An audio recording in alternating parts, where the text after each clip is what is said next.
What a fucking Weasley little liar, dude. Holy shit, dude. Holy fucking shit, dude. Literally lying. Still lying to his audience. Can someone at least fucking enlighten Destiny that he's literally lying to his audience? What a fucking piece of shit, dude. Holy fucking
there.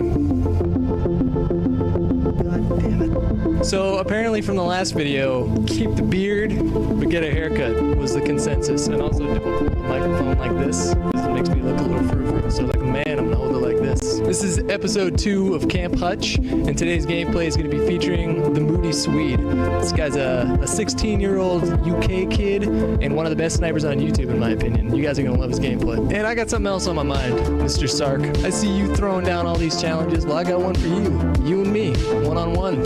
You pick the game type in the map. I want to take you down. Hey, guess what?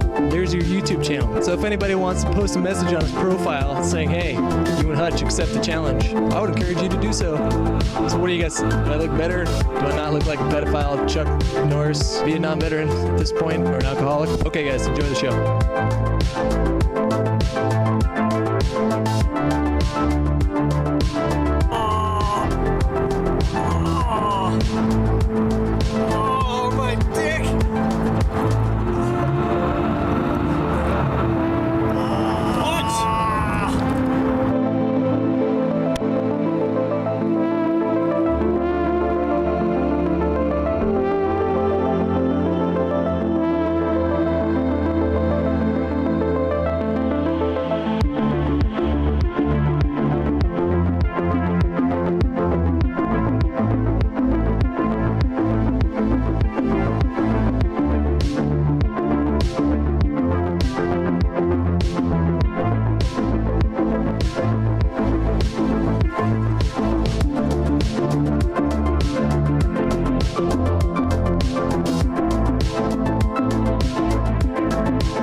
welcome to the live stream. It is Wednesday, January 14th, another beautiful day here in sunny Los Angeles. Thanks for coming and hanging out with me this morning, guys. How's everybody doing? Panthy with 5.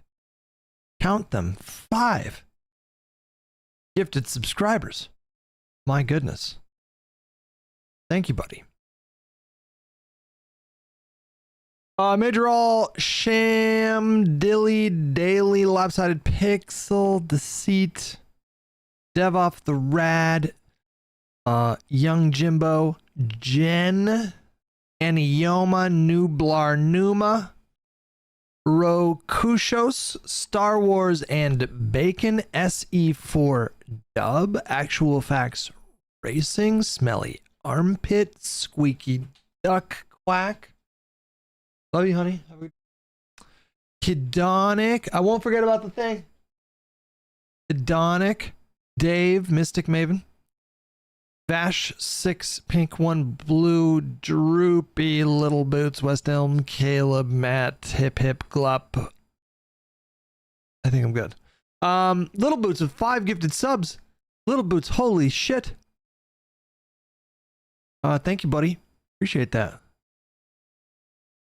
Sir Lance with 10 months. Your movie and TV takes are the worst. Also, fuck ice. What movie takes of mine recently do you guys think are bad?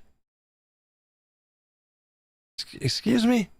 When have I led you guys astray? Panthy with 5 gifted. Panthy, thank you so much, buddy.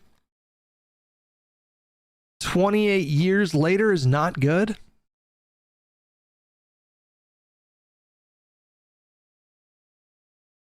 Okay. That's certainly a take. I did not watch Begonia yet.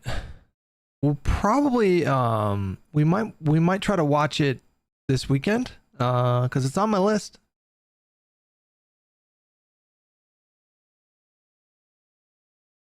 No. Greenland, the first movie, is not just good, it's great.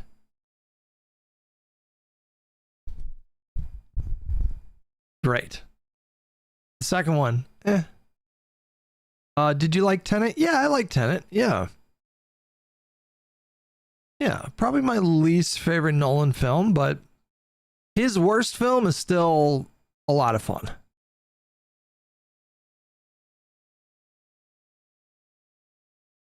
Mr. 216 with 50 months and Yansun with 29 months. Appreciate it. Guys, I feel like sometimes you guys set me up. You trap me, you set me up. I think that's what happened yesterday. Somebody linked me a clip of Hassan talking about Hamas. And what happened after that was pretty fucking unbelievable. Because I made like a half joke that somebody needs to keep tabs on Hassan to make sure that he hasn't started shocking Kaya again. And then I did a whole rant about his hubris and about how he would be the type to like start doing it again. And then someone in chat says he did it in the fucking clip you're reacting to, and I was like, get the fuck out of here. And we watched it back, and sure enough, hella sus. Hella sus, you guys. I mean, beyond sus, it's just kind of blatant.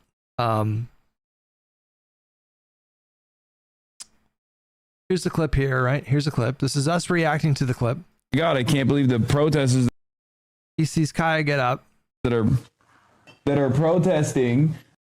He locks in on her, sticks his arm to something off to the right. She notices and gets back on the mat. So like there was some misunderstanding here. because I never claimed that he actually shocked her in this clip. But what I think is pretty clear is she is reacting to the threat of either a vibration or a shock. I think that's like really obviously what's happening in this clip. If you just watch it again, just like watch him lock in on her, watch him do this like exaggerated movement with his right hand, and then just watch how she reacts, and then compare it to all the other clips that we've seen. Somebody actually made like a collage of times where he did it in the past.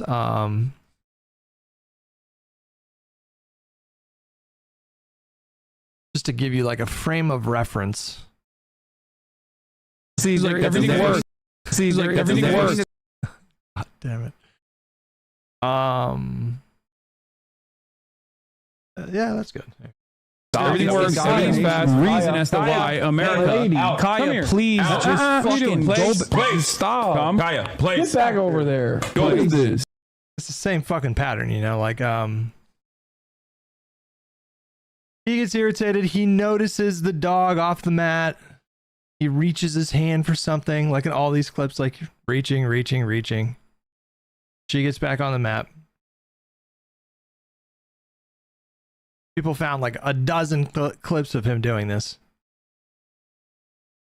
And it looks like identical to what happens here, except it's only, this time it's on the right side instead of the left side. God, I can't believe the protesters that are protesting against settler fairs that are taking place in a synagogue.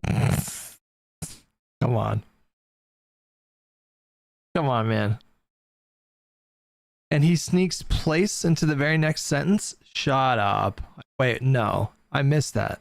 Stop. God, I can't believe the protesters that are protesting against settler fairs that are taking place in a synagogue are actually the bad ones in this. I mean, I don't know. That's a little dubious to me. I don't know. That feels a little dubious. That feels like a coincidence.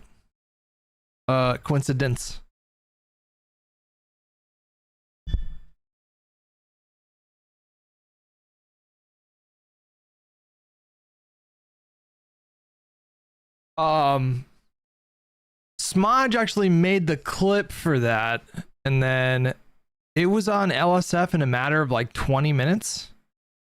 And the original title was like something that I can't remember what the original title was, but it was like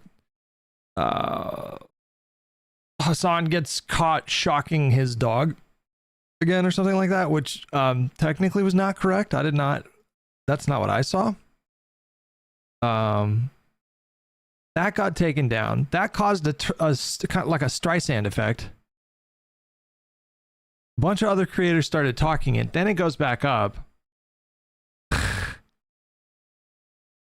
I don't know. I just feel like everybody outside of Hassan's orbit can obviously see these patterns, and it's not terribly difficult to put two and two together here.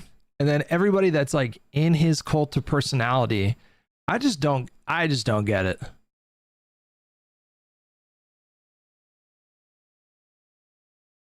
I just don't get it.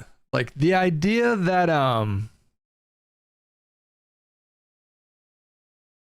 you should just never stand people, okay? You should just never, ever, ever stand people.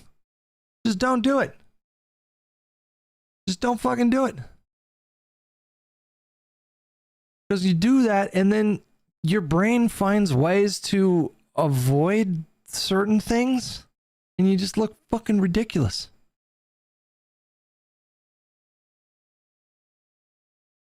Dubious, are you trolling my boy? There's obviously no proof, just saying. Pretty bang on for past behavior with both Hassan and Kaya. It's just obvious. Like, I don't know what to tell you. Like, it's just obvious. Like, maybe he switched to vibration, but that's not even great.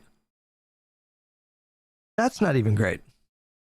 There's broad consensus amongst like dog and animal advocacy groups that is an unethical way to like train your animal. in the absence of like any like positive reinforcement. And that's the other thing too, is like, I don't know why people would give him the benefit of the doubt that like, oh, this time it's vibration only. Why would you give him the benefit of the doubt? Like, he so obviously lied about it the first time. Why would you believe him this time?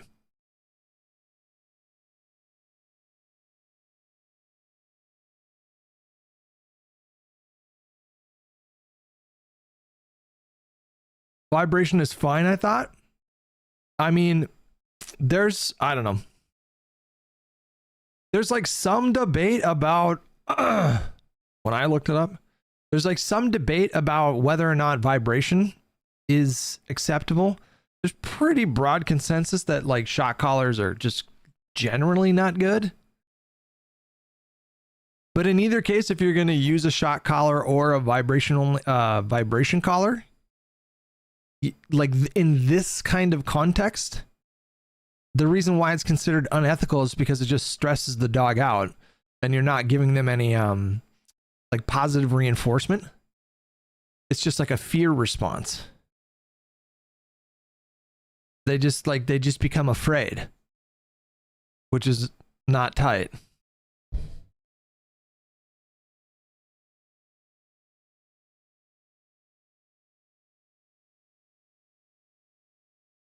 He could be flashing a light at her. It's still bad to keep her in one place. Maybe. I'm not aware of that kind of training. I'm not saying that kind of training doesn't exist. Is that a thing? You like shine a light at them? Wouldn't we have seen something? Like, wouldn't we have seen the light? I just don't know why we would be charitable here, you know?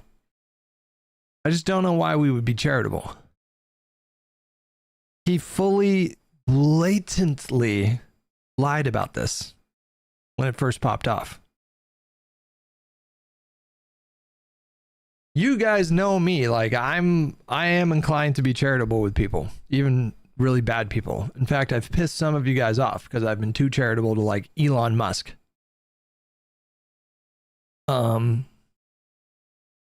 But when you get caught, like when you just get fully caught like dead to rights lying about it, it's crazy.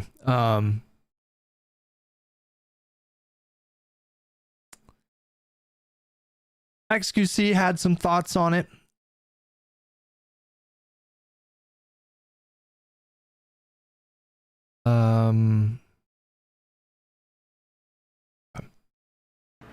Yeah, I mean, probably, yeah, I agree with this guy. Switch out the color for vibrate only one. Base the haters with clips and reveal the color showing it was vibrate on the whole time.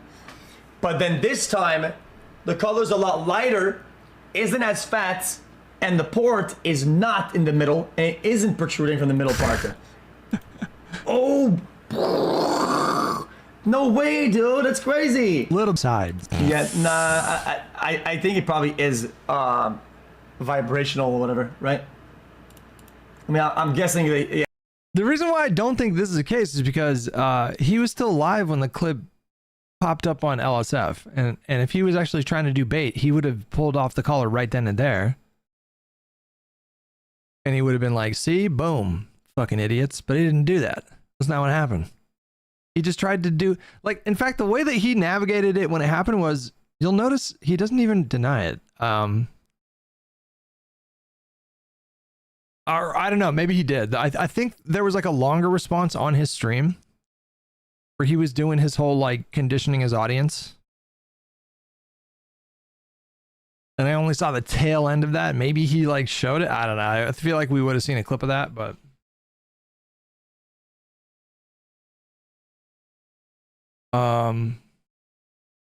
they've been conditioned well. It was like there's like a few things that they always go to. One of the things is like, which I find particularly hilarious, is like, you're bald.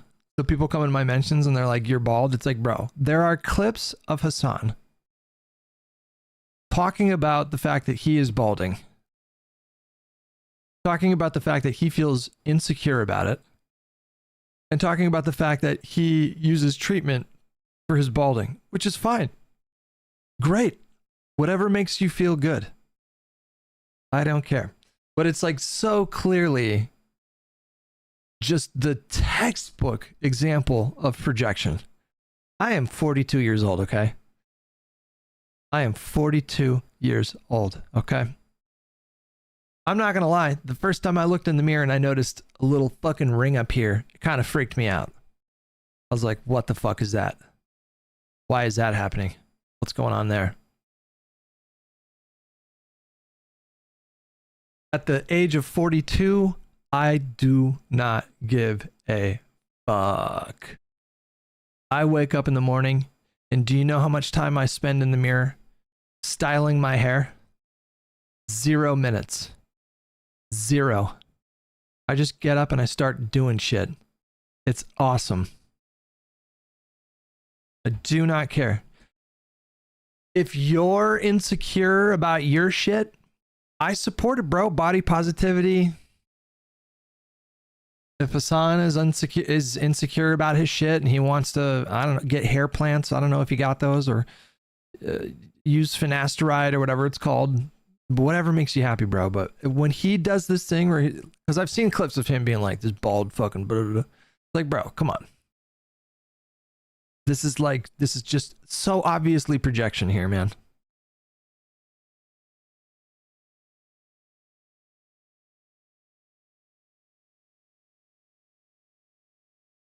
So it's that, or it's like you can so easily predict the things that his audience are gonna say.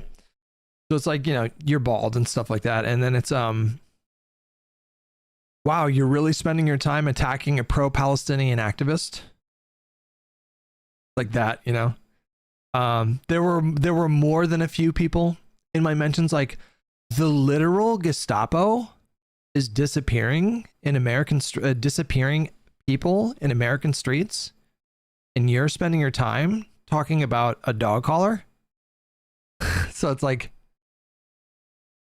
or you're jealous. You're just jealous, and that's why you're bringing this up. So there's like these predictable responses.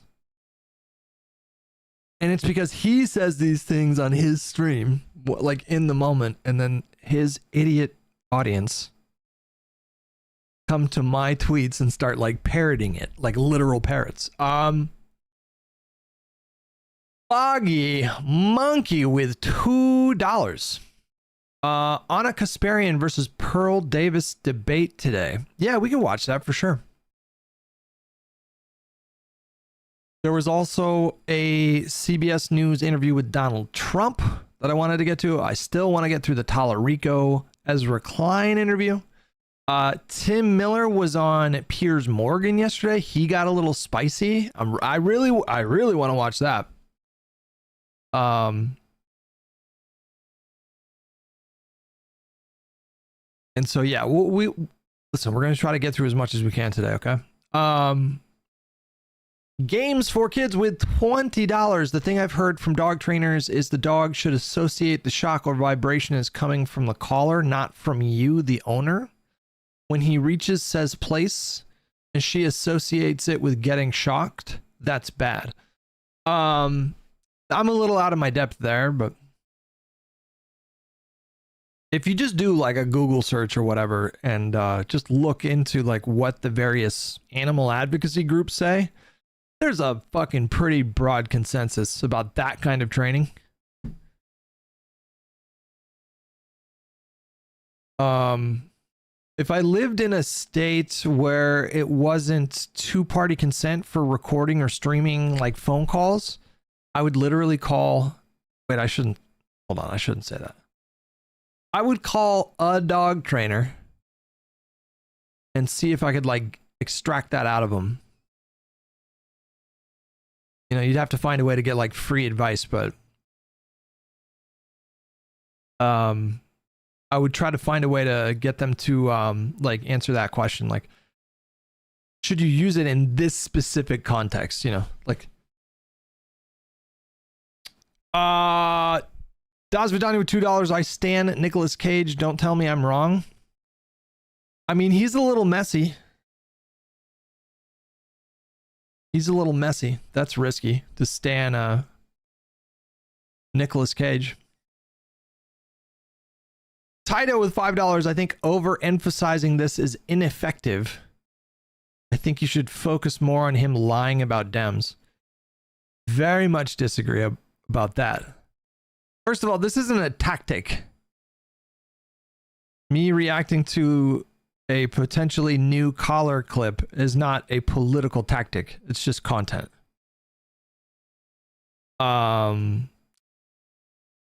Did you see MAGA doesn't understand how canceling works? No. Huh? Well, just deleted all the Avengers movies from our Apple TV. For Renee Nicole Good, who was murdered. We have a vice president who's lying about what's happening. We have we're in the middle of a war with Venezuela that we illegally invaded. He's telling the world that international law doesn't matter to him. The only thing that matters to him is his own morality. But the guy is a convicted felon or convicted rapist. He's a pedophile. He's the worst human being in the world. If we're relying on this guy's morality for the most powerful country in the world, then we're all in a lot of trouble. So this is for her. This is for the people in the United States who are terrorized and scared today. I know I'm one of them. I love this country, and what I'm seeing here happening is not America. I do want to fact check a couple of those things, but you know what? It's fine. Fine. Hassan says America's worse than Iranian government. I think we watched this clip yesterday. It's fucking ridiculous. What are you gonna do? What a ridiculous thing to say. Making that statement, okay? That's it.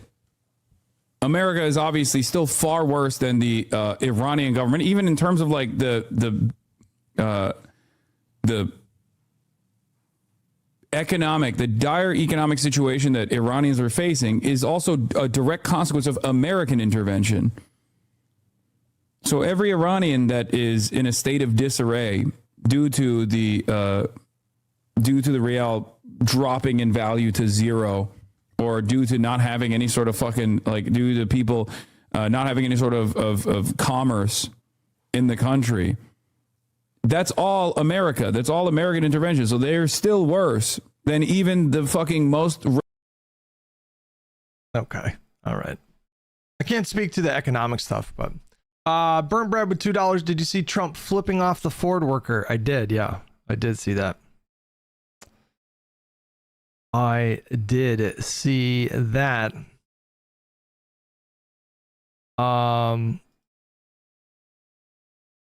Asman had some thoughts on that particular clip. America is obviously still far worse than the Iranian government, even in terms of. So here's what I do know. We don't have a total body count, but I think we know for sure that the Iranian government has literally mowed down and murdered thousands of demonstrators. Thousands. Is it 3,000? Is it 10,000? But we do know that. Clutch agreeing with Asman again? Oh no. Oh fuck, you got me. I just don't understand. Who fucking falls for this shit? Who falls for it, man? That's what I saw, as many as 12,000. I saw potentially 10,000 plus demonstrators murdered by the regime. That's pretty bad. That seems bad. That seems bad. Things are pretty not tight in America right now. I will concede that. All right. Things are pretty not tight. I can't even imagine living in a country where the country's government murdered thousands of protesters. For as bad as things are in America right now, I can't imagine that. I can't imagine that.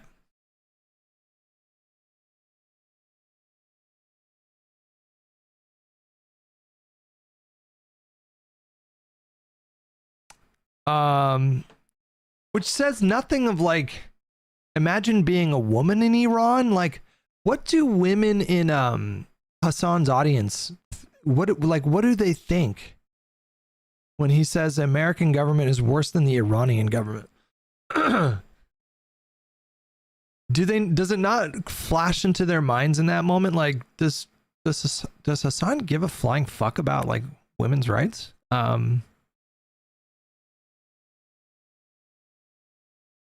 That would make me upset. I'd be like, what the fuck, dude? I mean, listen, I don't like America, but fucking, what the hell?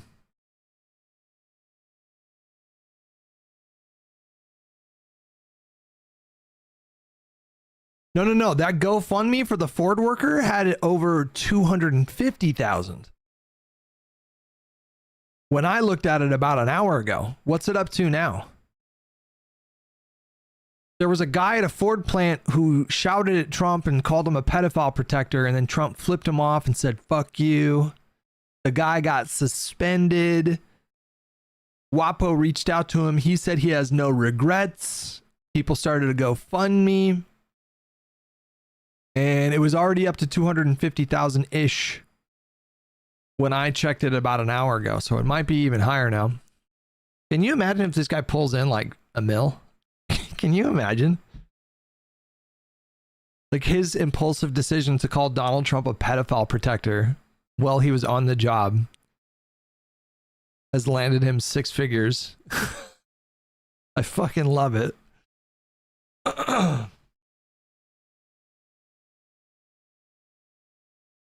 Union is gonna have a field day with that? Maybe. Somebody help me find that GoFundMe. Actually, fuck you guys, I'll do it myself.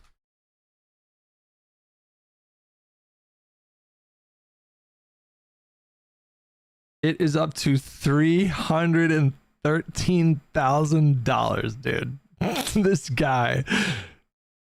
This guy, man, he made an impulsive decision that was probably stupid, let's be honest, but that resulted in $313,000. I mean, a little bit of that is obviously going to have to go to taxes, but, or a lot of it. That's funny, man. That's really funny. I wonder if it hits $1 million. Like, I kind of think it might. Like, give it time, you know? Punished with €5. Hassan is officially a lolcow. He never learns, never admits when he's wrong, but his wealth only makes things more interesting. A very fascinating specimen. I just think he's more, I just think he's a lot like Trump to me. Like, he's very Trumpy. Very, very, very Trumpy. I mean, I agree. He's a bit of a lolcow.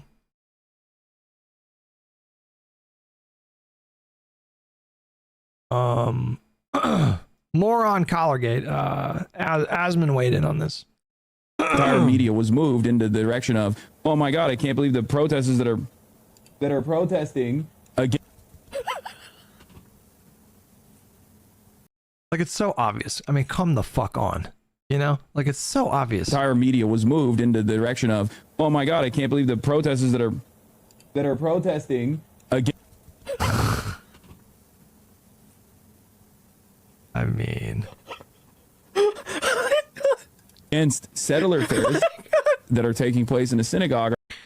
The massive overlap with Hassan and Trump is that I think they both see kind of like media coverage and information. They both see information as a tactic, you know, or they both see maybe information is not the word.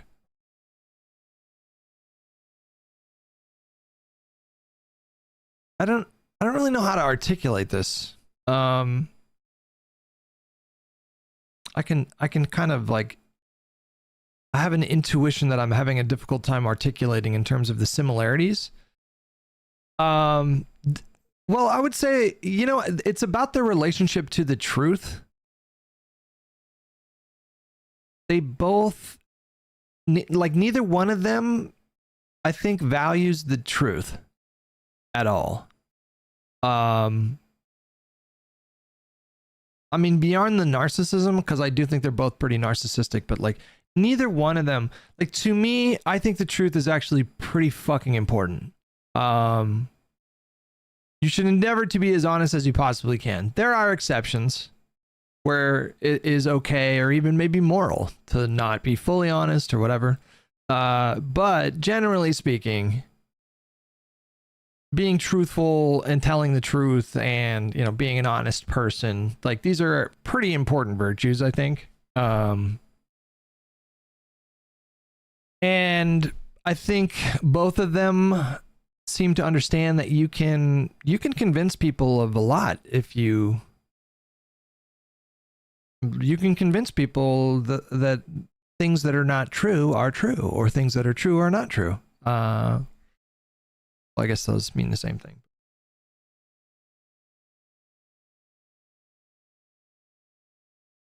And they see information through through the lens of like a warfare, you know? There's more to it, but I think that's probably the biggest overlap they have is I think Hassan will say anything because I think in his mind he's got to a place where it's like he feels like the ends justify the means. If you can convince somebody in your audience to become biased against like Western powers, the United States, then it's morally good and justified to lie. And Trump kind of has similar thinking, but it's more kind of focused inwards, you know? He lies to protect his own ego or, you know, push narratives about himself, like positive narratives. Check the GoFundMe for Jonathan Ross, ice shooter. Is there a GoFundMe for that guy? I mean, I guess, yeah, that makes sense. How do you spell Jonathan? Jonathan Ross, GoFundMe.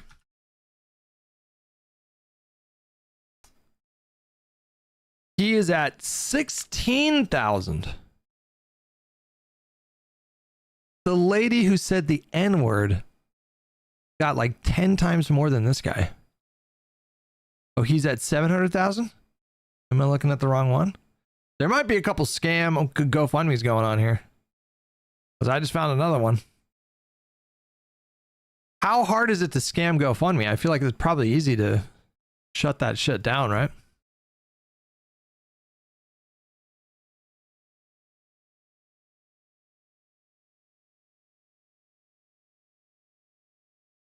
Are actually the bad ones in the story because they said we support Hamas here. I can't believe that they're supporting the Palestinian resistance. How dare they say that? That's unacceptable. Okay, on the other side, the people who were counter-protesting against the protesters were guys, no way, no way, you're doing it again. Honest flags. That's a literal fucking terrorist organization.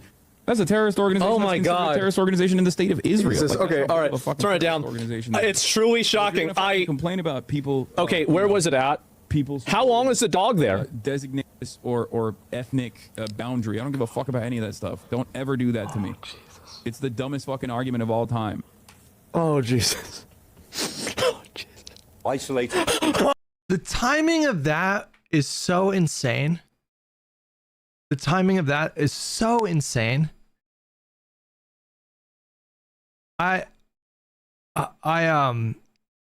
It was like a 7.5 hour stream, and we did one little thing about Hassan for like 10-15 minutes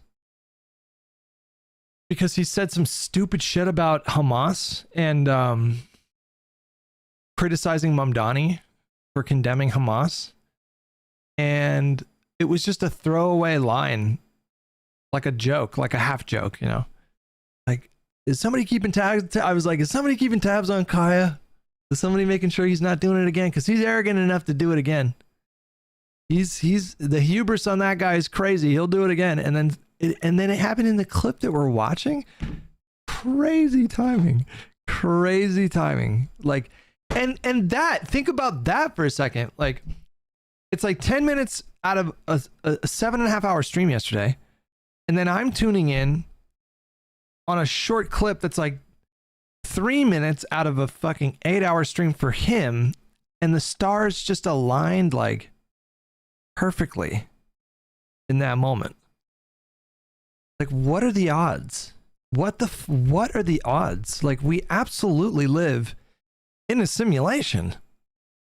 There's no doubt about it. I mean, that's like 1 in 50,000 chance that that's going to happen. Maybe not quite. You have schizophrenia? No. Bipolar, not schizophrenia. What are the odds, bro? That is. Oh no! Oh no! Okay, it's just not happening. No! Like, that's not a thing. No, not again! And that's not the point of sanctions anyway. Are you kidding me? Sanctions. Are you kidding me? Okay, I think we've had enough of that. What the hell is that? Kitty, what are you doing here?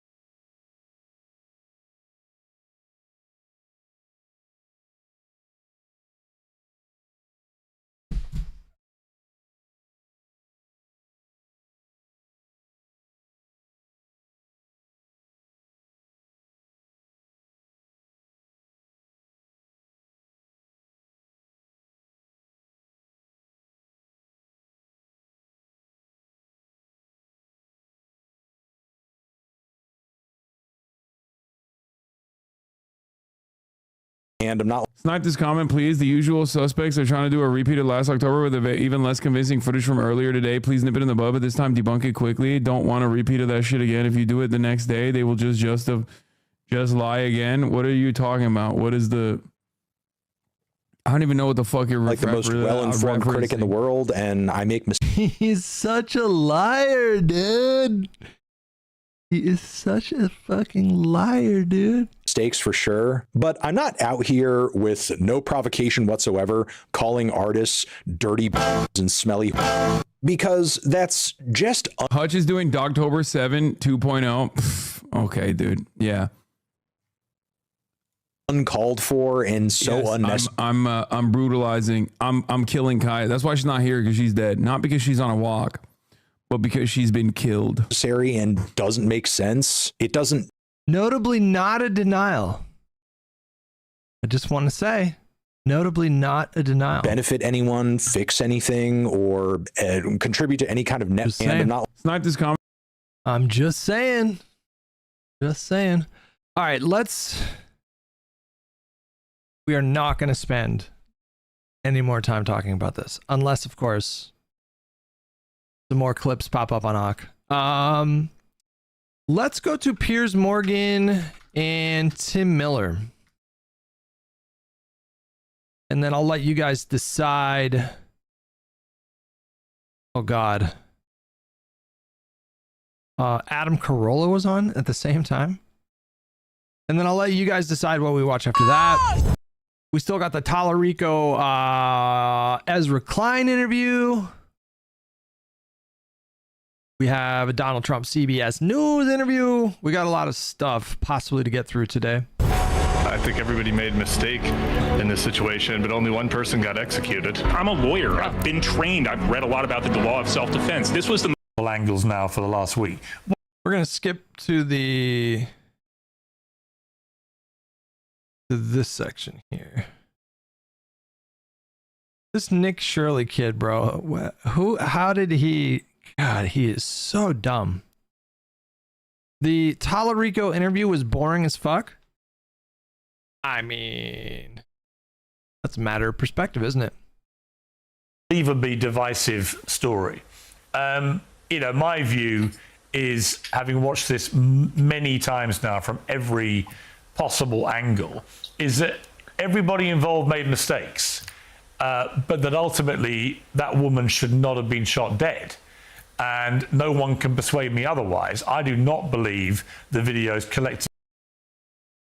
The Pod Boys, my Pod brothers, on Monday questioned YouGov as a pollster. But I've seen 2 other polls in the last few days with very similar results. It's roughly a third of the country thinks that the shooting was justified. roughly half of the country thinks that the shooting was not justified, and the others don't have an opinion. But pretty surprising / shocking. I was not expecting that. I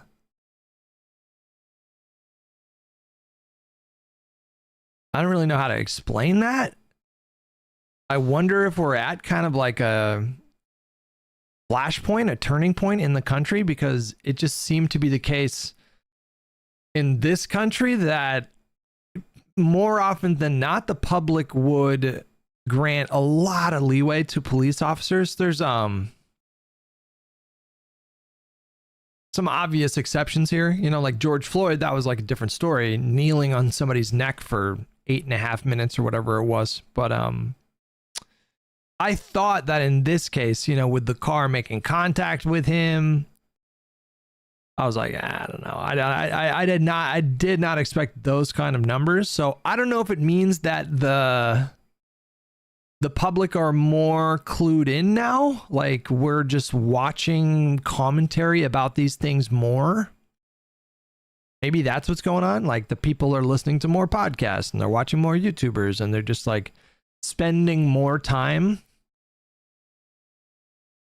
watching analysis of these things. But yeah, I mean, that really surprised me that the numbers were what they were. Did it surprise you guys? I was surprised. I was like, whoa, did not see that one coming. Actively showed her deliberately trying to run anybody over. And in fact, her demeanor prior to this happening a few seconds earlier is the converse of being confrontational. So there's no suggestion there that she had any malicious intent towards running people over, and yet she's dead. What's your view of this? Yeah, I got to tell you, I don't know what Nick's was looking at, if he thought that she was aiming for him. I agree with you, Piers. I think Gosvedani with $5 was confused by that. YouGov isn't the first I would go to, but they're generally seen as good. Granted, we generally use internals. Gotcha. Did you see Stephen A. Smith call Christian Kirk Charlie Kirk? No, I don't even know who Christian Kirk is. everybody made a mistake in this situation, but only one person got executed. And so I think we should look into why that was and what happened there and just be honest about what happened. He greeted, the officer, Jonathan Ross, had seen her, as you mentioned, 20 seconds before he shot her. And she said to him, "That's fine, dude. I'm not mad at you." She was smiling. He could see into the car. There's a dog in the back seat. There are children's toys in the passenger seat of the car. And then he walks around to the front. She's backing up, and as she starts to move away, this car is moving like 2 miles an hour. It's not moving any faster than any car does in any grocery store parking lot anywhere in America. The wheel is clearly pointing away, moving away for him. And then he shoots her, not just one time, but then he shoots her a second time and a third time through the side window. Like when he fires the third shot, he's completely to the side of the car. He's not in any danger at all. And so I just don't see how anybody could see this and think that this person like legitimately felt like his life was in danger. I'd also note that he has a couple colleagues that are standing there. None of them pulled their weapon. None of them seemed to think his life was in danger. And then after the car with the dead driver goes away, he walks to it easily and he calls her a fucking bitch. So I just look, I think this is a very clear situation. I think everybody trying to make this complicated or trying to say she tried to kill him, they either are just intentionally spinning for the administration because they're hacks, or maybe they're just very easily scared individuals who I don't know how you would get through life by thinking that somebody in that situation was going to kill themselves. Was in danger of. Let me bring in Will Chimney, who says nonsense. Why do you say that? New Year is all about starting afresh, and today's sponsor will help you to do exactly that, making many Torres and shot Mando. This could hit the explosion. Well, saying that people are scared when they're acting in lawful self-defense is offensive. Basically, every way that Tim characterized that was just unbelievably uncharitable to the police officer who clearly shot in self-defense. He was directly in front of the vehicle when Miss Good hit the accelerator. Now, maybe she was going to continue turning, but maybe she wasn't. These people are such dishonest fucking hacks, man. This is what a. We all saw the fucking video, man. It's gaslighting of the highest order. He was 2 feet in front of it.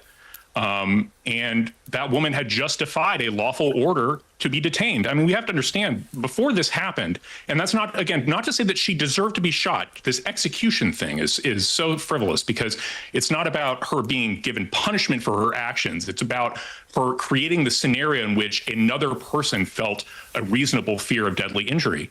Well, she committed multiple felonies in this context. Parking her car in the middle of the road, obstructing a law enforcement investigation. And then finally, this parking your car in the middle of the road is a felony? Excuse me? That's a felony? Aggravated assault with a deadly weapon. A car is not a trivial thing. And I mean, you think about police stops all over the country. The primary danger is people fleeing in their vehicles with which are 2 tons of metal coming at them. It's also not just self-defense; it's defense of others as well. There's a person hanging onto the side of the car right there you and I will have who an could easily be exchange. dragged along. All right, but Will, you and I had an exchange on X about whether this constitutes domestic terrorism. I think that's such a ridiculous phrase to use about what we've all witnessed with our own eyes here. She's not a domestic terrorist. She wasn't trying to commit an act of terrorism against this ICE officer. Now, I happen to think that what may be a key part of this is that it emerged that 6 months earlier, the same ICE officer had been dragged by a car in a similar situation, hundreds of yards, and had suffered injuries and probably a lot of trauma, right? We don't know how much trauma, but how much was... CBS put out a BS story saying that Ross suffered internal bleeding from being hit by the car. I didn't see that. When did they put that out? Was that playing on his mind when he's there? He's ignored his training, which is that ICE officers should not be standing in front of a car in that situation, nor should they fire at a moving vehicle. That's what they're trained not to do. That last Obstructing law enforcement is the felony. I mean, find me one jury in America. Find me just one jury in America that is going to bring down a guilty charge for a woman parked perpendicular in the road when there's like 15 feet of space in front of her car in a whole other lane.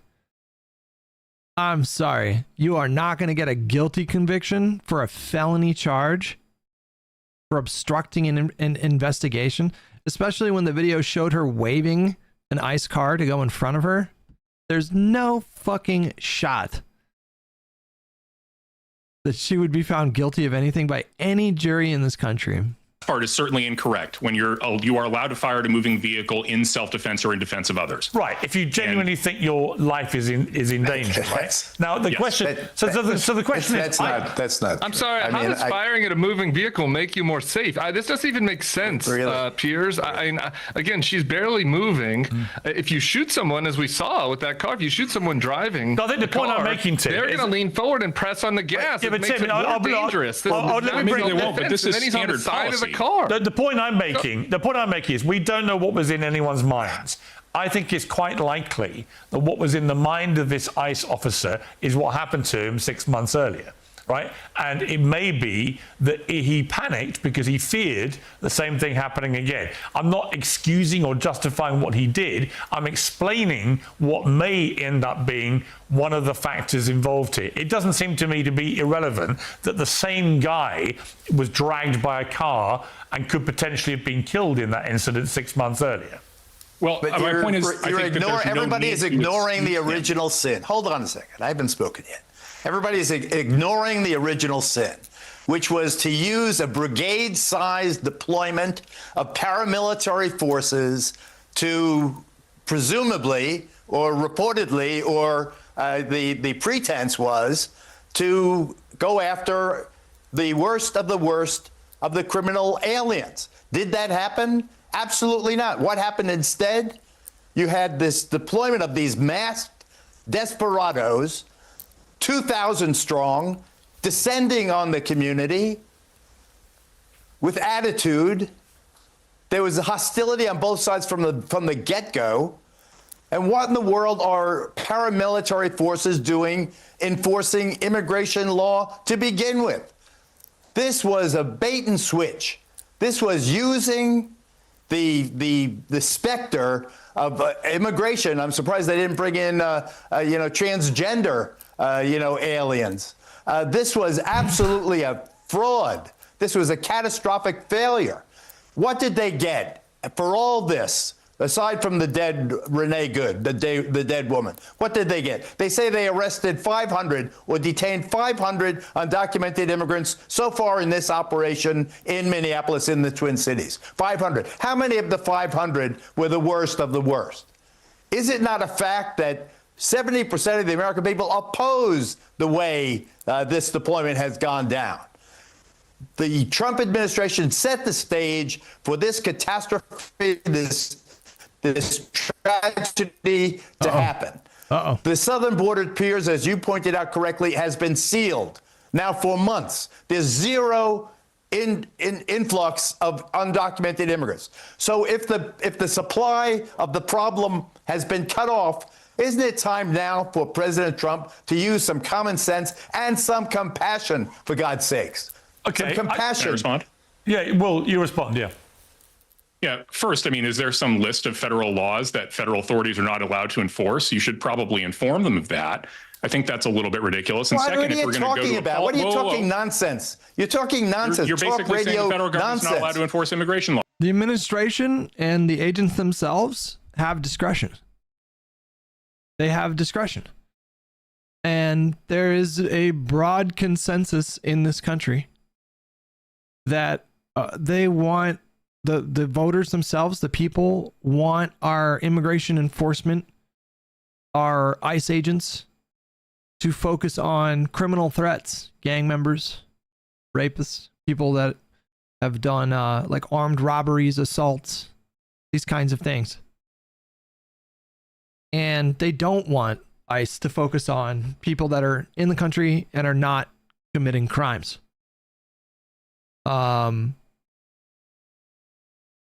Should a police officer pull over any car that's going 1 mile per hour over the speed limit?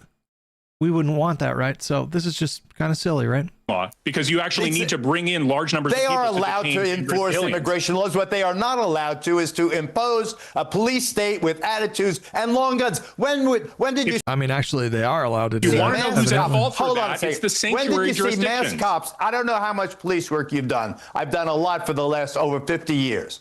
You don't bring masked, heavily armed SWAT team, effectively SWAT team or Delta Force, a kind of combatants into a situation where the problem is undocumented immigration.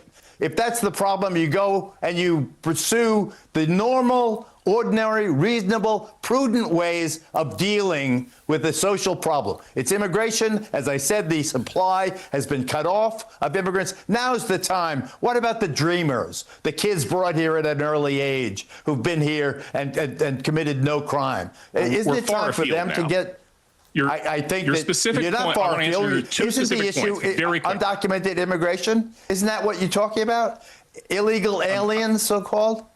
Isn't You that say what they we're can't be talking about? masked? They're masked because the radical left and Antifa... Cops are never masked. State troopers are And if never you're masked. mad about Marshals are the never policy masked. question, can I just make this point? If you're mad about the policy problem, which is the fact that the administration needs to send in militarized forces that are ready for responses, that's because Minnesota has sanctuary state policies and doesn't cooperate with detaining criminal aliens. In other states, they don't need to send in BORTAC to detain What's people the rush? because They did it here in New Orleans, Will. safely at the courthouse. It's the Minnesota If the state supply authorities is that are cut responsible off, for creating dangerous situations like the one that happened in Minneapolis. Okay, but look, Geraldo, we can obviously, none of this is irrelevant, but in terms of the actual incident itself, what do you feel about what happened there?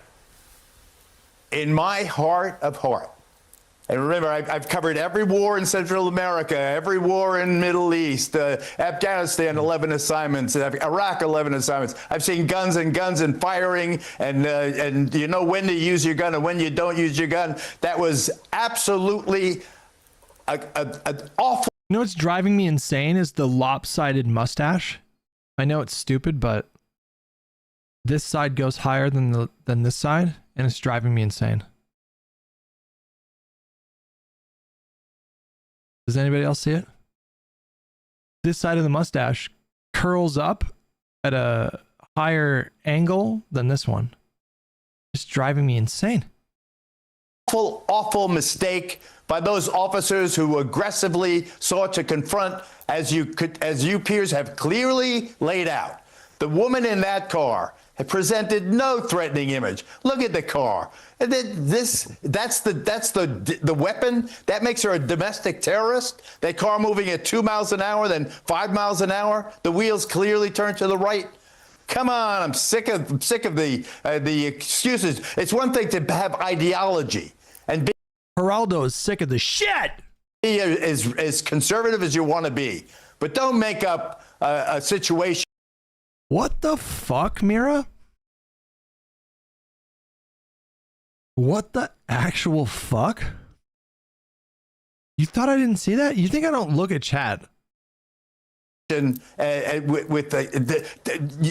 fails right there. When you say domestic terrorist, I covered Timothy McVeigh, 1995, Oklahoma City. You want to see a domestic terrorist? He killed 168 American men, women, and children. That's a domestic terrorist, or the Unabomber, Yeah, that's or how- Luigi that's Mangione, how I felt. or I any felt- you name them. Today's calls and it's all peers. Nick Shirley back in here. I mean, the thing is, Nick. Let's check out the comments on Sitch and Adam. Wait, do they disable comments? What the fuck?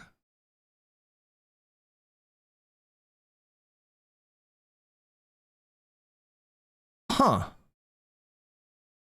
They disable comments on the live once it becomes a VOD. Interesting. Oh, okay. Well, Because of camera phones now, so much of this stuff we can analyze for ourselves.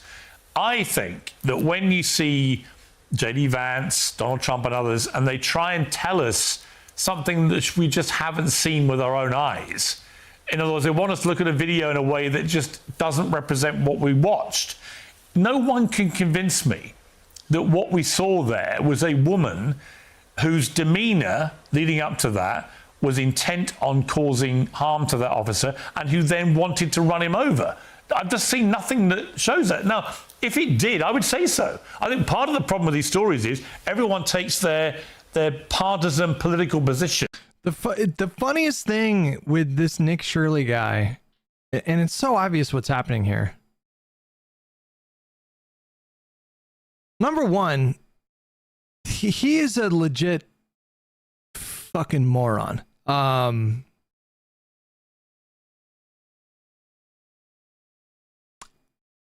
I can forgive not knowing words like benevolent. I'm not gonna, whatever, it's fine. I think you probably should know that at age 19 or 20, but fine. Okay, fine. I've had situations where in the last year, I discovered I had been using a word wrong for my entire life. Okay, whatever. But like his ability to navigate conversations, his capacity for abstract thought, logical deductions, the ability to like follow conversations, to understand the points being made, he is severely lacking. Was he homeschooled? Was he homeschooled? That would be the least surprising thing ever. Homeschooled by a Mormon family? My goodness. I'm not going to do it, Skinny. I'm not going to do it. I'm not going to do it. I'm not going to do it. I'm going to hold out. I'm going to be the last one standing in the breach of not saying the R word. I'm going to hold the line. I think we're going to go back to the woke at some point, okay? I think we're going to go back to the woke, all right? It'll be a different kind of woke, but you know what it is for me, bro? You know what it is for me? And it really is this simple. People started saying the word again more and more. I want to say like 2021, 2022. Part of me is convinced, you guys, that Destiny like literally single-handedly brought that word back to life. I'm not even kidding. Nobody was saying it anymore, and then something like I feel like Destiny made a decision back in like 2021 to start saying it again, and he just fully committed, and he just stuck to it. And then he would go on like Tim Pool, or he would, you know, was he ever on Tim Pool? I don't even remember. And it was like some months after he started saying it again, more and more people started saying it. I swear to God, I'm not even kidding. I think he single-handedly brought it back. But there was like there was a moment in like 2023 or 2024 where I was like, I don't know if I can not say it, you know. Everybody's saying it. You hear a word over and over again, and then it's just it's almost like it enters your vocabulary before the words even escape your mouth. And it was someone in chat who spoke about having a child with developmental disabilities, and said it would really bother them if I started using that word again. And I was like, you know what? That's enough for me. The same thing happened with I would make jokes about like rape. And this was very common for like gamers. I mean, this was like years ago, right? But like this was very common with gamers. There was always some like, I'm gonna grape you, and oh, get graped, and we joked about it a lot on Respawn. Would make grape jokes, and it was a similar thing. I had someone close to me in my life say that it really hurt them to see me making jokes about that. And I was like, you know what? That's enough for me. But I'm gonna hold the line. I'm gonna hold the line on this one. You're not gonna like the Pisco debate if you watch it then. Well, Chud, right? He's like, I don't know. Part of it, guys, part of it to me is like, maybe it's just me getting older. This is probably gonna sound sanctimonious and holier than thou, but it feels like there's this resurgence of language that is meant to be inflammatory for the sake of being inflammatory. There's like this resurgence of like, say the most shocking thing, and then if somebody gets upset, it's like you win, you know. And it reminds me of like years ago. And I'm just past that point in my life. But that kind of humor specifically doesn't really appeal to me all that much, or that kind of like communication style. Like, it's okay to be like a little edgy. I think I'm like a little edgy sometimes, but like it feels like we're retreading old ground. You know, it's like I feel like we already did that. We already had that phase where you said the most shocking thing, because who was going to stop you? It's like the internet. It's like we have the internet now. If you wanted to watch human beings have conversations and do things on your television, that was all controlled by the networks and corporations, and so you never saw shocking stuff, and human beings like novelty. And so the internet comes along, and all of a sudden you're seeing like raw video of people saying the most shocking things, and it's very new because we were used to having this really curated, censored kind of thing. And so that kind of makes sense that people were so like deliberately offensive. There's a context that kind of makes it make sense. And it seems like we're just kind of going back to the same shtick from like 20 years ago. And it's like, come on, we can do better than this. Just feels kind of lazy, you know? I do sound super judgy right now. I get it. I sound like a sanctimonious fucking prick right now. I fully own that. I just want better material, you know? I just, like, for my own selfish purposes, I just want better material. Like, let's do something new, you know? Like, let's try something else, you know?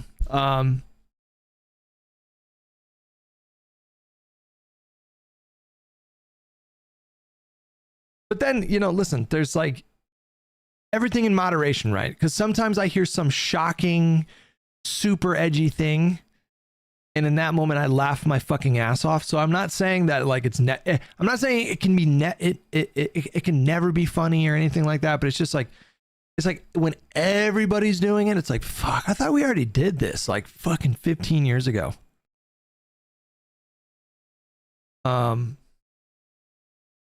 Now it's just like, and it's like the entire conservative brand at this point is just that. It's like saying the most like literally people have made careers.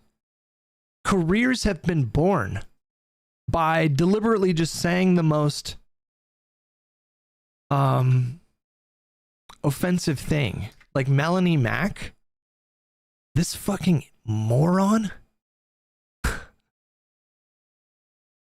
Her whole career is just like using gay slurs, complaining about like minorities in video games. It's so tired.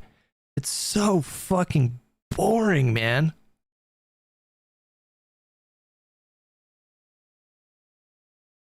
God, she is a moron.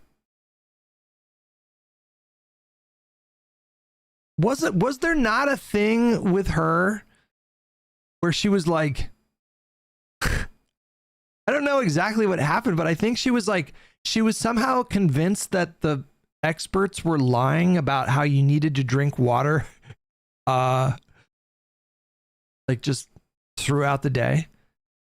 And I think she ended up in the hospital.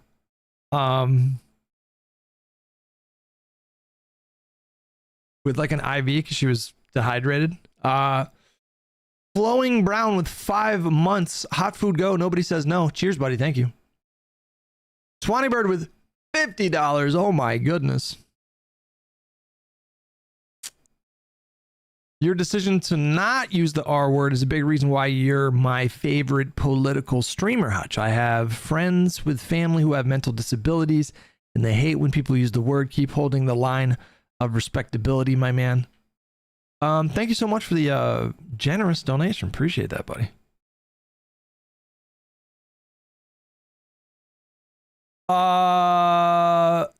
Psychor Games with $2. I destroyed Pisco in a debate on The Last of Us. I don't understand that reference. Gallstone, thank you so much for 1 month. It feels more authentic to say idiot. I like idiot. I like idiot. I like moron. I like idiot. I like idiot probably the most.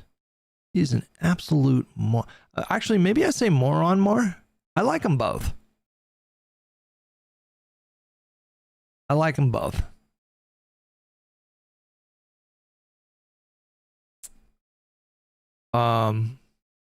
Birdman Condor with 71 months. Thank you. Appreciate that. What the fuck does Melanie Mack even do anymore? Like, she's not even active on her 2 YouTube channels?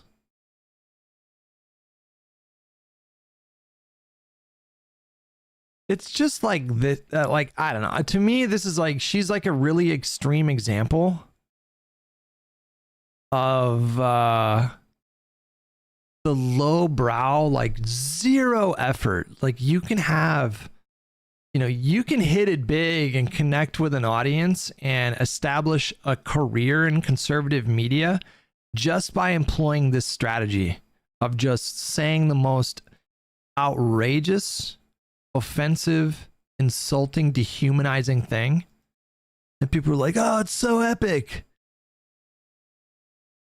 Everything's woke now, but she just came out and said it. It's so brave. Like, really? That's brave? How is that brave in 2026? Like 100,000 of you morons are trying to do this every fucking day. Do you guys know about Melanie Mack? Amazing friends. She is an actual fucking moron. This one. She is dumber than Nick Shirley. That's that. I don't want to hear any lies. So anyway, there.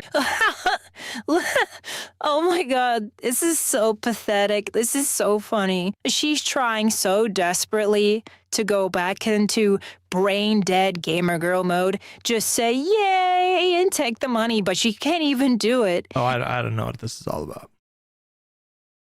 I thought this was maybe something else. She just like, if you go to her Twitter page, she's just dropping like a bunch of F slurs for like gay people, just dropping a bunch of like F slurs. Like every post is like, this person is an F slur. What an F slur. It's like nothing but that. And it's like, God damn. Like how much juice are you squeezing from that fucking lemon?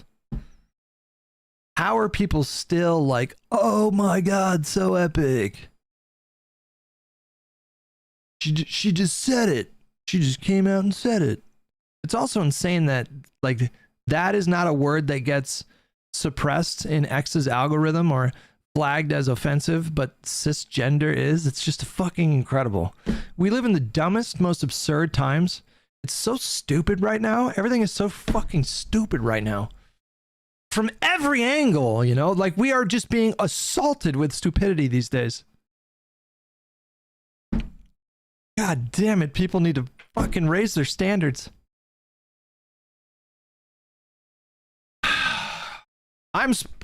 You know what it is? I'm spoiled, man. I was raised with George Carlin, Monty Python, you know, like old school Jim Carrey in Living Color, you know, like prime Saturday Night Live kind of humor. Kids in the Hall.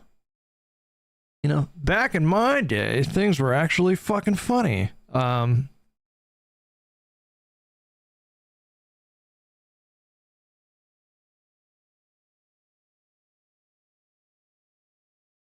then there was the great stupiding. I don't even know when it started. Probably reality TV. When did stuff really start to get stupid? Probably reality TV, if I'm being honest. That's where it all started. Really fucking horrible reality TV. Just made everything just so much dumber. Yeah, that's exactly what I'm thinking of, like Jersey Shore type shit, you know? Jerry Springer. Maybe you're right about that. Maybe it started with Jerry Springer. Because that shit was stupid.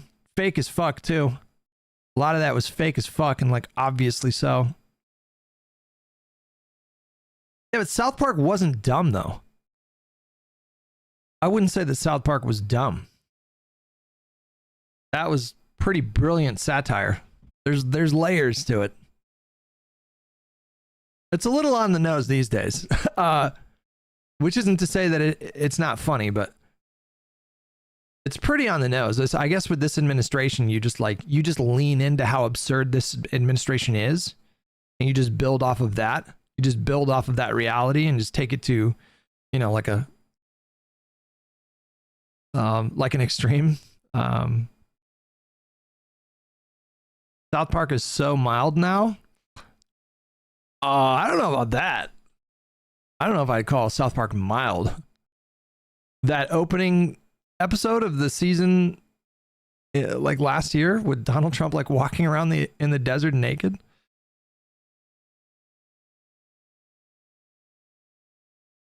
Hutch, fun fact, reality TV is the result of writers' strikes forcing producers to just bypass the process of writing a show. That is actually very interesting. Is that true? Is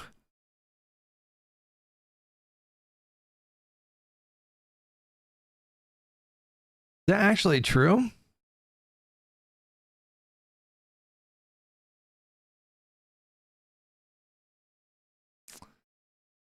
Speaking of absurd, please explain how, after what we saw, ICE agent who shot Renee Good suffered internal bleeding. Officials say.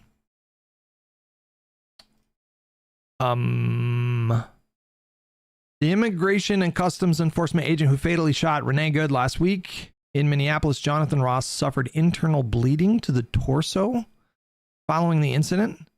According to 2 U.S. officials briefed on his medical condition, it was unclear how extensive the bleeding was. The Department of Homeland Security confirmed Ross's injury has not yet responded to CBS News' request for more information. The story will be updated as we learn. That very well may be true. Like, that could be true. But it's unfortunate that we're currently living under an administration that are very simply not reliable narrators or information givers. Interesting ruling. The Supreme Court opened the floodgates to lawsuits challenging the counting and certifying of election results, ruling 7-2 that any candidate for federal office may challenge laws governing their election.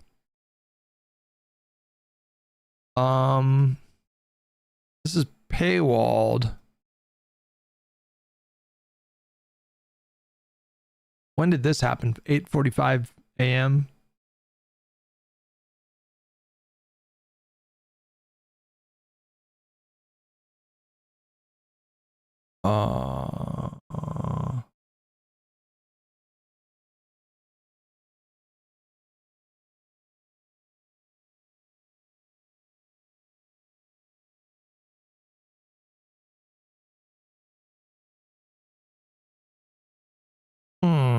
I'll wait for smarter people to give analysis on that. I will reserve my opinion. To its extremity immediately, almost as a defensive mechanism. In other words, the left immediately took the position, right, this is obvious, clear evidence the ICE are a bunch of Nazis and they murdered her in cold blood and blah, blah, blah. And then the people on the right immediately go the opposite way. This woman brought it on herself. She's a radicalized left-wing lunatic. She's a lesbian. She's this, she's that. And I think all of that is wrong. All of that distorts the debate about what happened here, which is, I think, everybody made mistakes. She shouldn't have behaved the way that she did. He shouldn't have done what he did. It was a situation which we've watched in slow freeze frame, but actually in real time was very... Yeah, but again, I'll repeat what I said in yesterday's conversation with Sitch.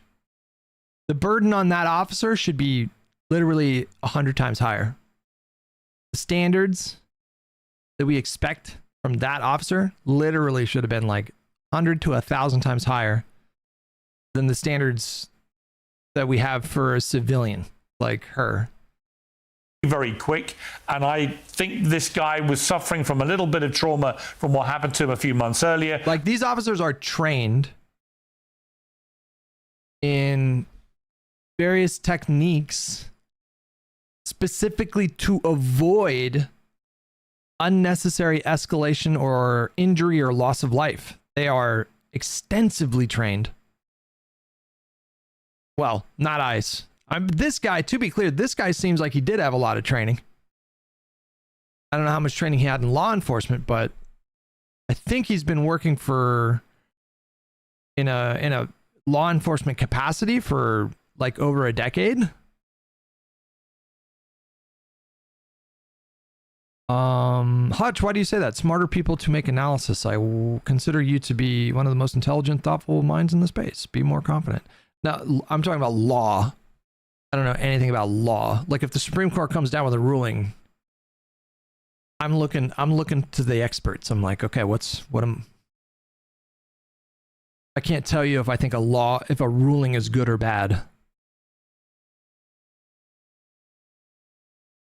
Anytime somebody brings up the previous trauma about being ran over before, admits that it's manslaughter, I don't think it helps their case. It's a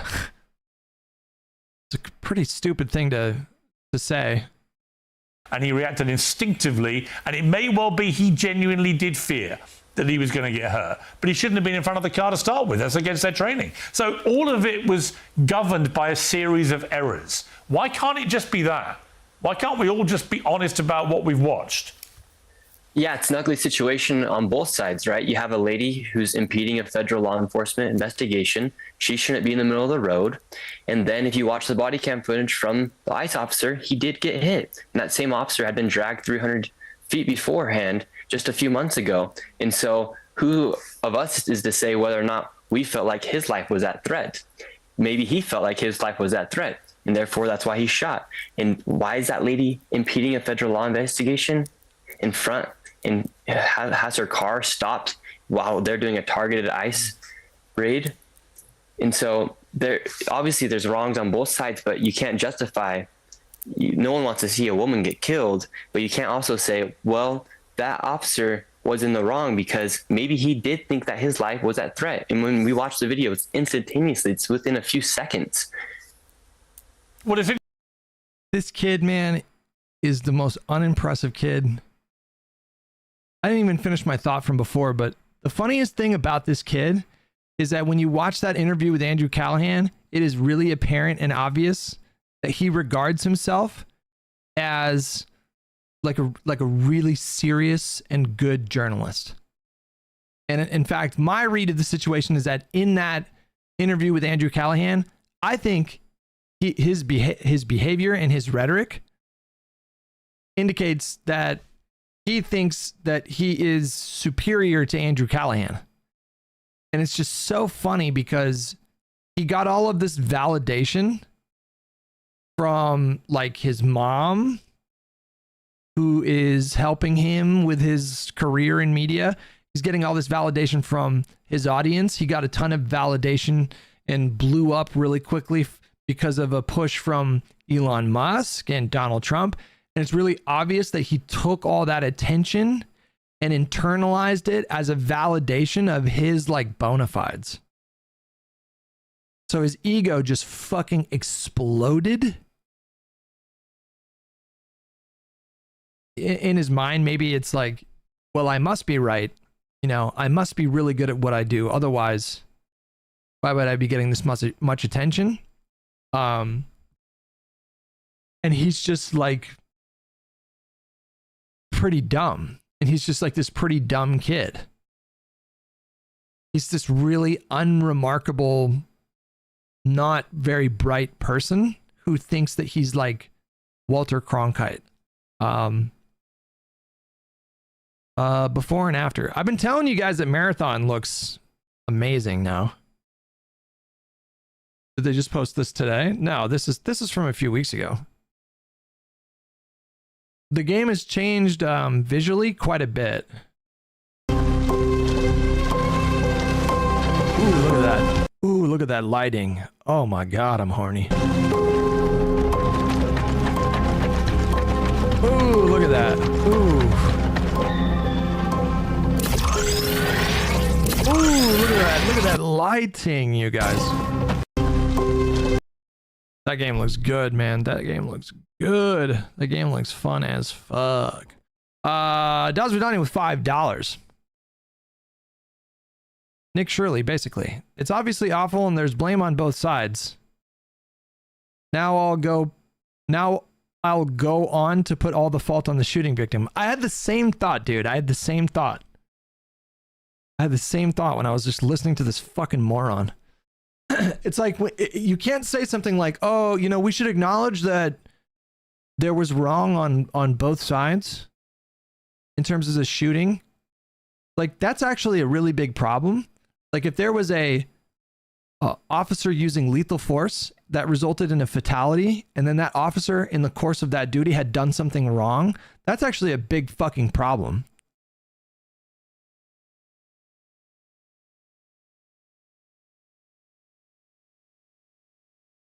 Don't you want to know? Okay, expand on that. You think he did something wrong? Okay, well, a woman is dead. So did the things that he do wrong contribute to that? If so, I feel like intuition says that there should probably be accountability for that on some way or another.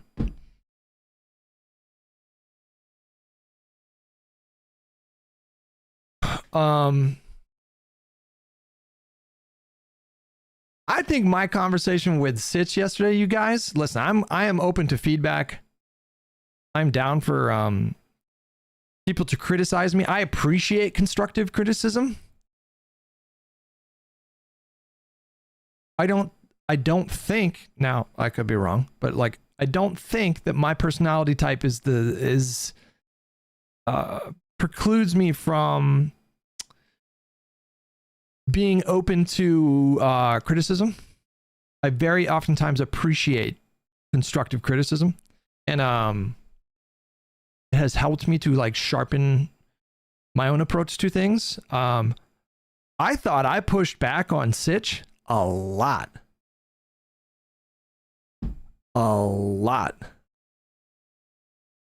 There were a few points that I thought were really important, and the rest of the conversation took a backseat. But there were like, I'm going to say 3 to 5 points that I thought were really crucial to the analysis, and I did not like let up on those points. You sounded unsure of yourself 90% of the time. That's not how I felt in that moment. I did not feel unsure of myself. I watched some of the chat, because like, here's what you guys need to understand, okay? When I'm doing conversations, and especially if I'm doing debates, I am not really looking at chat at all. Like, I'm looking at chat maybe 1% of the time. I'm just not that guy like Loner and Destiny and Food Shops that can multitask in that kind of way. You know, play video games, have a conversation at the same time, have a debate or a conversation with somebody, and then be looking at chat at the same time. I can't, my brain can only, I'm really good at hyper fixating on one thing, and I'll get really immersed, and sometimes too much. It's like my literal ADD brain. So I did notice there was one point where Sitch had addressed the fact that the wife of Renee Good said something about switching license plates. Come to find out that this is apparently something that ICE does, and so she was referring to that. She was saying, we don't do what you guys do. We don't change our I did not know that. And so people in chat were like spamming chat about the thing. And I just need you guys to understand that if I'm especially if I'm debating someone, there's a really, really good chance that I'm not seeing what you're typing in chat. So I saw some people that are like, if Hutch lets him get away with this, I fucking swear to God. And it's like, I just didn't know. Okay. I just didn't know. Didn't know that was the thing. All right.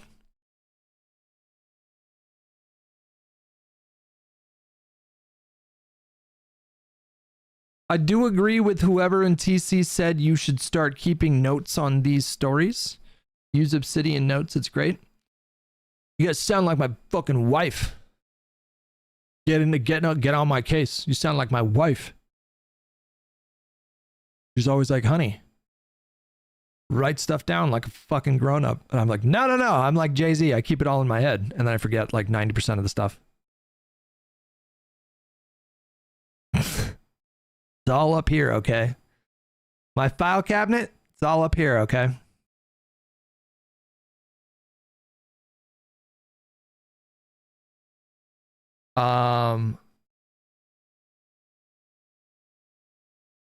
There's also tactics to it, guys. There's also tactics to it. Like, I am discovering at this point in my career of covering politics that the same approach rhetorically, it is not going to be the most effective in a different venue. And with Sitch especially, I certainly disagree with Sitch a lot. Just to be clear, when he and I had our first conversation, this is the second conversation, maybe the third. I think it's the second conversation we've had. I've interacted with a lot of people. I've had conversations, contentious conversations, adversarial conversations, debates with a lot of people in the space. Sitch is like way down on the list of like the worst offenders. There's some people that have shown such disrespect for me and such incredible bad faith that I would probably just speak with to them with contempt most of the time. And as much as I disagree with Sitch on a lot of stuff, and sometimes that's like really frustrating, to me, he's not even like top 100 worst offenders. And so my tone with him is going to be a little bit different. Adam, he was a little disrespectful the first time we had our conversation. But this time around, I did kind of go for a different approach. And so like my goal going into these conversations is not just about like making content that I think you guys will like.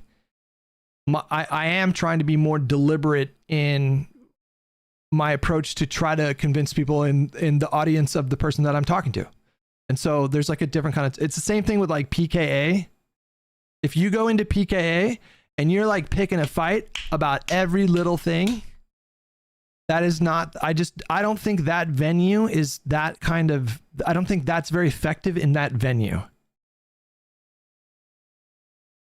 So I'm going to use a different approach there. I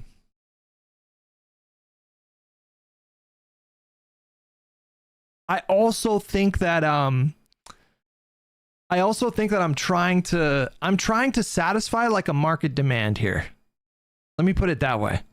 I'm trying to satisfy a market demand here because I do think there's a lot of normies that get really turned off by the spectacle of blood sport debate. I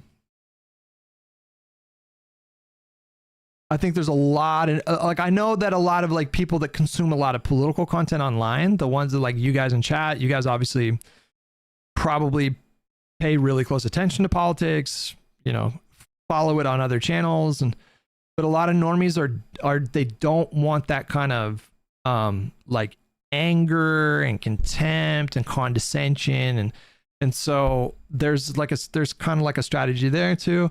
And so like all that to say, like I'm being more mindful about my approach, and that doesn't mean that where I'm at now is necessarily where I'm going to be a year from now. So I'll refine it as I go, you know, and maybe I'll do a debate and I'm not picking every fight, and then after the fact I will kind of analyze how it went and decide, you know what, I think maybe I should have been more aggressive there. But it is something that I'm like trying to be more mindful of, as opposed to just like fucking one speed, one kind of tone, just go, charge. And I think like some people in Twitch chat yesterday heard me talking to Sitch and they felt like angry. They thought that I was like giving him too much slack, but really what it was like I had decided in my head what are the 3 to 5 like strongest points that I think I should focus on, and those were the ones that I really pushed on. And also a lot of the facts I wasn't aware of the license plate thing or whatever, but anyways. See, it's like, you could say it's the Channel 5 tactic, but no, I don't agree. I do not agree. The Channel 5 tactic is like, that is a very different kind of tactic. That is a, how do you describe that tactic? That's like,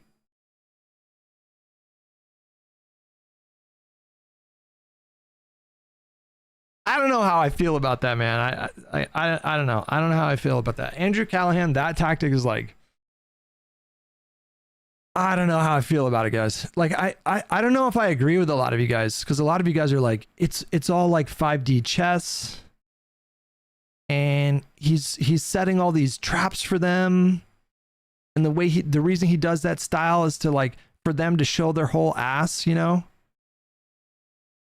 Maybe that's what's going on, but I have not ruled out the possibility that Andrew himself is not very bright, and especially in the case of like his conversation with Nick.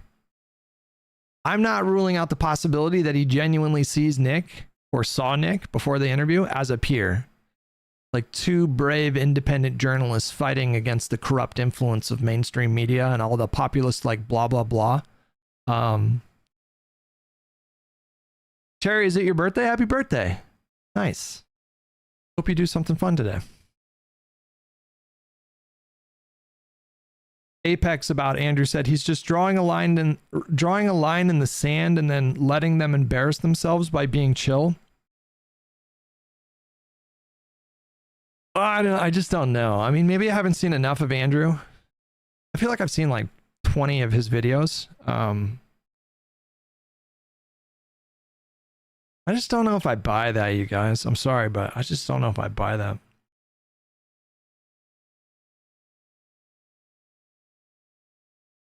I think Andrew tries to see reason and humanity behind people's takes, but it often leads to giving space to truly gross positions. There's got to be a threshold. There just has to be a threshold. I will concede that in a vacuum, just like generally speaking, that kind of tactic when interviewing people to not be confrontational or to not like aggressively fact check, or I will concede that there could be merit to that kind of an approach. Not that that would never be appropriate or effective, but there has to be a threshold. And in the case of Nick, it was like Nick had said 30 to 40 really wild claims that was just conservative conspiracy theory brain rot nonsense. He was getting like pretty explicitly racist a couple of times. Andrew pushed back a little bit there, but like I'm sympathetic to that kind of internet interview style up to a certain threshold. And beyond that, I just found myself so massively triggered watching that conversation. I just wanted to reach through the screen and be like, Andrew, you have to, like, you cannot let that fly.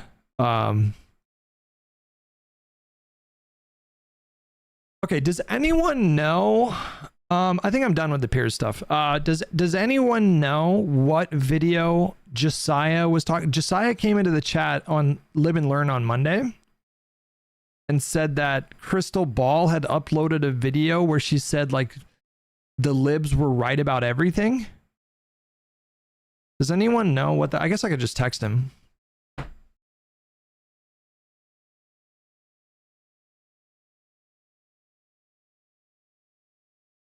Wasn't he trolling? Wait, was he?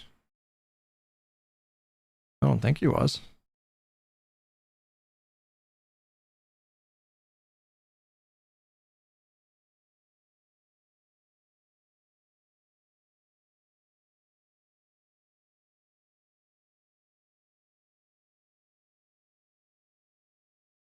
I forget which segment from Breaking Points it was, but she did say it very recently. I'm looking at the recent thumbnails. I have no idea what video it could be. Was it one where she was talking about Tim Dillon? Was it one where she was debating Sagar?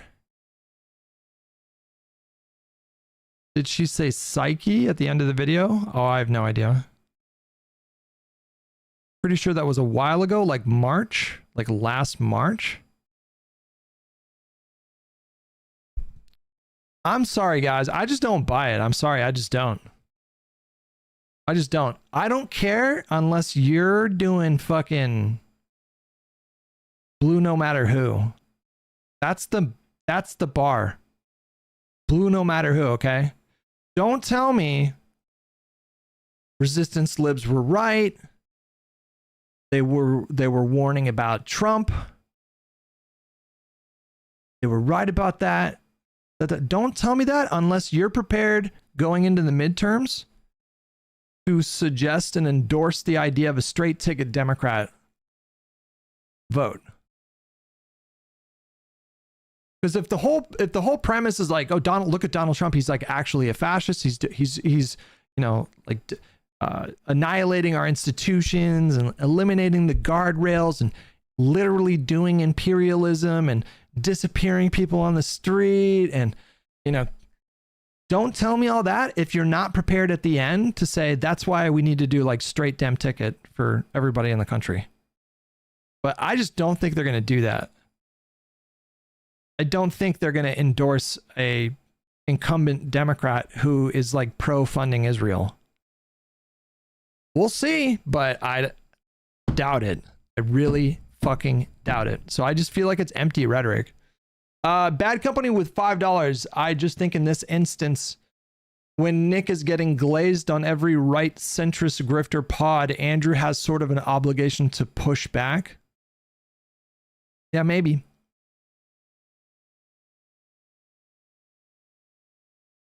Still way behind doing a bunch of crap, but I don't think people like Hassan or Trump are ever happy one moment of the day. They can't stand when anyone else gets more attention than themselves. I think that's a good read. Did you find what she said? No. If you guys want to help me find it, is it on the Breaking Points channel?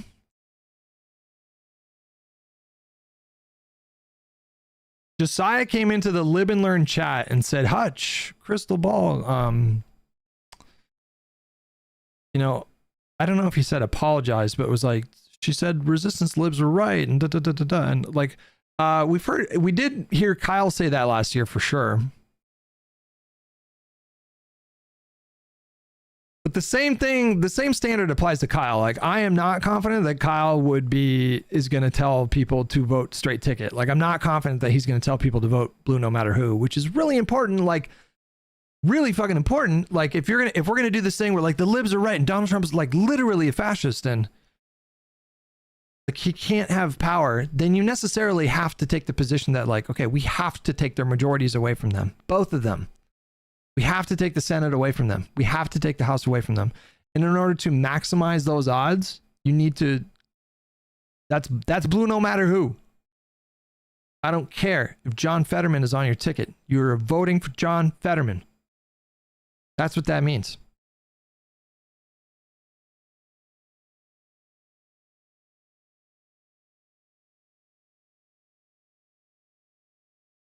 Straight up. That is what that means. Just to be clear. Did he text me back?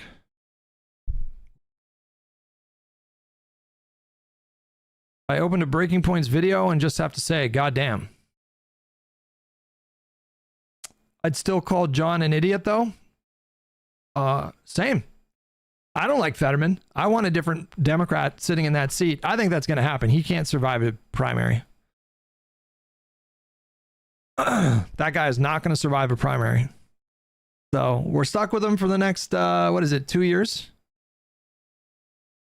He won in 2022, right? We're stuck with him for the next 2 years? No, wait, hold on. 3 years? And I hope somebody primaries him. But I'm pretty confident that's going to happen.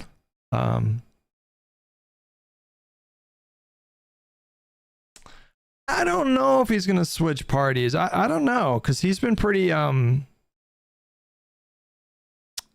he's gone out of his way to say, like, the reason why I'm not going to switch parties is because I'm a Democrat. And push back against the idea of switching parties. I mean, you never know, right? But, like... Well, here's a video of Crystal talking about Tim Dillon. Let's go ahead and maybe this is the video. I feel like this is the most likely candidate. turn to some interesting comments from Tim Dillon. And, you know, I find what he says noteworthy because obviously he was a supporter of this administration. He is an immigration restrictionist. I listened to this whole thing, by the way. It is, he does his classic, like, sort of both sidesy stuff. But the clips that have gone viral are where he's not backing up the administration in this really at all. Let's go ahead and take a listen to Tim Dillon talking about how he does not think that this officer feared for his life in that moment. Now, I don't believe from the angle I'm watching that the federal officer feared for his life. Raziak Mage with 16 months. Thank you so much, buddy. Lopsided Pixel with the gifted sub. McMitty with $5. Election ruling is boring stuff on standing. Not even a unanimous liberal dissent. Foggy with $2. I like how he made you argue against his donos. They do that normally, so they'll like Andrew Wilson does kind of like a similar thing. Where they will debate you for a little bit, and then they ask you if you want to stick around and answer questions from super chats. So that's just like the format. Connery with 50 months. Thank you so much for that. Sky was with 72 months. Gallstone with the tier 1 membership. And I think I'm caught up there. At the speed she's going when she's turning the wheel, I don't believe that the federal officer feared for his life. He could have shot the tires. They could have done other things. This idea that everyone just... I don't even think you're supposed to do that, by the way. But they have to just shoot them in the head. So he says, I do not believe this officer feared for his life. He goes on to really go after the ICE agents for their lack of... And obviously, like the risk in a residential neighborhood, if you're trying to shoot out the tires, is the bullet just ricochets off the fucking street and goes into someone's home. Like that's... I don't know. I am not an expert on police protocol, but I just assume that there's significant risk of just letting it rip with a fucking gun in a residential neighborhood like that. Ain't no way. Ain't no way they're trained for that, guys. Training. Now, with this guy, that's no excuse, because I think he'd been involved. I saw like 19 years he's been, ICE, CBP, whatever, involved in some way. And again, is there a bigger risk of ricochet if you shoot at the tires? I would assume so.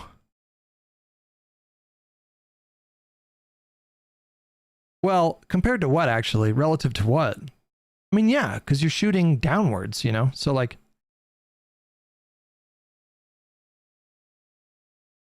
I don't know. Don't ask me questions about physics, okay? That's not what I'm here we'll talk for. about it on the other side. But in any case, he also goes after the ICE agents for their lack of training and professionalism, let's say. Let's take a listen to that. I don't believe the cop was justified in shooting her 3 times in the face. By the way, I've always believed this. And this is something that I've caught heat for, but I've literally believed it since I'm a kid. I don't believe you should ever shoot someone in the face more than once. Seriously, I just think it's ridiculous. So that they did that, and the guy, these are not well-trained law enforcement people in ICE right now. Nope. We're taking people that did backyard wrestling. I mean...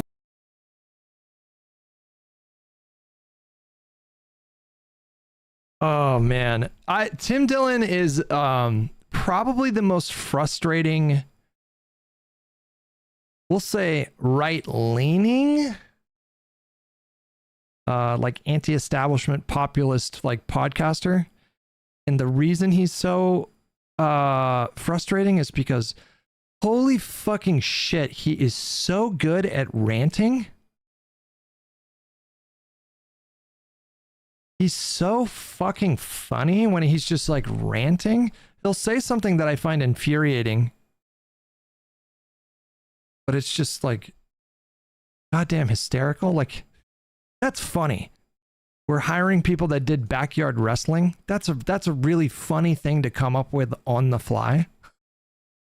Because it's like, it's so true too, Like, you can imagine all of these ICE officers like practicing power bombs through tables in their backyard when they were like 17 years old. I did. Culture studies. Thank you so much for finding that. We will, do you have a timestamp for when she says it? Should we watch that whole video?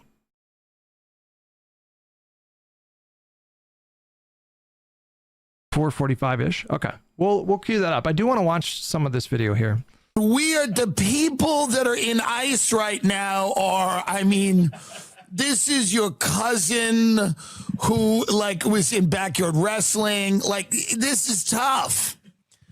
This is not the cream of the crop. You know the guys that kidnapped Maduro, like Delta Force, Navy SEALs? This is not them. This is not the Delta Force, Navy SEAL people. This is people that this is people in their third grade report card. The teacher wrote that has violent tendencies. I saw one of the Chapo guys said that this was like a war of the unemployable versus the employed.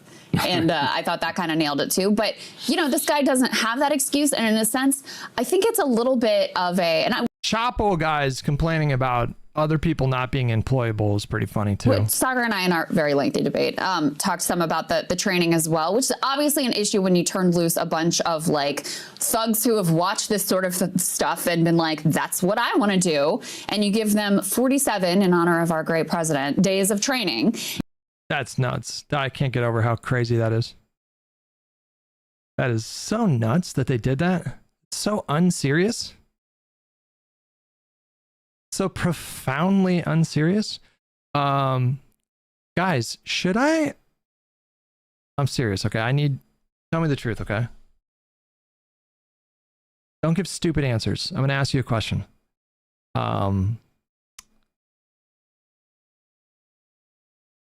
Should I put a red dot on the anaconda? I kind of want to. Like it almost feels like a meme, like a Call of Duty meme. Not an ACOG, just a red dot. Just a red dot. I kind of want to do it, bro. Apparently it's like becoming way more popular now. Apparently a lot of people are putting red dots on their pistols. When we went to the outdoor range over the weekend, I saw a guy shooting a fucking Glock with a red dot on it. But there's also kind of something in me that's kind of attracted to, like, I really want to get really good with my aim in a kind of old school way, you know? Like it's more impressive if I can have good aim just using the regular front sights or the rear sights.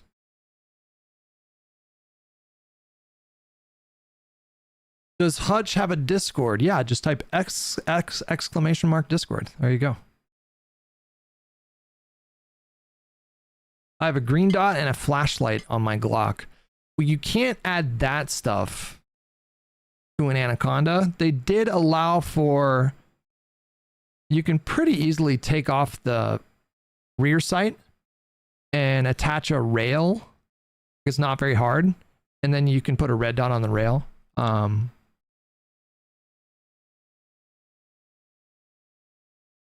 Kind of want to do that shit. Yep, I shoot dots on most of my pistols and it's delightful. I keep the hammer fired classics with irons though. If you want to get good at aiming, you need to be dry firing a lot. Yeah, you're right. I've done dry fire exercises for sure.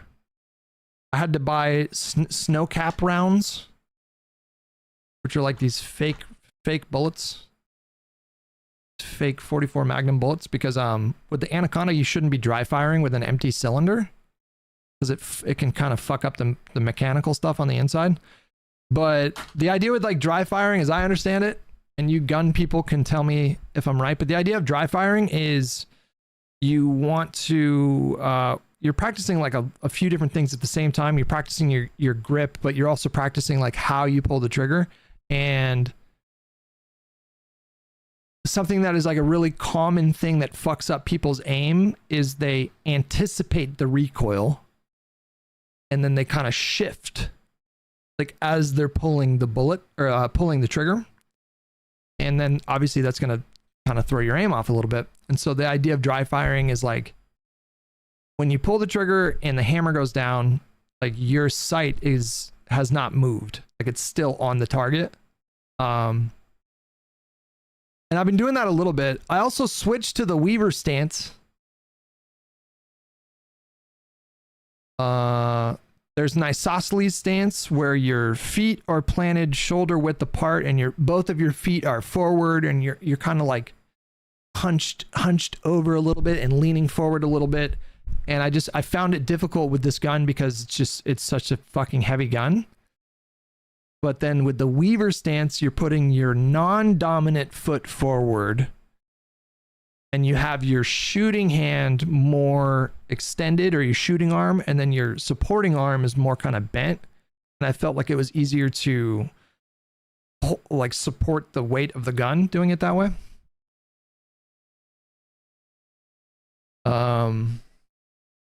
But I kind of want to get a fucking red dot for this thing, man. I don't know. Maybe it just feels a little weird for a Magnum, but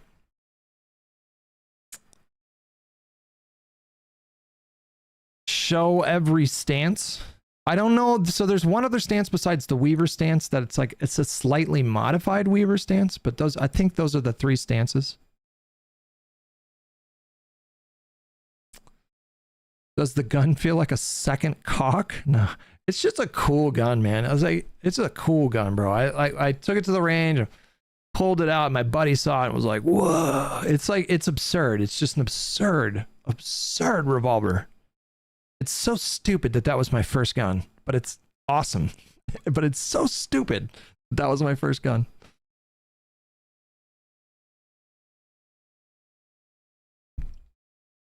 But you can't deny, like, when you shoot it, you can't deny that it's fucking cool.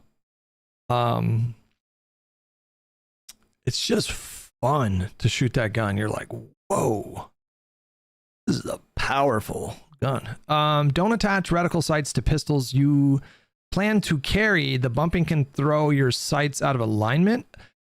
See, now that makes sense, but I'm not going to be carrying. I'm not going for a concealed carry. I'm not gonna. Well, probably not. But I have no plans to or intentions to do a concealed carry. Can you take a gun camping?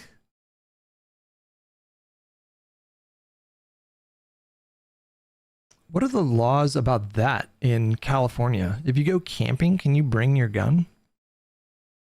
I mean, technically, you can keep your gun in your trunk, like, always. I didn't know that.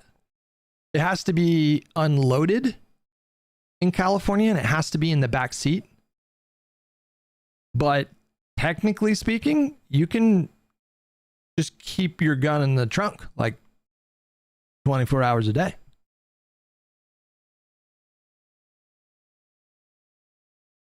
That surprised me. I was like, wait a second. Really? Mungo Ronnie with 43 months. Thank you so much, buddy.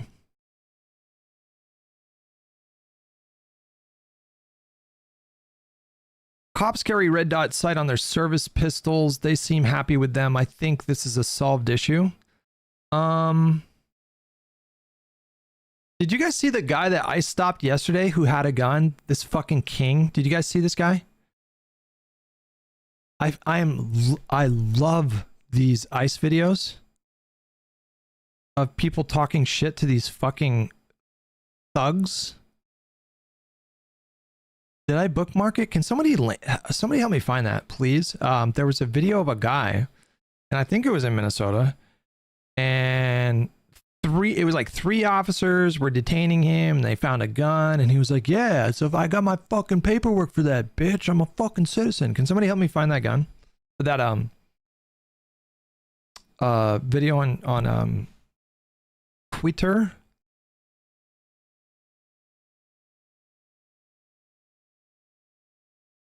Trump says federal funding will stop February 1st. So should Minnesotans stop paying federal taxes at that point?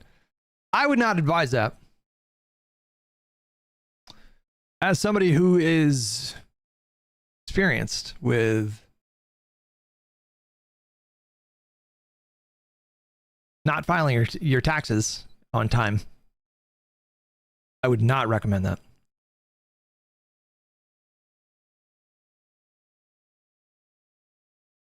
They will find you.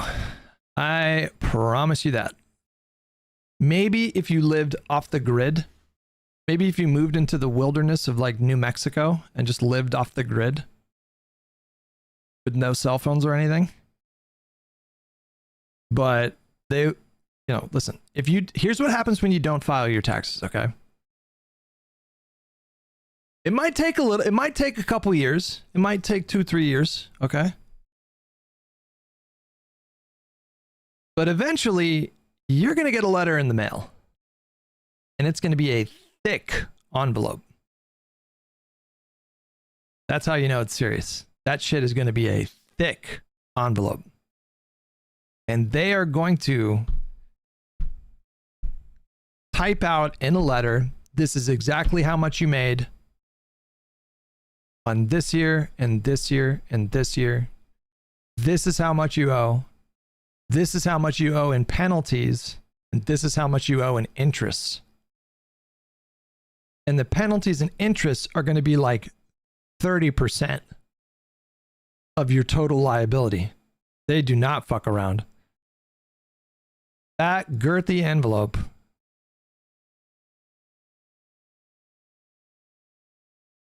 But I will say, and I've said this before, the IRS, in my experience, is very reasonable.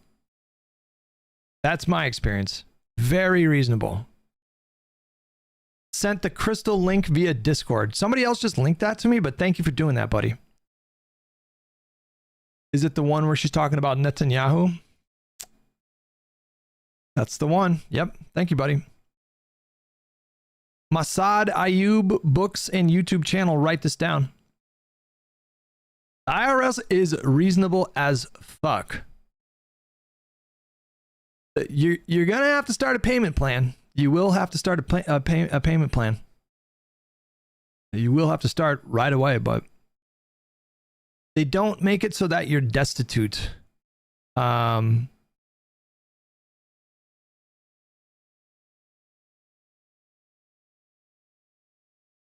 your taxes. Okay, pay your don't pull a Wesley Snipes, all right?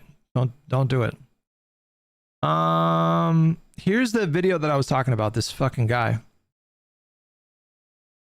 These ICE videos are sustaining me this week.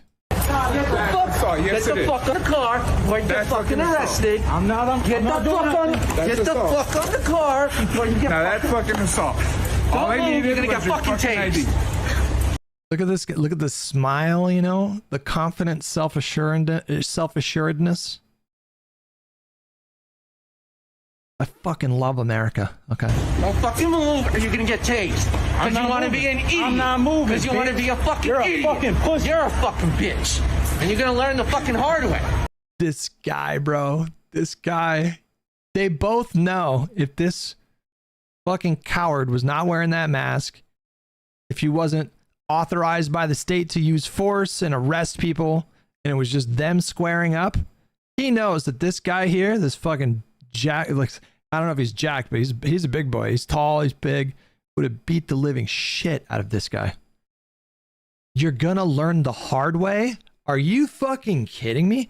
Are we watching like a 1970s like Magnum PI episode? Did this ICE officer just say you're gonna learn the hard way? Hello? This is a skit, Hutch? I don't think that is true. Did I get Facebooked? Ain't no way. I'm pretty sure this is a real thing that happened. I don't think this is a skit.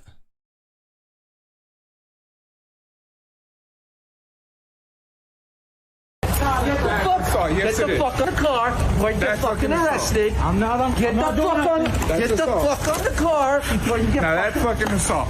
All I need is you're gonna get fucking tased. Don't fucking move, or you're gonna get tased.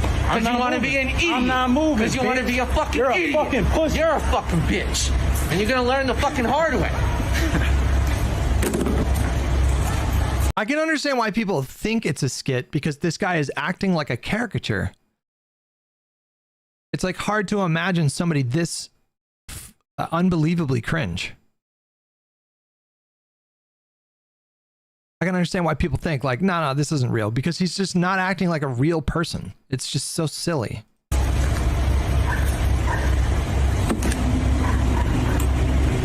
just asked you for an ID. That was I don't give a fuck what you asked me for, bitch. Shut up. You shut up, bitch. Shut up. What's wrong with you? What's wrong with you? He has a gun on him. Look at that. A fully registered firearm. Because I'm a U.S. citizen. What's wrong with y'all? Wow. Whoa. Let's go. Get him in the fucking car. Number one, I feel like they're deliberately trying to scratch this guy's paint job on his car. Number two, even if you disassemble a pistol like that, I know now, guys, because I am a licensed firearm owner, that you don't do that with. He's violating the rules. There's like 4 sacred rules. I already forgot. There's like 4 secret rules or sacred rules. Never point your gun in the direction. Only point your gun where it will do the least harm. Never put your finger on the trigger unless you're prepared to actually fire. Fuck. There's a couple other ones that are pretty important. But don't tell me I'm not looking at chat. God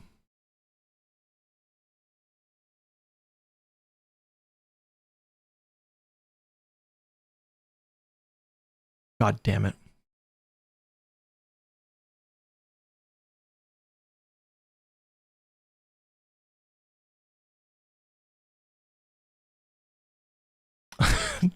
Oh no. Number 3, always have fun. Make sure you're having fun.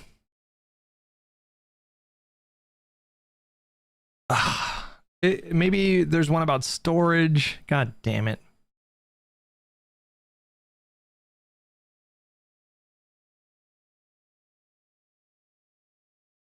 There's 4. Okay. Oh, come on. I knew this. Fuck, I knew this, man. I'm so fucking bad. Treat all guns as if they are always loaded. Never let the muzzle point at anything you're not willing to destroy. Keep your finger off the trigger until your sights are on target and you've made the decision to shoot. Be sure of your target and what is beyond it. Damn. I knew that, man. I knew that. It's a high pressure situation. I'm streaming. People are, occasional doomer with $5. Did you see that Enrique Tario, the J6 Proud Boy, is apparently an ICE agent based on the leaks? I did not see that. That's kind of horrifying. Speedy Taco with $5. Check out the TRR-8. That's the only revolver I have that's worth showing off. TRR-8 revolver. Ooh. A Smith & Wesson. 357. Ooh, that's a pretty gun. Ooh. It's a little small. It's a little small for me. That's a gun for the little people.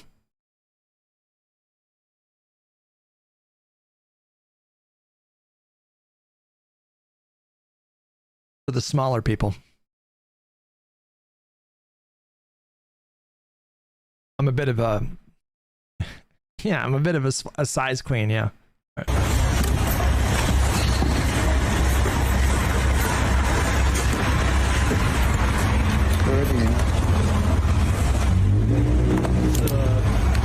That's a wax.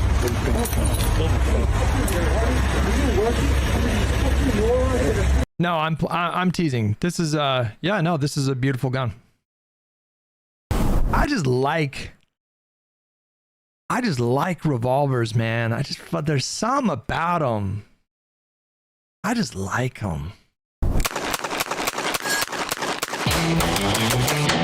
Wait, hold on.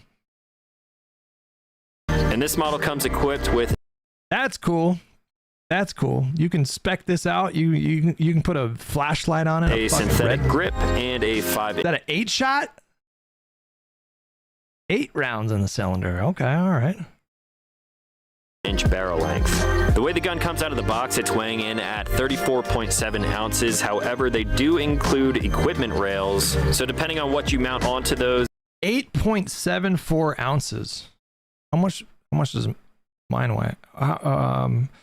Ounces to pounds. 8.74 ounces is about a half a pound. And then the Anaconda 8 inches.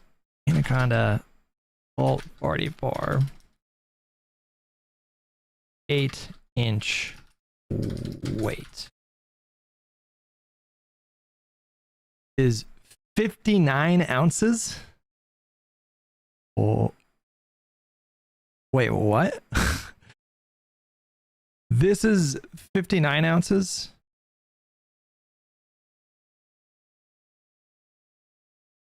Wait, how many ounces? No, this is 8.74 ounces is this gun, and then the Anaconda is 59 ounces, which is 3.5 pounds. Such a stupid, silly gun, dude. It's so stupid. So dumb. All right. Is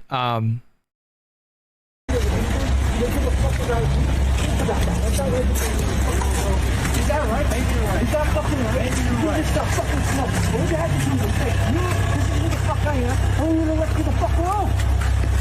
Y'all are some real fucking scumbags. You know that, right? I'm a scumbag? Yes. You just acted like a fucking scumbag. You're a fucking U.S. citizen. You shouldn't have done that. What made you get into this fucking profession? Why are you so mad at why are you so mad at immigrants? Nobody's been. What did they do to you?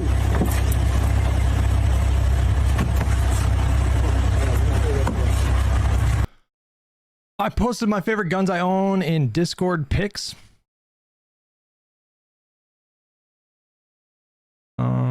Pics.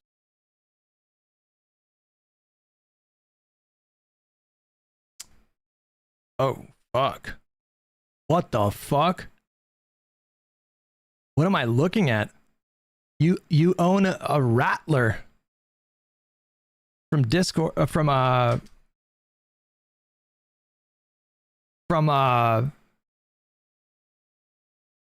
Raiders. This guy owns a Rattler, you guys. Look at this thing. Is this a old school LMG? Do you own like a World War II LMG?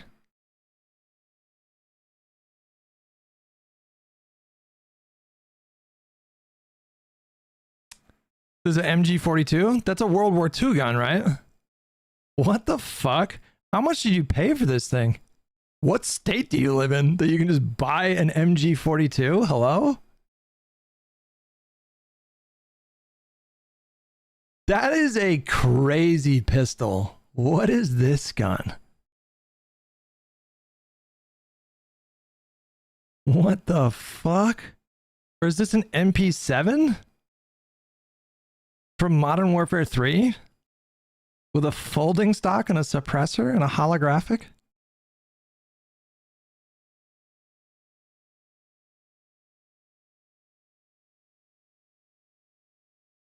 This chatter has way too much extra funds to spend. This looks very expensive. This is like a fucking $4,000 situation right here. Well, I don't know about that. Maybe that's a little much. I can't get over the fact that you own an MG42. Do you live in Nevada? Like, what state do you live in? Unlawful arrest. We'll see it. What did I do? What did I do that was illegal? Don't worry. We're gonna talk. What did I do that was illegal? You can explain it to the judge. Okay.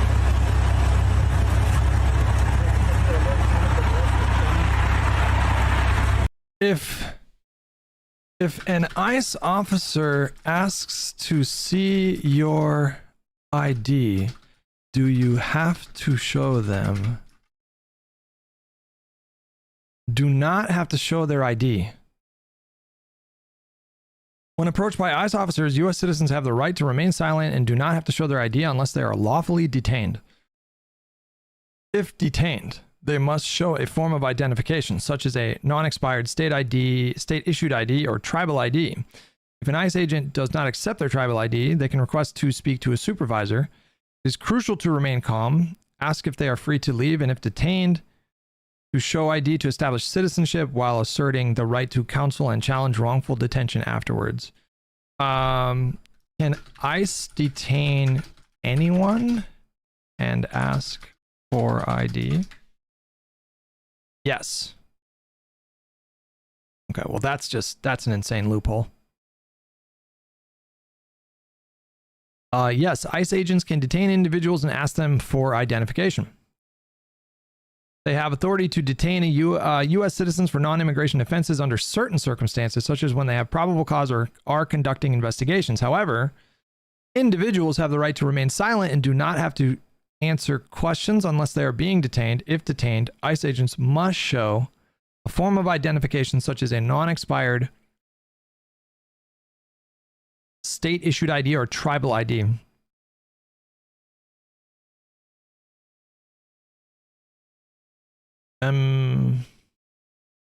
What about like for any reason? Like those cops asking people to like see ID because they were black and spoke with a Somali accent. Like, did that Supreme Court case mean that they can do that now? ICE has the authority to detain individuals believed to be removable, typically with an administrative, not judicial warrant. However, ICE cannot demand ID from anyone without reasonable suspicion of immigration violations. The ability to ask for ID depends on the context of the encounter, such as workplace inspections or arrests with warrants. ICE's core authority derives from the Immigration and Nationality Act and related statuses, which grant immigration officers broad authority that differs significantly from traditional criminal law enforcement. Can ICE detain and ask anyone and ask for ID for being black or speaking with an accent?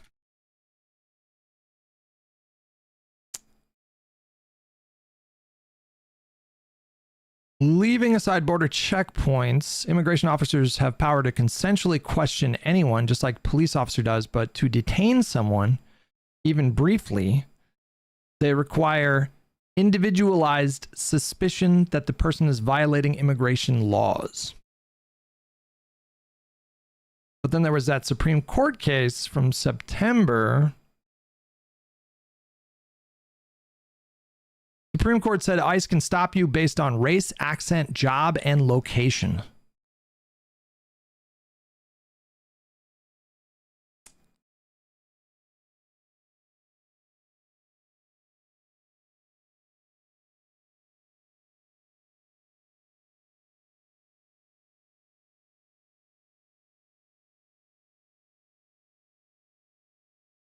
The Trump administration has a 4-part test for immigration stops. The Trump administration has been using 4 criteria to see who ICE agents can stop for immigration inquiries. According to court documents, they are 1, apparent race or ethnicity, 2, speaking Spanish or English with an accent, 3, presence at a particular location, such as a car wash or day laborer pickup site, and 4, the type of work the person does.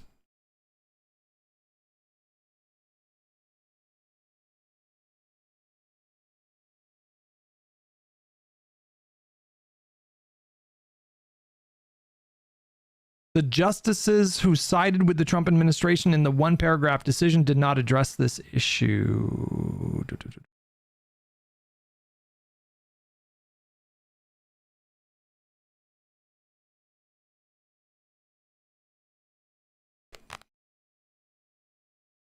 This is America, you know.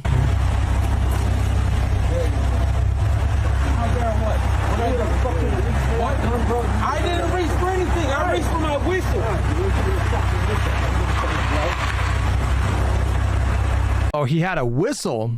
Apparently, civilians are like blowing whistles to notify people in the neighborhood that ICE is here. We saw a video of that a couple days ago. That is constitutionally protected behavior, by the way. They are completely within their legal rights to do that.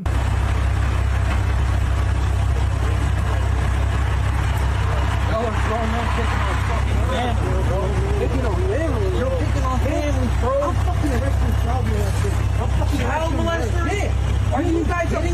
now you're arresting a U.S. citizen for what? For what? Who here's the child molester, bro?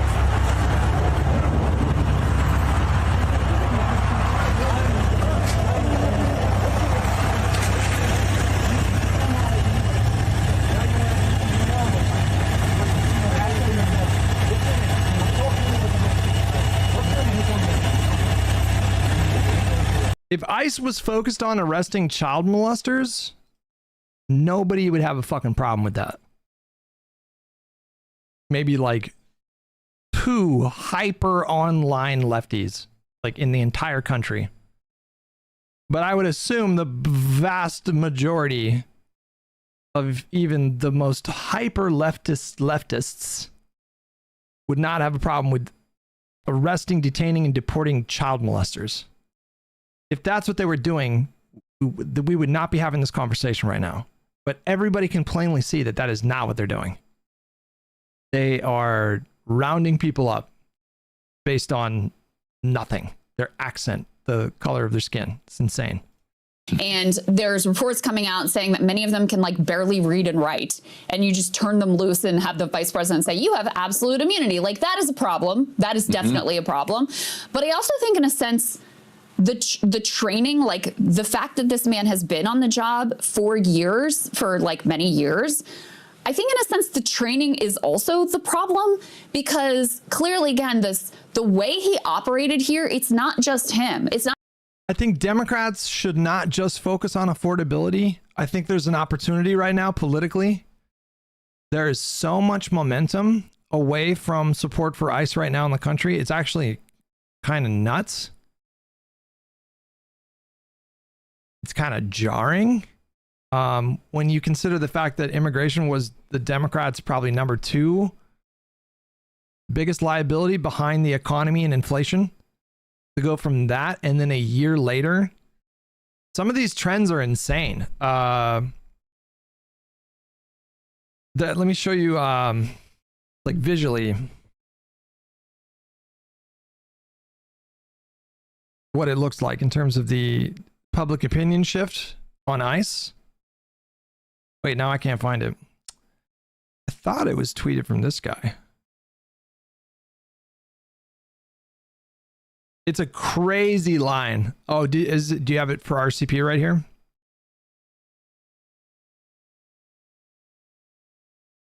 Thank you for that. No, this is President Trump's job approval.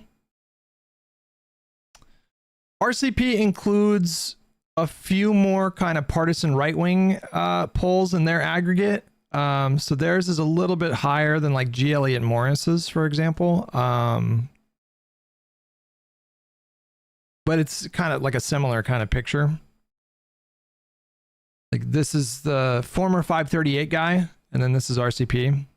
Pretty similar. A little bit more volatile on RCP because, again, my understanding is that they include some dubious, like, I don't know why you would include RMG research. It seemed like a pretty partisan pollster based on what I know. I think this guy used to be, like, I think it's Rasmussen.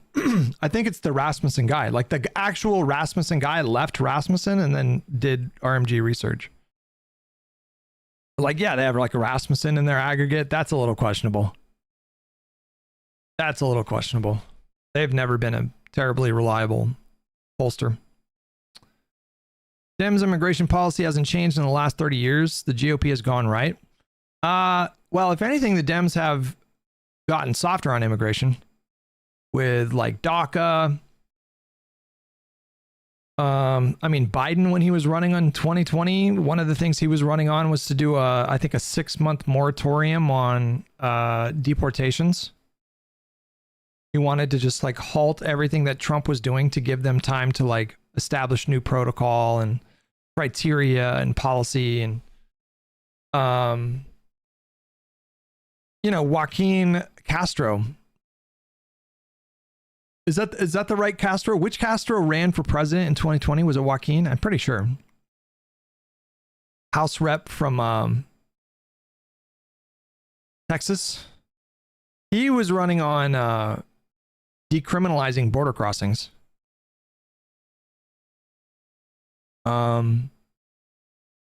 They did move a little bit right. I mean, and they were adjusting to a fluid dynamic situation. So like the Biden administration got fucking hammered by Republican media because the situation at the border got just crazy. I mean, it was untenable what was happening. He waited too long to like do anything about it. He spent his first two years kind of trying to get his signature stuff passed. Infrastructure. They passed a gun reform bill, ARP, IRA. But during that time, border encounters like skyrocketed. And so in response to that, they negotiated a compromise bill with Republicans that had some stuff that Democrats liked, but mostly it seemed to favor Republicans and what they wanted. Limiting asylum and shutting the border down if a certain number of people showed up over a 7-day span. But generally speaking, like when you look at the curve from, say, the 80s and the 90s, like that Democratic Party to now, there's no question that the Democratic Party is, I would say, moved to the left. You know, Bill Clinton was running on pretty strict enforcement of immigration. And then, you know, 8 years later, Obama's doing DACA, that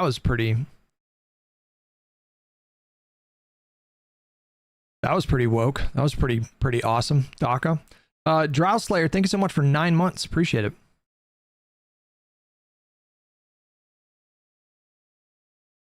Not on topic, but is there a specific reason you don't have your own subreddit? I feel like it might benefit you greatly as it's a lower barrier of entry than Discord alone. I just never took the time to do that. Have you covered the Greenland stuff? Not extensively. I'm kind of just, I don't even know. I don't even know what to think about all that. I wanted to show you the trend line for abolishing ICE. I'm looking for a poll that it's like an illustration like this, like a chart. Because I saw one that popped up on my feed today, and the trend toward towards support for abolishing ICE was it was like an exponential curve upwards. I got a little distracted, but like I think the Democrats should definitely primarily focus on grocery prices, general affordability stuff. 100,000% definitely have that be like the focus, but I think there's enough political wiggle room right now, and there's enough momentum for Democrats to get serious about like reining in ICE. Like they should run on legislation to rein in ICE. I doubt they'll do that because there's some risk there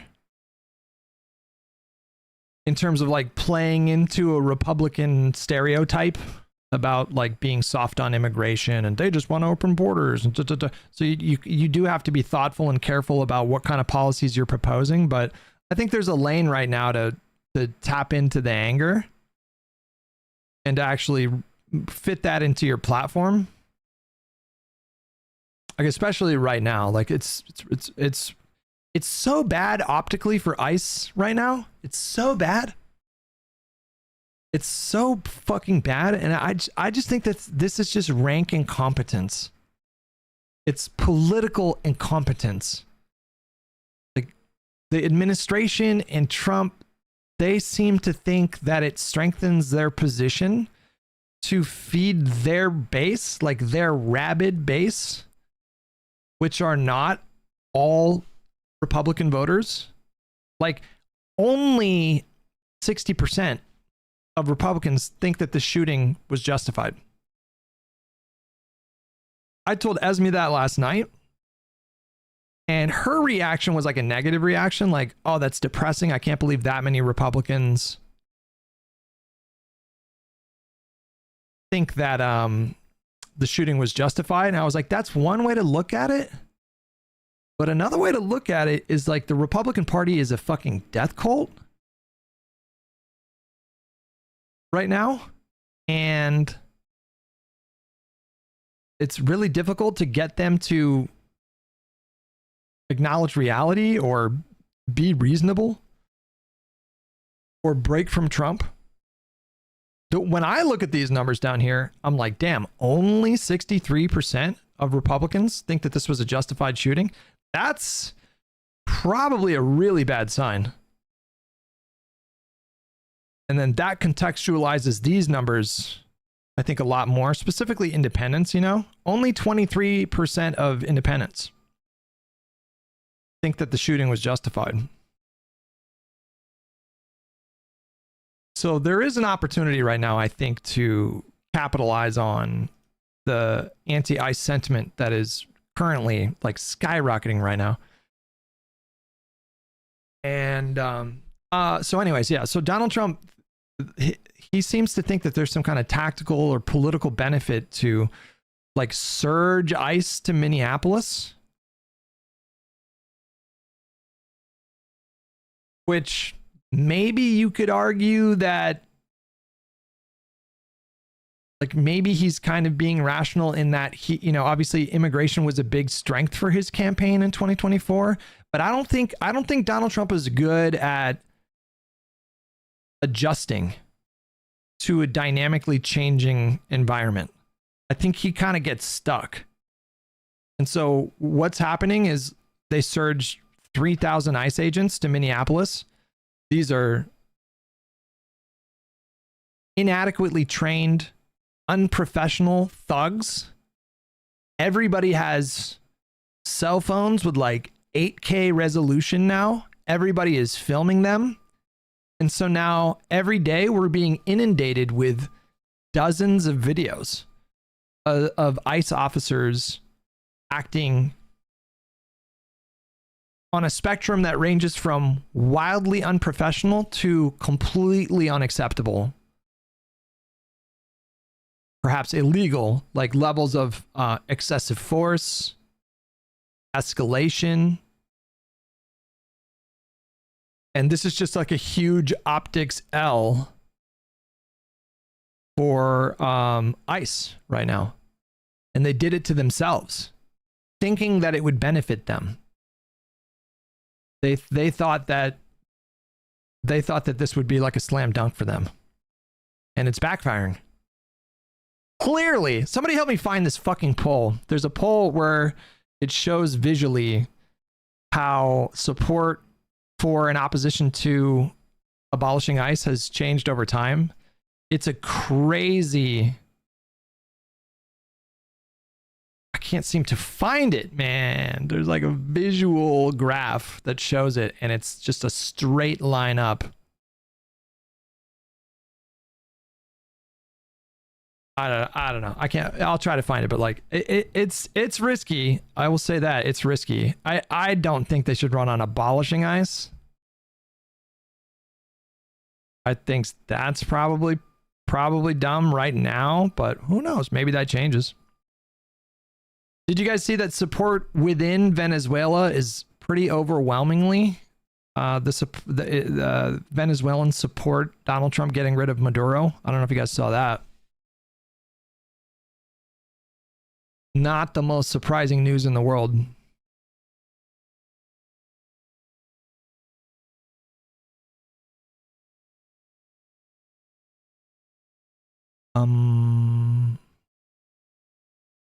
The Economist did some polling in Venezuela. Guess what percentage of Venezuela opposes the raid against Maduro? Let's get some guesses in the chat.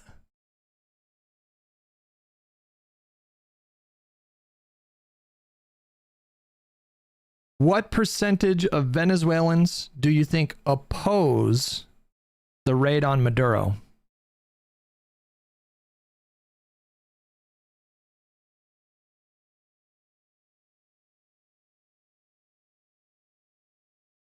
%13. 13%.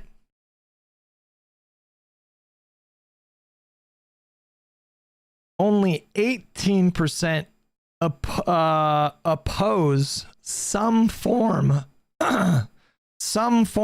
of U.S. governance. That one's kind of crazy.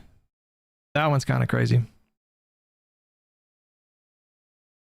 feel like this vindicates my view that this will progress like little by little, but it will progress and eventually land on just a W for the administration.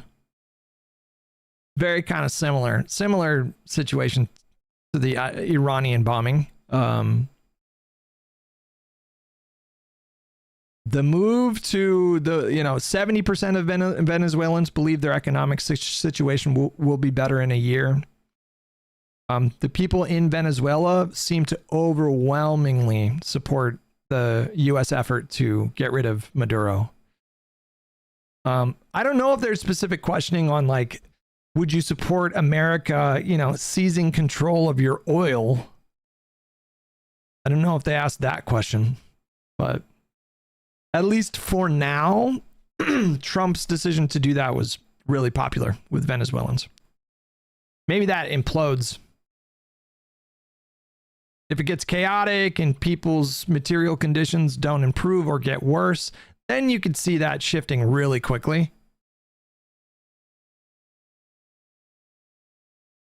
You should look at the crosstabs for this poll from Reuters today. Americans oppose using military force to take possession of Greenland. I know that the opposition to invading and annexing Greenland is overwhelming. A majority of Americans have heard a lot or a little about U.S. efforts to acquire Greenland. Far more disapprove, 47%, than approve, 17%, of U.S. efforts to acquire Greenland. 35% say they are not sure. I got to tell you guys, I don't love those numbers.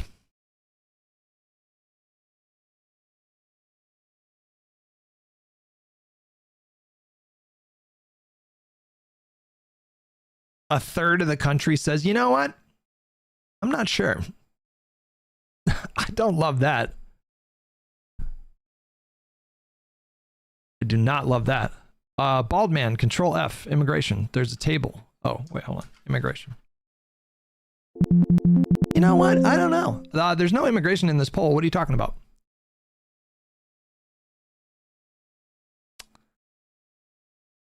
A large majority of Democrats, 79%, and 51% of independents disapprove. Among Republicans, more approve than disapprove, 40% versus 14%. Though many say they are not sure, 46%. Very few Americans, 4%, say it would be a good idea for the U.S. to use military force to take possession of Greenland. 71% say it would be a bad idea. Americans are more open, though still divided, to the idea of the U.S. building additional military bases in Greenland under existing agreements. Did you find it for me, Nick? Nick, you beautiful man. This is what I was talking about, yeah. Look at that trend line.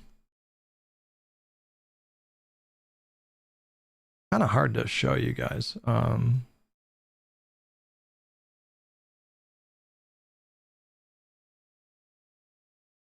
That's better. Look at this, you guys. Look at this, you guys.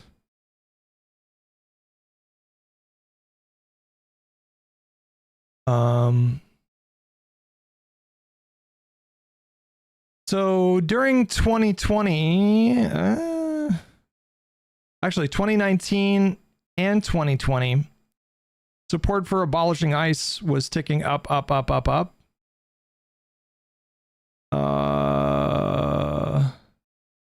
Starts to go back down in August of 2020. And then support for abolishing ICE just consistently went down during the Biden years. And then support for abolishing ICE started ticking up in September of last year.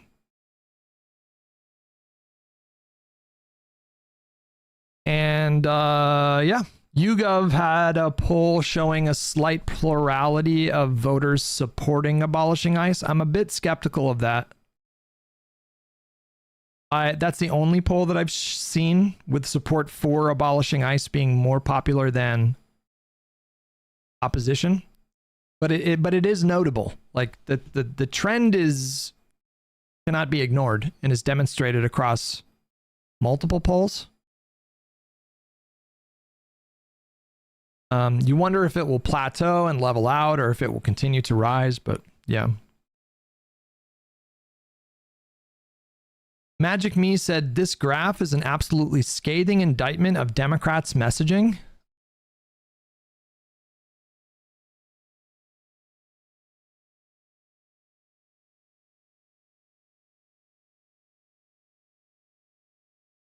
That is what you saw that graph, and that was the thought that popped into your mind. I'm going to lose my mind. There's no way you just did that.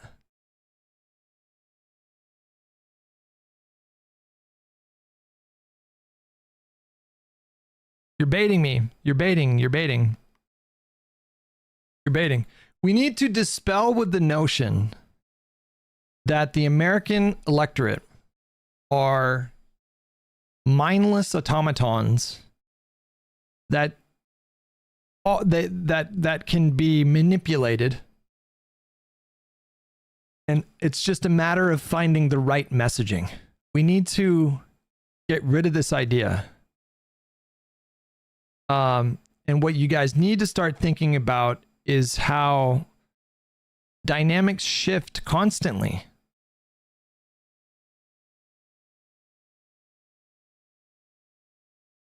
New events occur which change the zeitgeist. They change the cultural understanding of things. They change popular sentiment. This happens a lot in politics. Perceptions of the economy is like a really... Actually, that's not the best way to make the point, you know? People were becoming more sympathetic to abolishing ICE during the last 2 years of Trump's presidency. But why do you think that was? They were reacting to what started with was like the family separation policy. I think that was the thing that when was that story relevant? 2019 or 2018? They were reacting to Trump's abject cruelty. And so they were reacting to that. And then by the time they got to Biden, like by the end of Biden's presidency, they were reacting to, at that time, some really chaotic videos and images coming out of our border that were really easy for the Republican Party to exploit. And so the politics of that moment called for the compromise bill. That was pretty politically necessary at the time. And now the dynamics are shifting again because people are being inundated with videos and of ICE agents acting like Gestapo, frankly. And so now things are changing in a different direction. I think a good example you're trying to make is George Floyd and defunding the police. A popular idea for a moment, but not for long. The idea, so defunding the police was never popular. Like, well, it depends on what you mean by defunding the police, but like literally defunding the police, which is how people took that expression, like literally just like starving them of their budgets, that was never popular. No. No, you guys are crazy.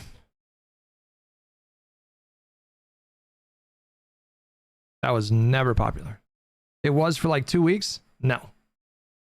No. Show me. Show me your work. Let me see. I want to see this poll that you're looking at. I think what you're thinking of is support for BLM. Support for BLM went from like 40-45% to up to like 55-60%, and then it went back down because of the riots.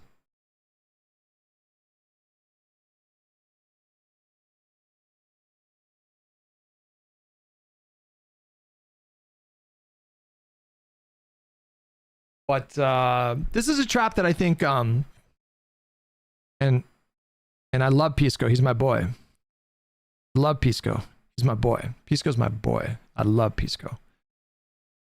But I think this is a trap that he kind of falls into, this notion that the public can very easily be manipulated if you can just find the right messaging. I love him. He's my boy. But a lot of people seem to have this mentality. Hassan certainly has this mentality. That doesn't mean that the Democrats can't work on their messaging, and there's some level of influence that like political parties have and political leaders have. But this idea that the public is like perfectly malleable and can very easily be pushed in this direction or that direction is just not something that I've ever seen to be the case with the American public. There are so many things that political parties and political leaders cannot control for. And so it's like both. There's, you want to show good leadership and sometimes you can make really persuasive arguments and help shape narratives or whatever. But there's a lot that's like really out of your control, and a lot the politicians are responding to. Like something might happen and a party might have to like respond to that and adapt and shift, and sometimes that does mean like moderating on certain policies or whatever. Daz Vidania with $2. He might be your boy, but is he your man? I love Pisco. He's my man. My boy. All right, hold on. Not just him that's recording with the iPhone, right? There's pressure both for surveillance reasons and also for content creation reasons to be recording all these interactions and hope that you get on the next viral hype reel, right? The moving around the front of the vehicle. Now, by the time the shots are fired, he's to the side of the vehicle, but walking in front of a vehicle with the engine on is directly contradictory to what any local law enforcement, I mean, they have years and years and years, decades of training, like data of how it goes and how you're supposed to approach. This might be the first time that I'm just like basically fully in agreement with all of my like least favorite voices. This might be the first time in years where like me and Crystal Ball, not that I shouldn't say that she's my least favorite voice. Like, I do think she's a mixed bag. There is some good in there. I shouldn't have said that. I didn't mean that. It's Fish. He asked me, hi Brian, what are your thoughts on Hutch's lack of hair, plus if Twitch chat or YouTube chat is better? Also, do you think Hutch loves Pisco and considers him his boy? Hutch's lack of hair, truly a bold fashion statement that screams, I don't need hair to distract from my dazzling personality. As for Twitch chat versus YouTube chat, it's like choosing between a chaotic circus and a slightly more organized circus, but hey, at least we love our clowns. And Pisco being Hutch's boy? Only if love means constantly roasting each other in a romantic way. Okay. But this might be the first time in a really long time where I'm just, I think like me and Crystal Ball, maybe Kyle, I haven't really seen what he's had to say about this. Maybe Majority Report, like might be the first time I'm just completely, fully in agreement. Like abolish ICE. I would be in favor of abolishing ICE at this point. I don't know about running on it, but like I would be in favor of that. I want Democrats to run and hide their power level. And then when they actually get a trifecta, I want them to get rid of ICE and establish a new agency or roll it up into DHS again, or and then implement massive reforms.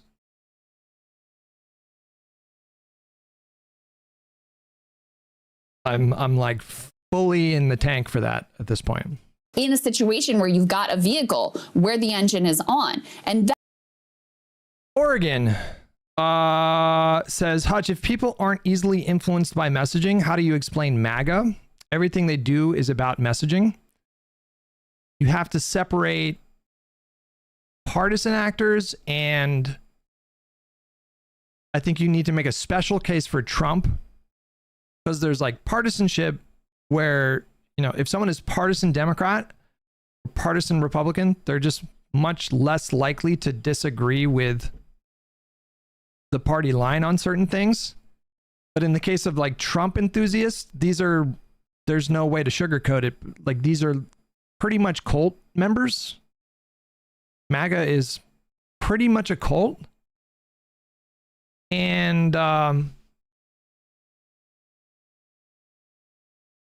so I didn't say that nobody can be persuaded by messaging and rhetoric, but a plurality of the country are not partisan. A plurality of the country are not especially attached to either party. And they're the most crucial group. They're the most kind of dynamic and less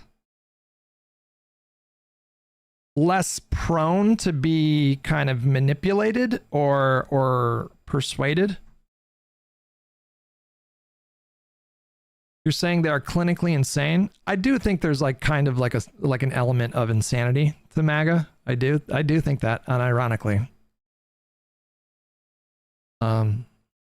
It's just different, and you don't really see that.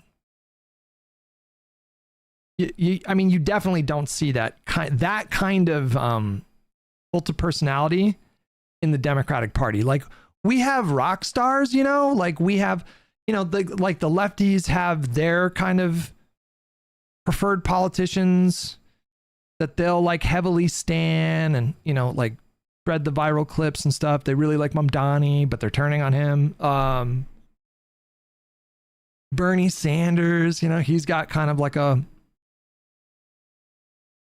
like shades of the kind of fanfare that MAGA has, but it just doesn't compare to what we see from MAGA politicians. And to me, it seems like Democratic voters are way more ready to like abandon politicians. To me, when I look at it, and I'm biased, but like, I think Democratic Party voters are way less attached to politicians. What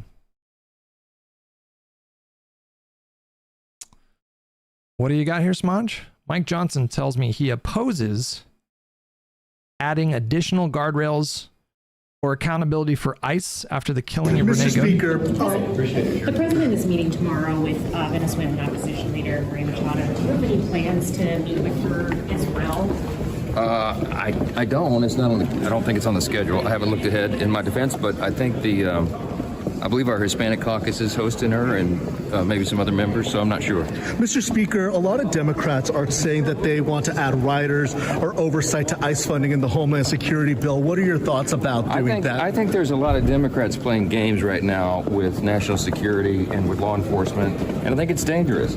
ICE is doing what ICE is designed to do. By its very name, it's Immigration and Customs Enforcement.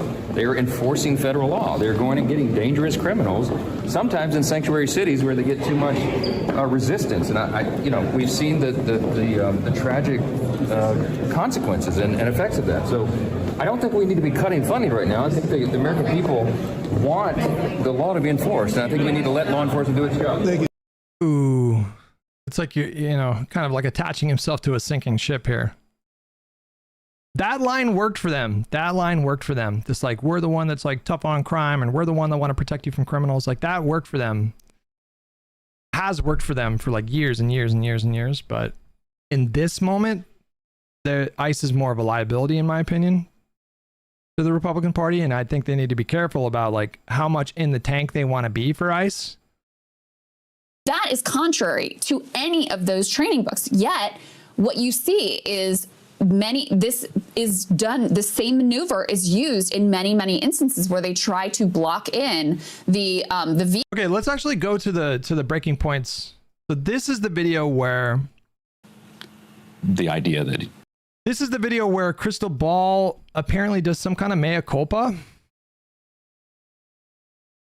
and suggests that the resist libs were right.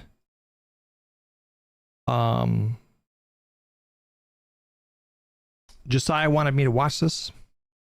We're going to watch it.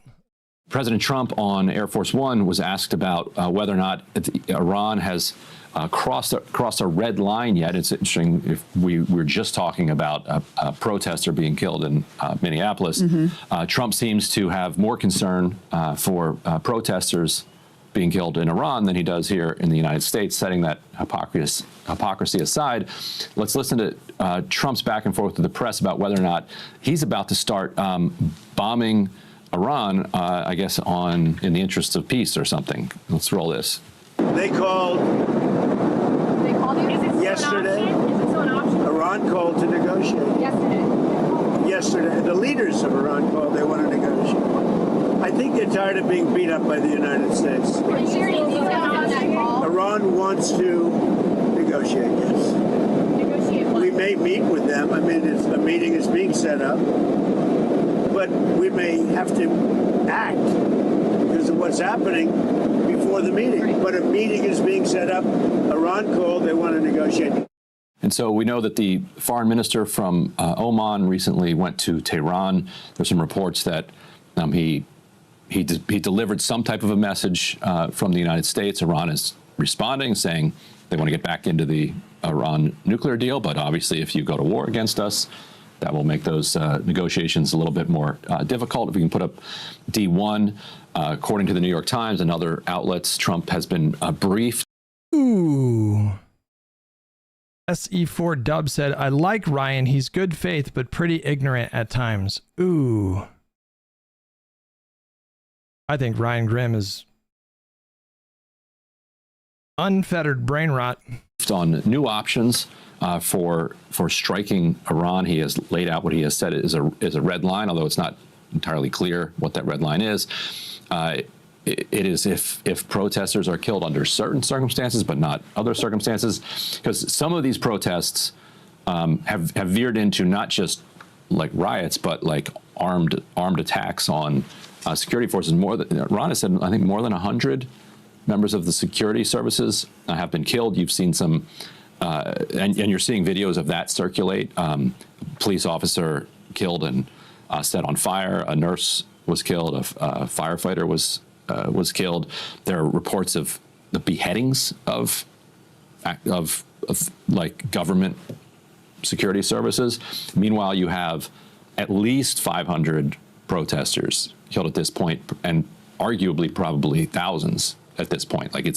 And Iran has cut the internet, so it's very difficult to get legitimate information out of there. Lindsey Graham was at an event last night and told people there he had to cut it short because he was very excited that we might go to war that night. Let's roll D2. But the reason I had to cut the speech off a little bit, and it was really very kind of you to do what you were doing, I don't know what, but this might be the night. It's just a matter of time now. He is that Holden Blood Feast meme. That's him. That's literally him. It's just a matter of time. Why is it just a matter of time? And you know what I'm talking about, don't you? This tyrannical regime needs to end. We need to end this for the good people of Iran and for our own selves and the people of Israel. We need to take this guy down.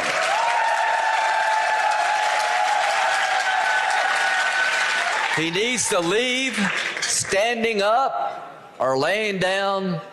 I don't care. He needs to go. And if we can pull this off, it'd be the biggest change in the Mideast in 1,000 years. Hamas, Hezbollah, gone. It's not even clear to me why Lindsey Graham would need to cut it short. Like, is he calling the shots here? Is he like picking targets? Like, what is his involvement with this potential bombing, or does he just need to be in private to enjoy it? He needs to be alone to fully savor the moment. Like, the fact that he's still so influential with Trump really undercuts the idea that Trump is not just a... There are many things about this that have undercut the idea that Trump is Mr. Peace. I mean, to be honest with you, I think he is worse than the neocons. He's actually worse than the neocons because he has bombed, what, 7 countries so far?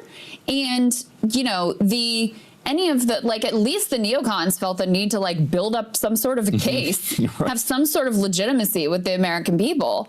The full-on barbarism and the complete law of the jungle might makes right. Like, this is actually worse now. And I'm someone who, and I think you were too, probably in the first Trump administration, I was like, Bush is still worse. Like, Bush is still worse than what Trump has been. I can no longer make that case. Like, the resistance libs were right. Their most deranged takes on everything except Russiagate were 100% proven correct. I am sorry for ever criticizing you guys. And you know what? All the, like, discussion of his moral temperament and, like, his... to me, this reads like a little jokey, you know, like, I don't really...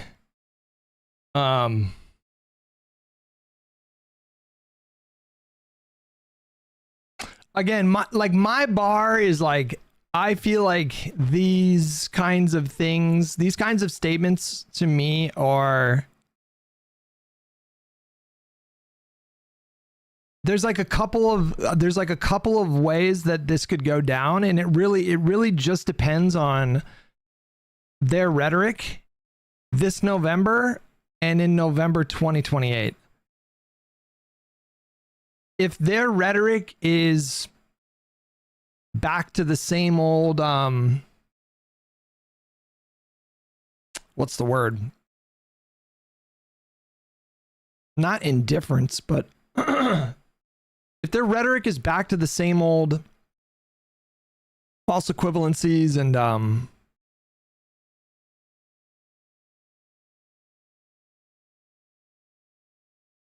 talk about, like, vote, their conscience can allow them to, like, if their rhetoric is back to the same old,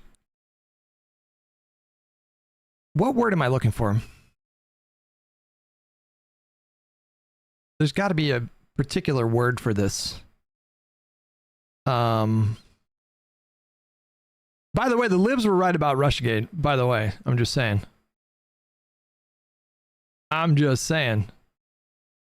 We were fucking right about that. I mean, now I don't know about, like, you know, I don't know about if there were libs that were saying that it was like a more of a conspiracy than it actually was, or if Donald Trump actually had, like, you know, it was secretly coordinating with Russians. If people were making definitive statements about that, then they were wrong. But the Russians absolutely intervened in 2016 after Donald Trump asked them to. They hacked materials and selectively leaked things through WikiLeaks in an explicit effort to help elect Donald Trump. He gleefully accepted their help, even in the absence of anything that is technically illegal. That was a pretty astonishing thing that happened. And it was very, very bad. And, you know, that to me is Russiagate. There were definitely libs who think Trump straight up had or has a Russian handler. I mean, I can understand. I mean, I'm definitely sympathetic to people who believe that. Quite frankly, Trump himself gave people plenty of reasons to be suspicious. But after the investigation had been conducted, both in the Senate and through Robert Mueller's special counsel investigation, after all that came out, if people were still clinging to that idea, then yeah, that would be kind of stupid, right? But what am I trying to say with this? Like, listen, Here's what I think liberals have been saying just the whole time, okay? I think what's been a consistent line from liberals since the start of Trump and like the Trump era of US politics is I think liberals have been saying that Donald Trump is uniquely dangerous. Remember the big thing in 2017, the first year? What was like one of the main phrases people were saying? What were the libs saying? Besides not my president, what were they saying? Somebody guess it. Come on. One of you guys can guess what I'm thinking of right now. There was like a thing that people kept saying that libs kept saying in 2017.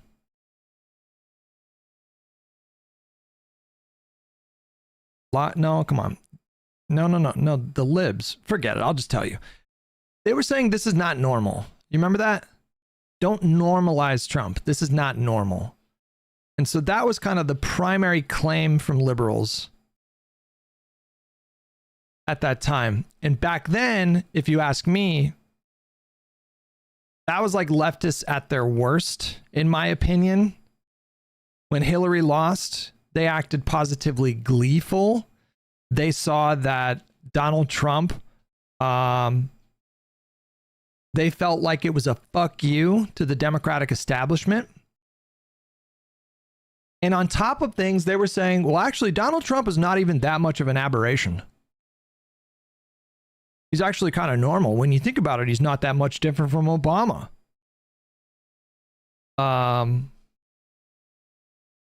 That's what I recall. You know, that's what I recall from back then. And so that's been, I think, like the primary claim from liberals is like Donald Trump is uniquely dangerous. Like this requires extraordinary actions. This requires maybe compromising on some of your beliefs or even morals or whatever in terms of how you approach politics, voting, practically begging people to like join this coalition to oppose him.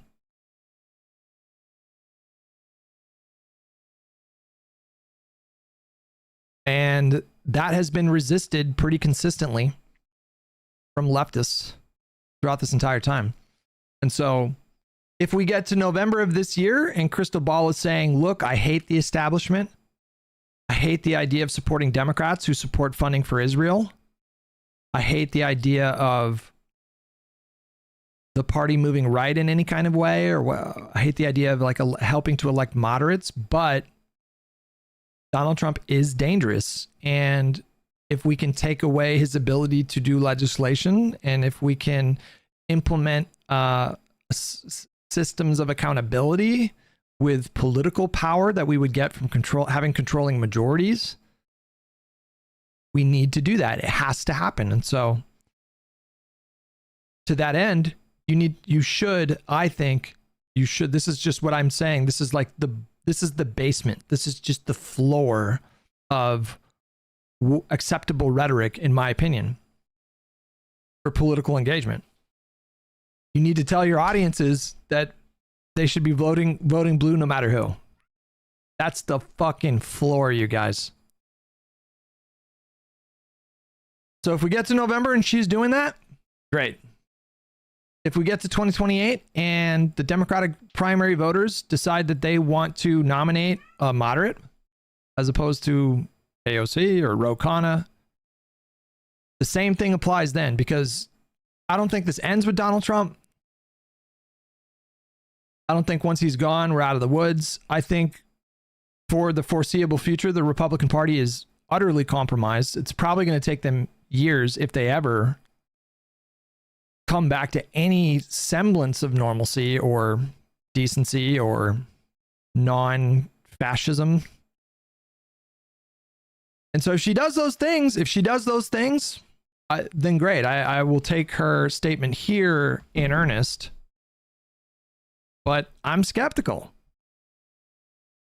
I'm skeptical that she'll maintain that position. I'm skeptical that she'll do that. I think we'll see. We'll see how this goes. Hutch, is both a blessing and a curse that Dump has been able to do so much damage, largely without passing anything and relying on inaction from Republicans in Congress. Both a blessing and a curse. Yeah, I see what you're saying. Yeah, see what you're saying.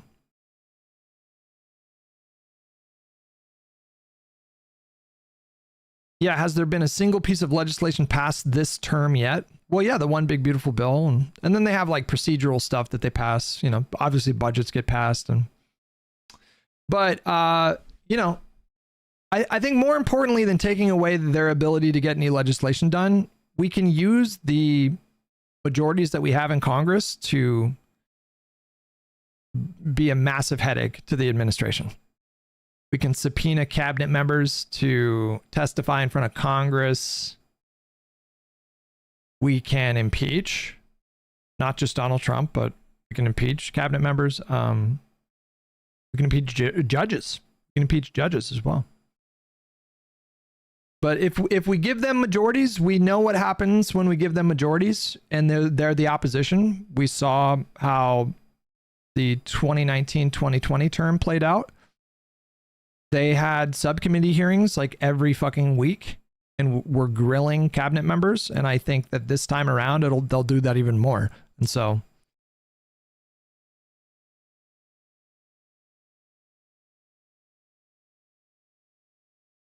it's really important. Really, and guys, also more importantly, it's about setting us up for success in 2028. So it isn't just about blocking legislation. It isn't just about subcommittee hearings, subpoenas, televised hearings, you know, investigations. It's also about juicing our numbers up as much as we possibly can in 2026 to set us up to more easily get a trifecta again in 2028. So it's about future gains as well.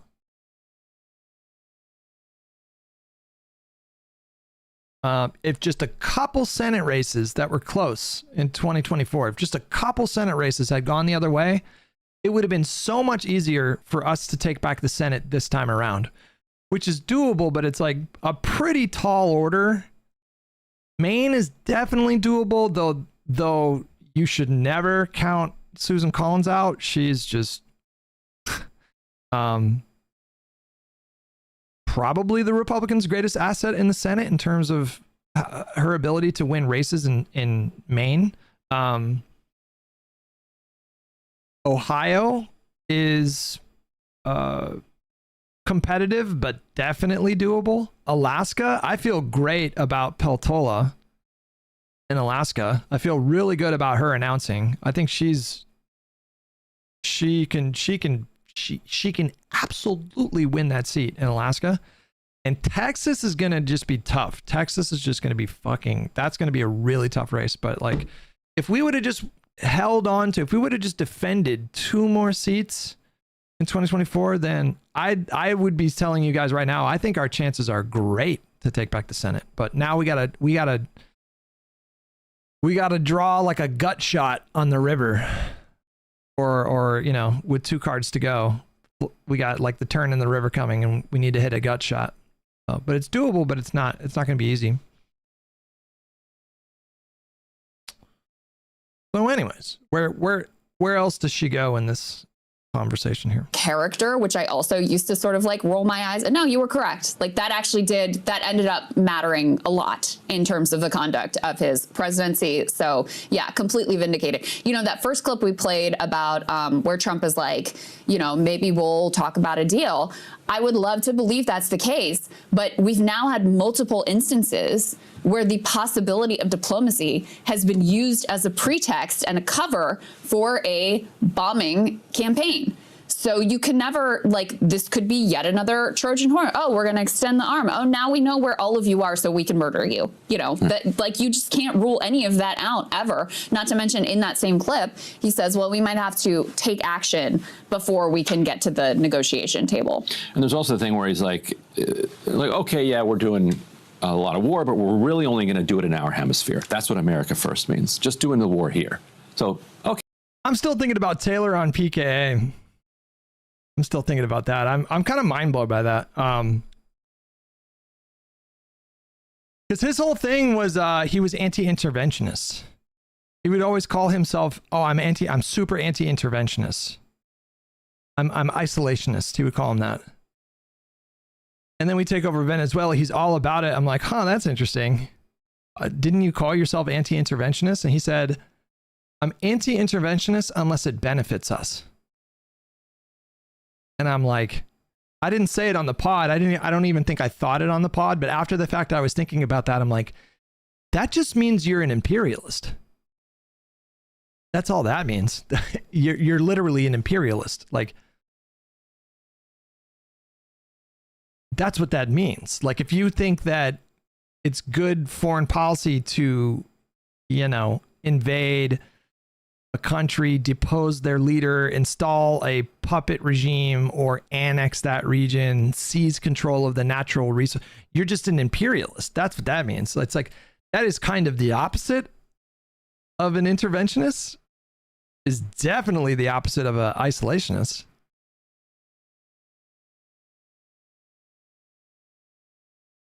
That's just not what you can't call yourself a non-interventionist and be like, no, but I'm okay with like taking over a country if it benefits us. And I tried to press him a little bit in our conversation when I was like, okay, but you could use that exact same logic to justify invading Canada. If that's the standard, like, oh no, we should definitely invade countries and take their natural resources. Like, if we can do it militarily pretty easily and it benefits us greatly, it's like, okay, well, you could use the same logic to do the same thing in Panama, to do the same thing in Mexico, to do the same thing in Canada, to do the same thing in Greenland. Why not do those as well? Why stop at Venezuela? Fuck it, let's go to Colombia,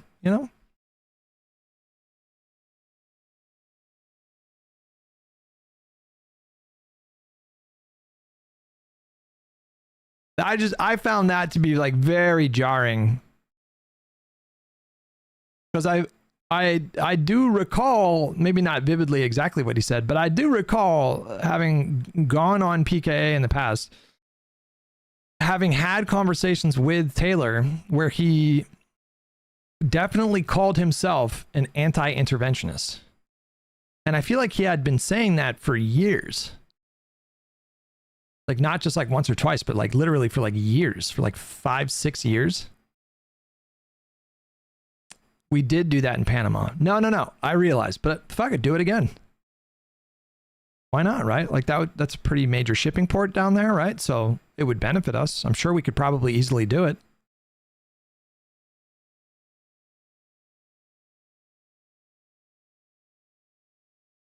It would benefit us, right? If we just took that over. That's the logic that he used for Venezuela. Well, no. We benefit from the oil. And it's like, hang on a minute. That you don't get to be flexible on non-interventionism if it benefits us to like steal a country's resources. That is literally just imperialism. It's actually even more brazen than like the Cold War kind of interventionism that we were doing, where at least they were using pretexts or doing it in a very clandestine way.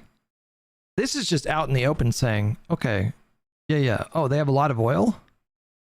Let's get in there.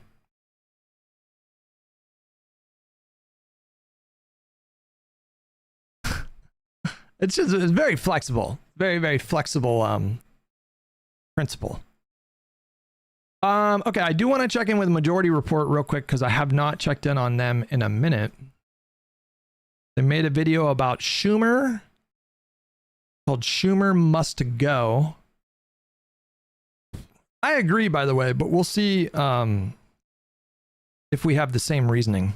Chuck Schumer is in his classic mode, which is, I want there to be enough problems with Trump, but not so much that it actually comes to me. Yeah.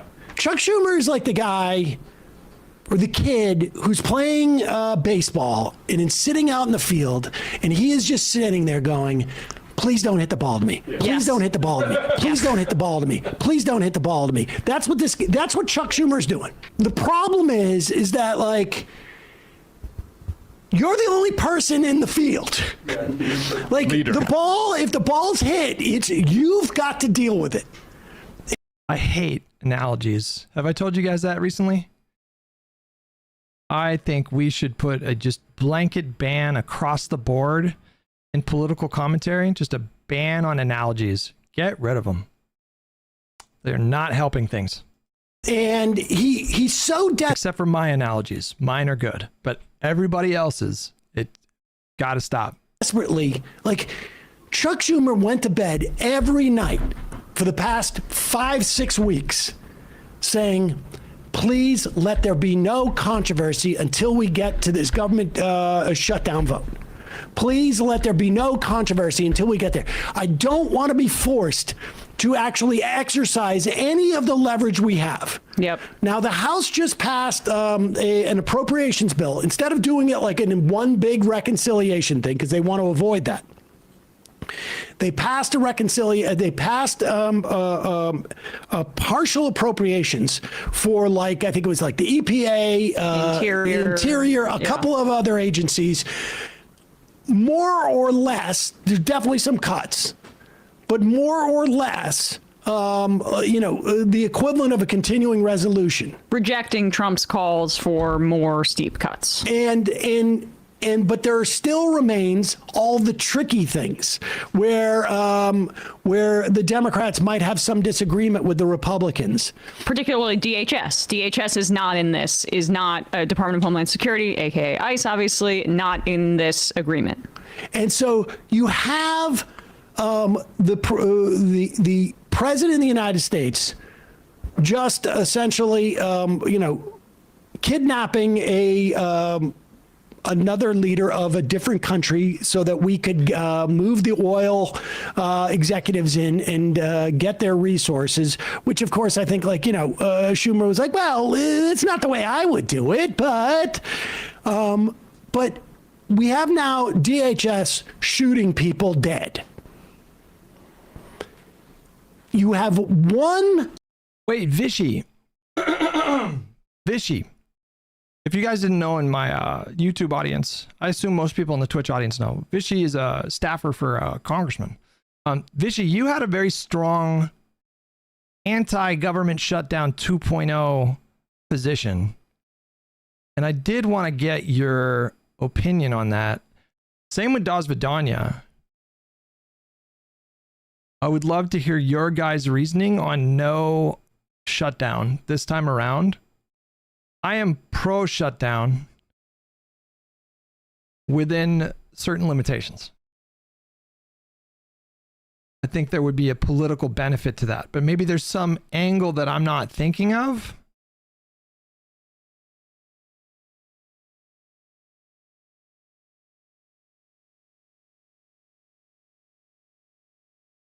I think there are a couple political considerations here that are difficult to ignore. Number one, I think there's going to be a tremendous pressure on the Democratic Party to fight. And this is how I think a lot of Democratic voter base look at the shutdown like a fight. They look at it like you're fighting. And so I think there's going to be just tremendous pressure from within the party. Now, maybe if it doesn't materialize, it's like a few days of bitching and moaning on Twitter and, it doesn't really stick and people are not really pissed off about it for any meaningful length of time. But I do think there's going to be tremendous pressure on them to do a shutdown, in part because of their own rhetoric around the end of the shutdown the last time. Because I think I recall some Democrats, maybe even Schumer himself, saying that the Republicans are going to be more open and ready to negotiate stuff like the extension of the tax credits in January. And then there's also the other political consideration of, I do think it would benefit us. I do think it would benefit Democrats politically to pick a fight once again about the tax credits. And at this point, I am on board with ICE reforms. I'm a little bit different. I differ a little bit from, and I love my boy Pisco. I love my boy. He's my boy. I love Pisco. But I'm a little bit in a different camp between the Pisco and actually all of them, Soy Pill and IRI, where I am not on board with the idea of a indefinitely prolonged shutdown. We already got into that on Monday, so I don't think I need to explain myself there. But the two staffers that I have in my chat, maybe there are more staffers that I'm unaware of, but the two staffers that I have in my chat, Vishy says he doesn't think a shutdown is a good idea. I don't know how Das Vidania feels. If Vishy comes back, let him know I want him to hop in Discord and explain his thinking. Tool at your disposal to actually do anything. And that is, we're going to cut the funding. Yep. Remember, DHS is getting hundreds of billions of dollars. They are going to be the wealthiest police force in the world. ICE is the largest law enforcement agency by budget in the world, including in the United States. They're I think in the history of the world. I could be wrong. Bigger than some militaries. And he has the opportunity. And what does he do? We have now seen this video over and over again, right? And there's a contention. On one hand, the Trump administration has told a total pack of lies based upon video that we can see. And on the other hand, Chuck Schumer says, Senator Schumer, do you have any comment on the shooting in Minnesota, the ICE shooting? Well, I saw the video. It just turns your stomach. We need a quick and full investigation to get to the bottom of this. But when you have these ICE agents all over the streets of our cities without any cooperation with local law enforcement, local communities, tragedies, horrible tragedies, killings occur. Wait. I cannot for the life of me understand what the issue is with that.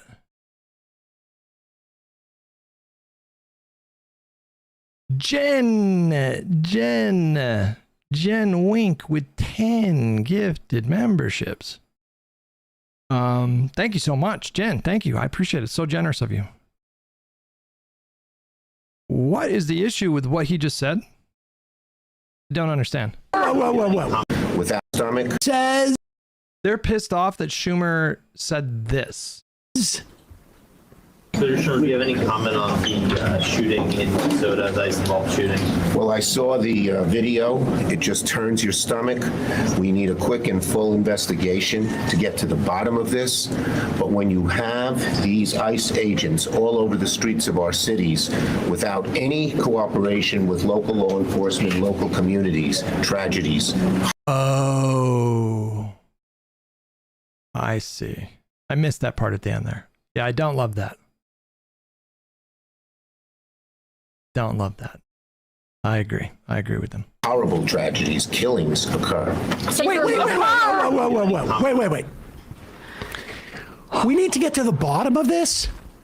Where's the mystery? This I don't think is reasonable. Okay. There's nothing wrong with, like, I don't know. How many times have we seen some kind of event, some kind of shooting, some kind of use of force, had one opinion of the thing, and then more information comes out, and then our opinions change? I don't know about you guys. That's happened to me like a lot. And so now my general practice is to wait for like more information. There's sometimes when the thing is so egregious that you can come to some kind of conclusion relatively quickly. But in this case, I think that was fine. Now, what he said at the end there, that's interesting. Is he talking about ending sanctuary policies? Is it the Democratic Party position now that we're ending sanctuary policies? I don't understand what that was all about. That was a bit confusing. What's the mystery here? What is the mystery that we need to get to the bottom of? And what is he talking about? Tragedies when happen. you don't have cooperation. So wait, he has a problem with New York City being a sanctuary city?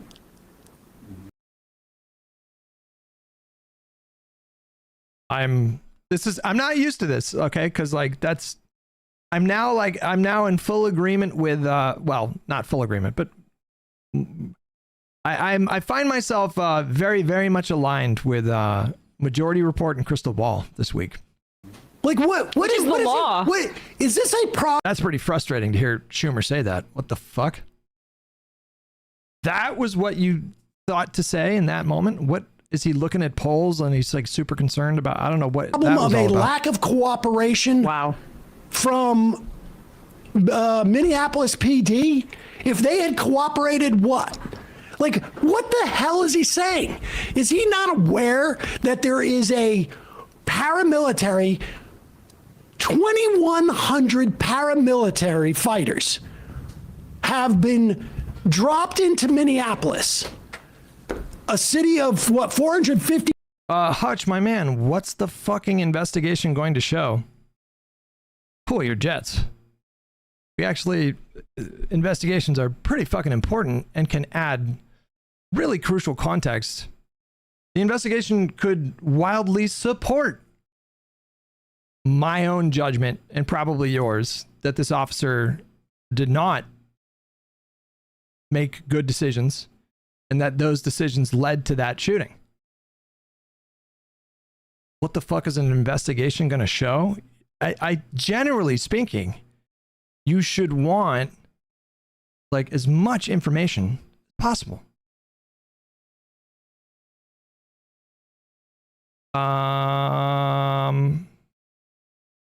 Somebody asked about CBS. What now? People keep asking me about CBS. Are you talking about their tweet about internal bleeding? I would be careful about that. I'm unavailable for voicemail, but I have heard we want to talk shut down. Oh, yeah, whenever you get a minute, I would love to actually get your thoughts on that.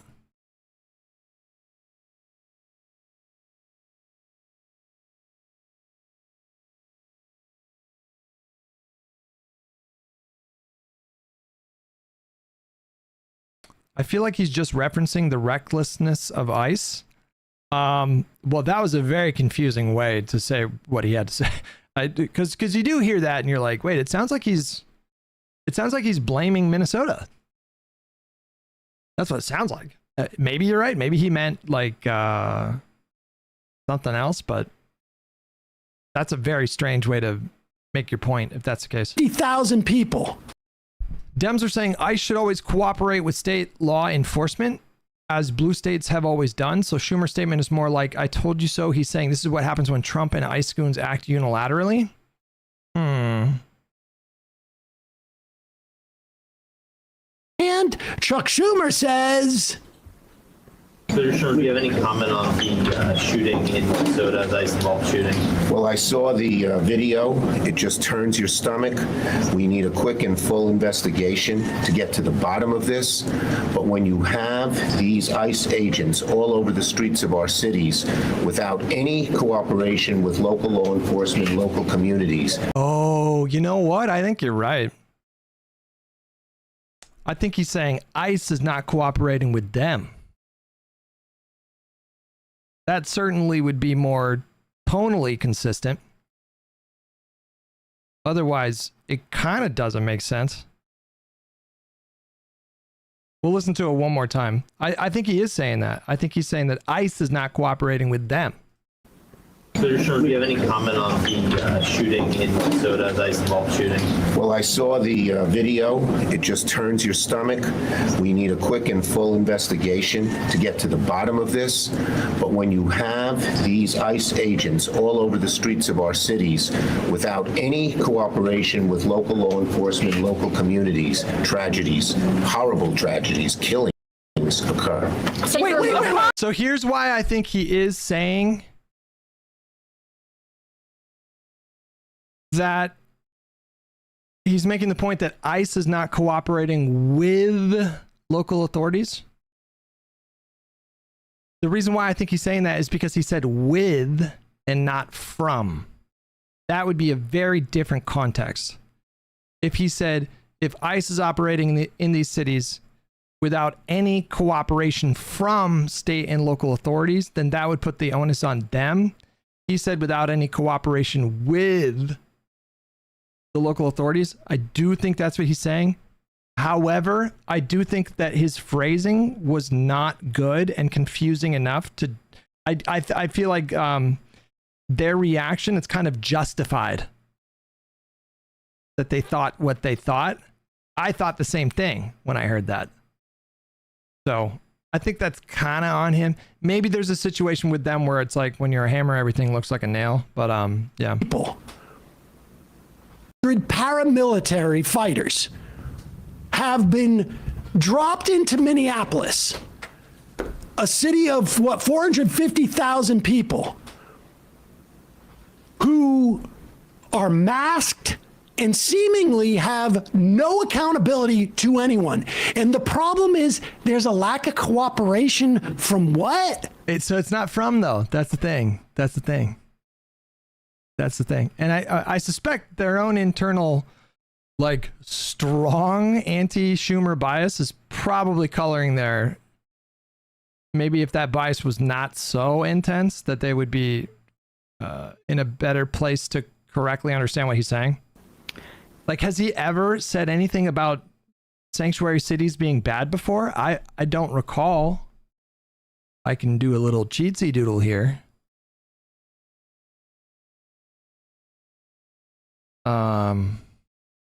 Has Chuck Schumer ever said or implied or hinted that sanctuary city/state policies are bad? It just doesn't make any sense, you know. In the context of what he was just saying, it doesn't make any sense that that's what he would be meaning. Because that's like he goes literally in the span of a single sentence, putting the emphasis on ICE, talking about their recklessness, and then switch up like right with the last words of the sentence to be like sanctuary city policies are bad. That doesn't make any sense. Can we play it again? Actually, I'm sorry. I just want to get the passive language down here. Do you have any comment on the shooting in Minnesota, the ICE shooting? Well, I saw the video. It just turns your stomach. We need a quick and full investigation to get to the bottom of this. But when you have these ICE agents all over the streets of our cities without any cooperation with local law enforcement, local communities, tragedies, horrible tragedies, killings occur.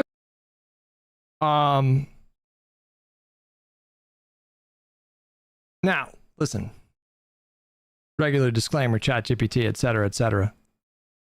Based on publicly available record, there is no clear instance in which Chuck Schumer has explicitly said that sanctuary city or sanctuary state policies are bad. However, understanding his positions require nuance. I'll click on the actual article from Politico Pro. Schumer rejects move to open immigration debate with sanctuary amendment. It's from 2018. Senate leaders sparred over a measure that would target so-called sanctuary cities today and lead up to an open-ended immigration debate. Senate Majority Leader McConnell moved to set up a vote in the afternoon to proceed with the consideration of H.R. 2579, an unrelated tax bill that will serve as a vehicle to attach immigration amendments.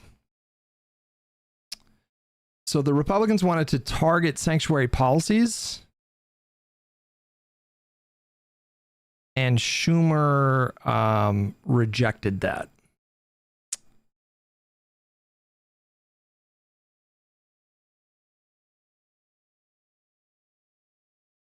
He has a voting record. If I click on the sources, Schumer has voted to continue federal funds for declared sanctuary cities.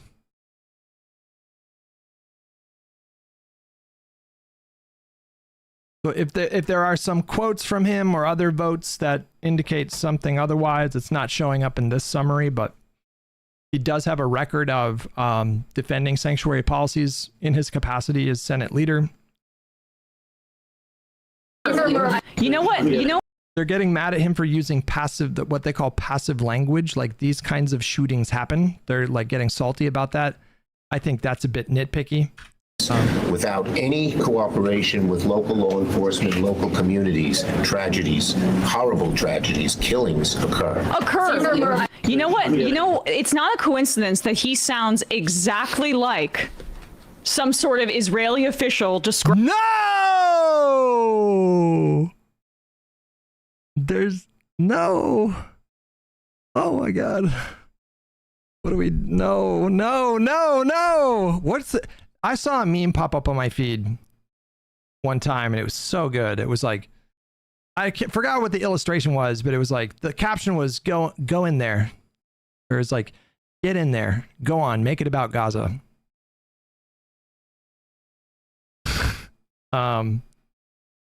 Unfortunately, yeah, I think they just have the total wrong read of what Schumer is saying. And now they're getting mad because he said killings occur rather than like ICE murdered people. Bribing a child being killed in the West Bank or something like that. It took no time for this to come back to us. I mean, Ta-Nehisi Coates put this up, Brian. Ta-Nehisi Coates' statement at the start of this. We are at a moment right now where people are asking themselves, why can't the Democratic Party defend against this assault on democracy? And I would submit that if you can't draw the line at genocide, you probably can't draw the line at democracy. You can't. This is like, I don't know. In my opinion, that's like vapid bumper sticker bullshit.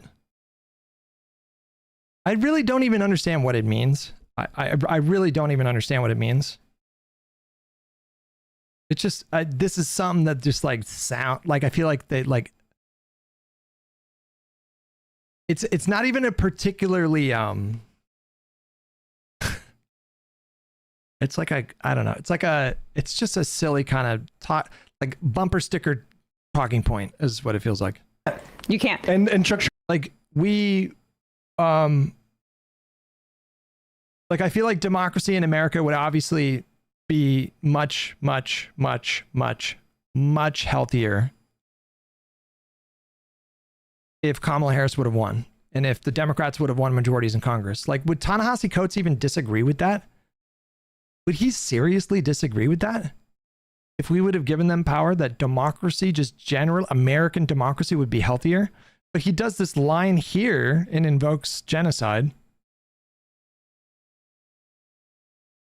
You know, you probably can't draw the line at democracy. Like, what are you even saying with that? Like, are you concerned that if we elect Democrats, that they would chip away at American democracy? Does he really think that?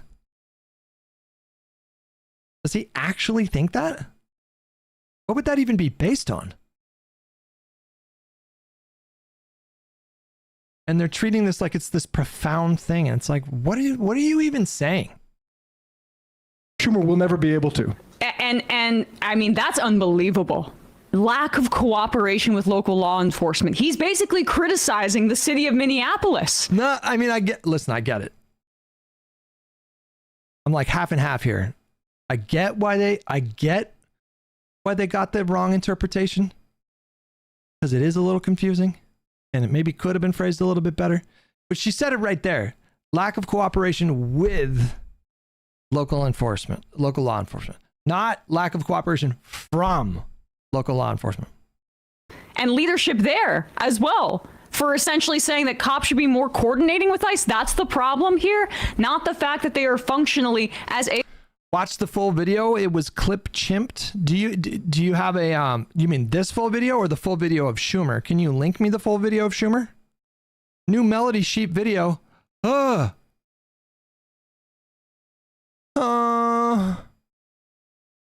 you have any comment?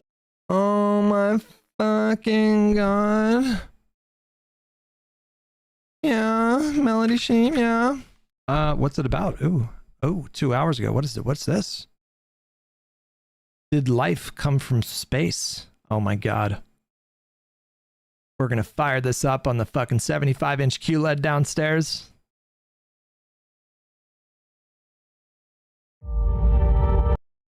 Melody Sheep is my favorite YouTube creator by far. I fucking love these videos.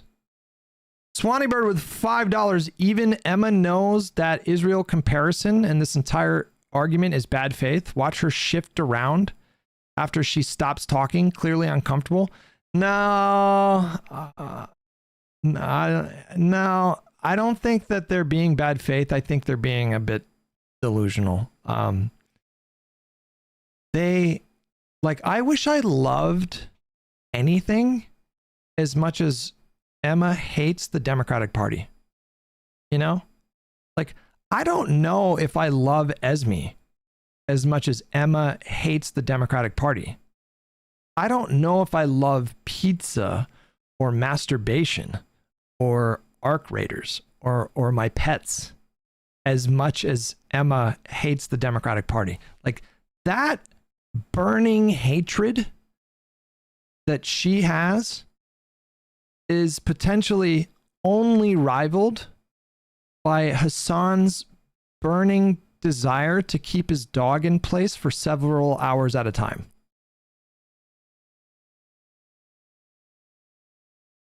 Maybe that is the only thing that matches that kind of energy.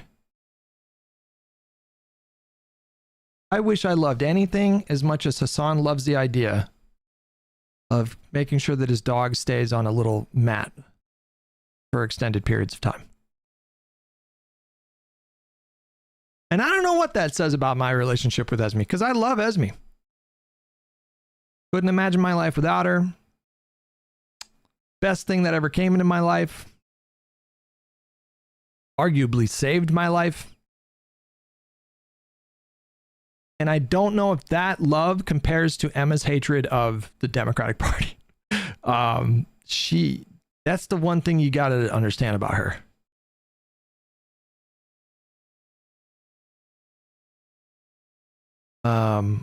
Okay. Do you have any comment on the shooting in Minnesota, the ICE-involved shooting? Well, I saw the video. It just turns your stomach. We need a quick and full investigation to get to the bottom of this. But when you have these ICE agents all over the streets of our cities without any cooperation with local law enforcement, local communities, tragedies, horrible tragedies, killings occur. Senator Murphy, leader. Operations, as the mayor has called for. Well, I've never been for ICE going into our cities, period. It doesn't belong there. And the mayors and county executives and others throughout the country believe they can handle it much better themselves than having people from the outside come in. What's your message for the protesters down there? Should they remain civil?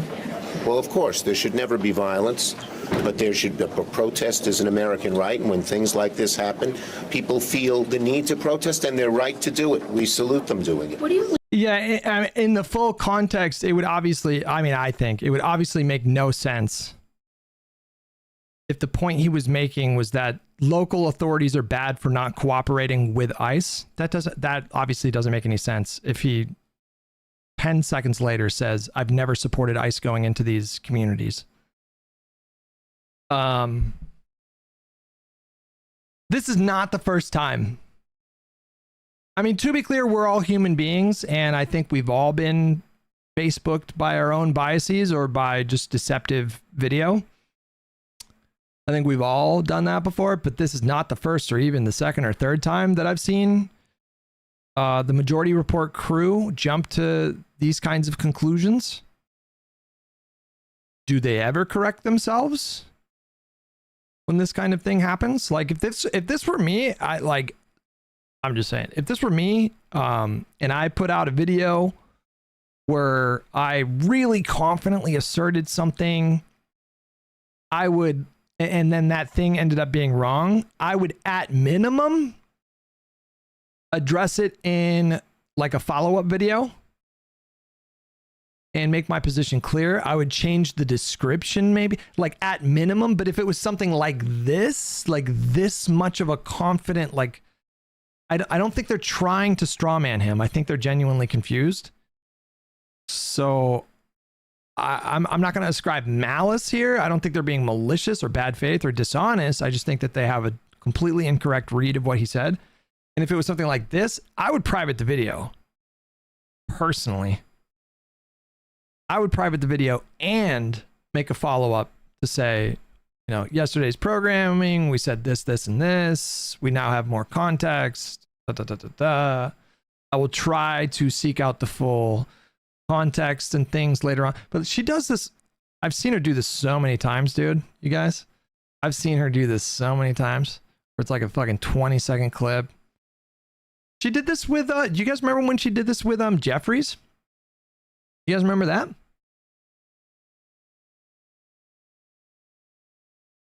Wildly distorted something that Jeffries had said. And it was so especially egregious in that case because she quote reposts some video that was like 15 seconds long and was basically accusing Jeffries of making the politics of that event about himself instead of affordability. And in the full video, like immediately after, where the video cuts off in the clip that she was reposting, I'm literally immediately after, he starts talking about affordability and doing the exact thing that she was howling at him for not doing. Like, it was so comical how egregiously she mischaracterized what he had said. This is like a little different because it's kind of confusing, but like, you should probably like take the video down, you know, like correct it, whatever. AOC said, we played this in the fun half yesterday. They are a paramilitary force, to your point, that is an anti-civilian force at this point. They shouldn't be cooperating with local law enforcement. Schumer should be empowering, through his rhetoric, local law enforcement to go after ICE. Arrest them now. Arrest. I think that is, I understand people's anger. But that is, I don't even know what is the Senate Majority Leader supposed to do to, especially when they don't even have control of Congress. What is he supposed to do? First of all, if we're gonna go down that road, like, that could get really dangerous for the local law enforcement really fast. And so that is not something that I think should be taken lightly. I mean, obviously the Trump administration themselves and ICE are acting like very provocatively, but they're not, for example, like arresting Minneapolis PD. You know, like that would be a pretty significant escalation. And, you know, to be more specific, like a pretty significant escalation into, like, now we're kind of in civil war territory, right? Like a violent conflict between the law enforcement agencies. This feels like a fantasy. This feels like a fantasy, right? Newsom Kaya 2028. You pinned this video to watch the other day, maybe forgot after your debate. Blood trail?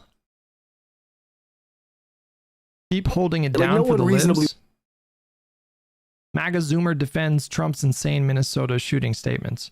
I don't know if we have time today for that. I do want to get to that this week, maybe tomorrow. I still want to get to the Tallarico video too. them. His messaging, I mean, like, and I just want to emphasize this point in case people are just watching this clip and didn't see our interview with Jeet here. Elizabeth Warren is standing right next to him. She's a part of that so-called fight club that's in the Democratic Party right now in the Senate that supposedly is building up an alternative vision of leadership for the Democrats. The time is now. The time is now to call for his ouster. I know they're probably still building up the power that they need. They're still trying to get other senators on board. But my God, Republicans make a spectacle about their internal disagreement, and it has affected them nada electorally. No. What? Excuse me? She's saying that the level of dysfunction publicly on display in the Republican Party has not impacted them electorally? That's not true. I can't believe we would look at the Republican Party and like how divisive they are right now and like how much they're going to war with each other. And like the idea of looking at that and being like, you know what? Let's do that. I think that would be really good for the Democrat. Let's copy that. It's actually kind of based that Kevin McCarthy was ousted by his own party for the first time ever. Party ousted their own House Speaker. Let's do that. Why not just like primary him in a few years? Why is this preferable now? Like when we have like our shit together pretty much right now, like when the Democratic Party is in such a strong position electorally, you know, we've got some really strong candidates for some of these like tough Senate races. We are doing like very well electorally right now. And it's like, don't you think if Elizabeth Warren and members of the Democratic caucus in the Senate felt like they were in a position to successfully pull off a coup to oust Schumer, like, don't you think they would have started doing that? Like, does she not understand that, like, does she think that Elizabeth Warren has not had conversations with other senators and, you know, these other members have not sort of gauged? Like, my guess, you guys, is that there is very little appetite to prematurely oust Schumer. I think that's a pretty safe assumption. Like, my guess is they're just not even anywhere close to having the kind of votes to pull something like that off. Otherwise, I think we would be hearing a lot different rhetoric. But she, you know, Emma, from her position as like a New York like political pundit, she's like, now's the time. Now. Well, what if like nobody in the Senate wants to do that? Why would now be the time? If you don't have the kind of support to do something like that. It's all this like revolutionary LARP shit, you know. It would be good for states to deploy their National Guard to deal with ICE. I think escalation with something like this is explicitly constitutional for the right of states. Well, I think you would have to think about like what are the potential consequences of something like that. I mean, I agree that a strong response to what happened last week with the shooting is necessary and justified in this moment. But if you're in a position of government leadership at the state level and you're like, okay, I'm gonna send in, you know, 5,000 Minnesota National Guard to like stand off with ICE. Well, now you're creating like a really dangerous situation for the entire city. And so like the risk of more people being shot, I think, goes way up. And so like, what is the better outcome here? Like, what is that really a preferable outcome right now? And like, to what end? What do we hope to accomplish? Are we talking about like, I mean, if we're talking about civil war, then okay, but like, how do we see that playing out? I just like that to me, there seems to be a lot of danger and a lot of, that's like a really incendiary response, I think.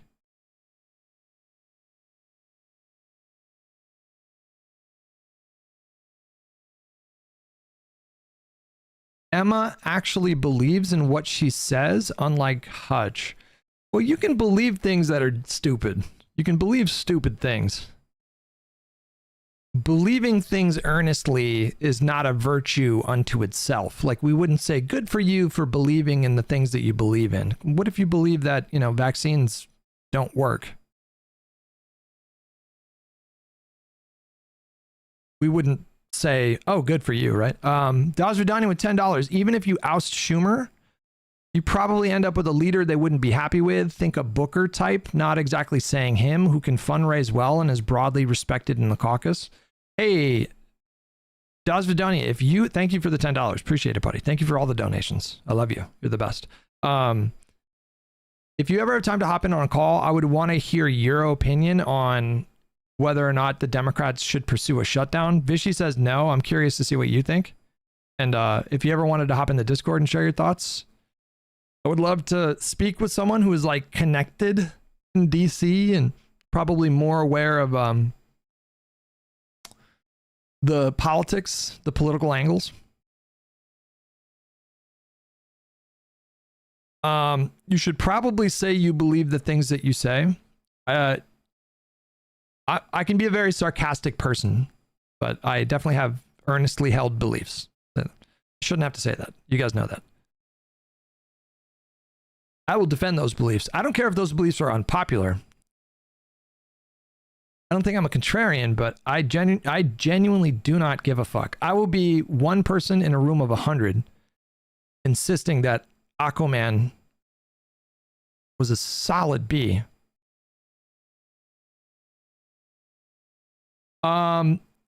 Yeah, I kind of fucked up on the latency for the YouTube stream today. I don't know what happened, but the YouTube stream is maybe 20 seconds behind or something like that. Hassan is already showing signs of flipping on Mamdani. I mean, he dared to lecture Hassan about Mamdani condemning Hamas. It's just comical. It's just fucking comical.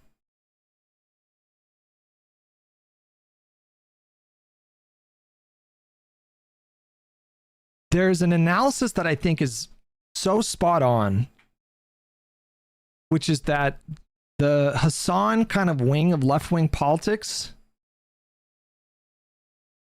in America, it is inevitable that they will eventually almost completely disavow Mamdani. Not likely, not maybe, it is inevitable. Why, you might ask? Because he's smart. In my opinion, he seems like a very savvy guy. And he seems to have surrounded himself with smart, serious people. He seems to be making a serious effort to build a winning, lasting coalition. That is why this is inevitable, because the Hassan wing of left-wing politics in America are not smart. They don't make good decisions. Their suggestions are dumb. And they think that they're entirely virtuous. And anyone who deviates from their analysis and prescriptions are not virtuous. Therefore, Mamdani is going to be cast out at some point. It is inevitable. And then there's another angle to it where it's like, it's the ContraPoints analysis where it's like, I don't even know if leftists like seriously want power. I think there's like a part of them, their psyche, there's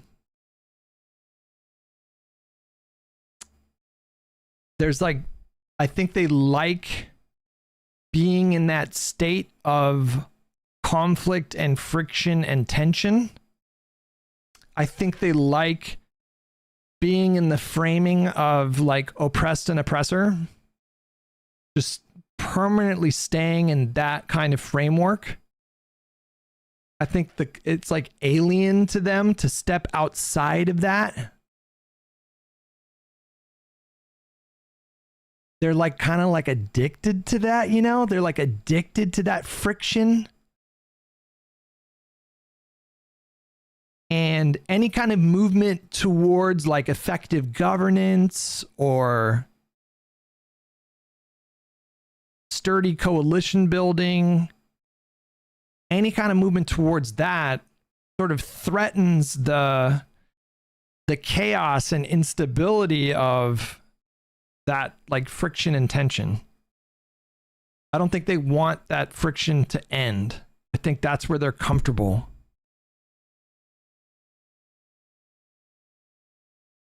So if there's a politician that is like successful and like building real power, their instinct is to push that away because it threatens that state, like that stasis. I don't know. I would have to articulate myself a little bit more. I'm just expanding on what ContraPoint said in a different kind of way. But hello. Is this Daz Badania? Yeah, man. Hey, what's going on?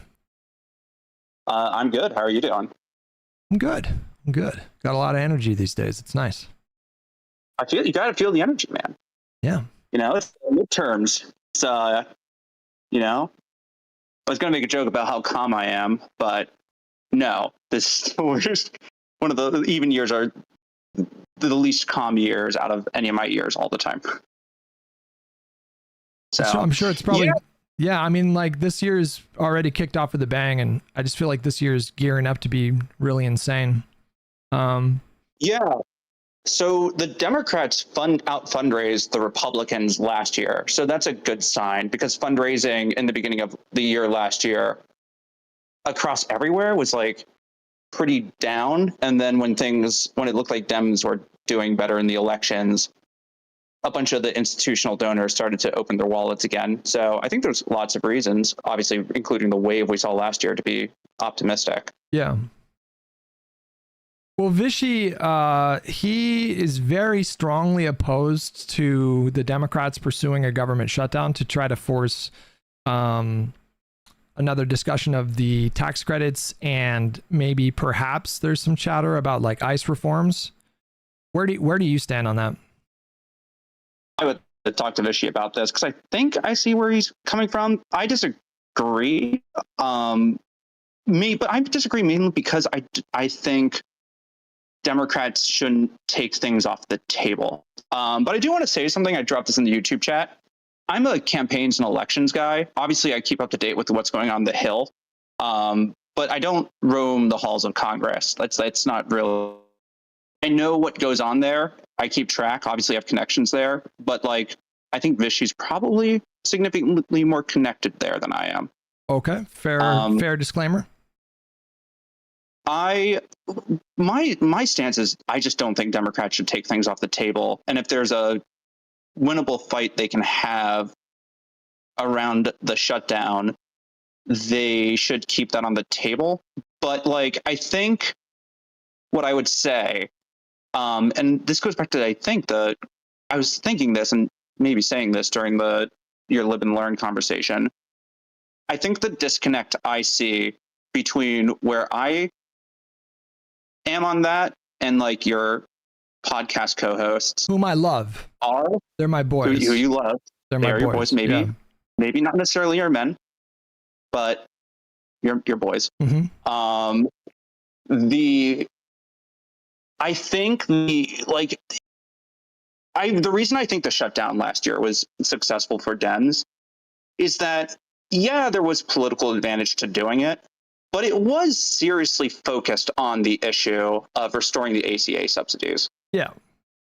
And it feels like your co-hosts, even though they're saying that we should frame it around an issue like ICE training or the ACA subsidies again, it seems like they're more focused on like, oh, this is the political win. And I think there's a pretty solid piece of evidence that if the American public just thinks you're doing this for politics, they're not going to be as supportive of it. Right. Yeah. Pisco brought up the 2013 shutdown. I think I don't know why he chose that as an example, because the 2013 shutdown, Democrats were still in charge of the Senate and obviously the presidency. But the the party in power did not get punished for that. Right. Republicans got punished for that. Yeah. They fell down to 17% approval rating. And Well, he said they got concessions. So they got like a small concession that everyone hated, including their own base. So basically they got like, what they got was like, oh, you have to submit a report. I'm not super familiar with the reports that they have to submit that indicates where money was being allocated. But the analogy I use is, there's a South Park episode I use for this analogy. There was a South Park episode where Canada goes on strike because they want more money. They were making fun of the writers' strike. But I think it's applicable to like what happened in 2013 shutdown. Mm-hmm. And no one cared. Like, the world was ignoring them because it was a ridiculous request. Ted Cruz's request was defunding Obamacare. Yeah, that's when he was reading Green Eggs and Ham during a filibuster, right? Yeah. Okay. Yeah. So in the episode, Canada goes on strike because they want more money. Everyone's ignoring them because it's a ridiculous request. And eventually things get so bad for Canada, the leaders of Canada go to the UN and say, just give us something. And so they go, we got concessions. And it was like $4,000 worth of Bennigan coupons, which I'm assuming is like some store in Canada. And they're throwing a party over it while everyone's still like sick and destitute from being on strike. Gotcha. And then Terrence and Philip walk in and say, this strike cost us tens of millions of dollars, and these count to $4,000. And then they cast the leaders of Canada adrift on an ice floe to live with the Danes. Mm-hmm. Yeah. Right, because the whole point is, is this really what you're celebrating? Like, this was what you got out of all this fight? Right. Yeah. Same thing. That's the issue I have with like Pisco's 2013 analogy. But like, I think there's an argument you can make with the 2013 shutdown that killed Ted Cruz's real aspirations for like presidency. Because that's interesting. Yeah, because it tanked his approval rating amongst moderate Republicans. And Republicans got super unpopular. They bucked their leadership to do that. This is a stretch argument, but it's one I've been toying around with. I think you can make an argument that, like, because Ted Cruz is the only viable alternative to Trump in the 2016 election, and Trump won with a plurality, not a majority, you can make, like, an argument that, like, because Ted Cruz weakened himself so much, like, we ended up with Trump. That's an interesting angle to it. I mean, I just think that there's on the further left, I won't say fringes, but like on the further left flank of the Democratic Party, I think there is a kind of romanticizing going on of like, what would be a stronger word than disruption? Like maybe chaos or there's like a romanticizing of like, just shut it all down. You know, there's all these, I can't tell you for how many years I've been covering politics. There's always like a constant chorus coming from the left flank calling for a general strike. And it's like, nobody wants that. There's no appetite to do a general strike. You can do targeted boycotts against like Target, you know, or you know, that actually did do a little bit of damage to them. Obviously on the other side of things, like a boycott of like Bud Light, but a general strike, there's no appetite for this. There's no serious appetite for this. And I think like the idea that Democrats should entertain the possibility of presiding over a shutdown that lasts for 2 months, 3 months, 6 months is kind of feeding into this like fantasy that they have that the like, it's like V for Vendetta in their minds, you know, where they think that all the country needs is like a single spark, and we can have like an Arab Spring type moment in the United States. And there's no signs of, even right now with all the anti-ICE stuff.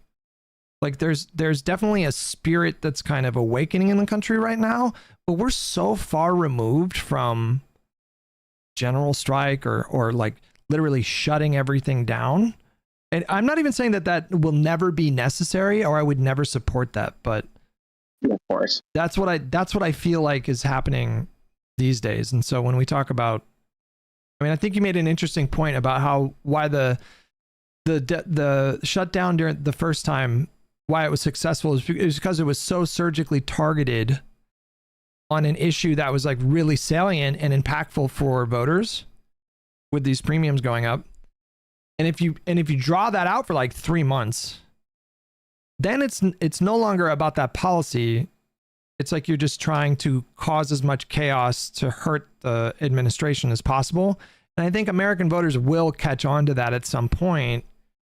And like my whole theory was that beyond a certain point, there's diminishing returns. And then beyond a certain point, it's just all of the political benefit that you got from waging that fight just goes away after like 3 months of intense airport delays, mail delays, maybe the cessation of certain benefit programs, and how many 2 million federal workers? I don't know how many federal workers there are after the Doge cuts.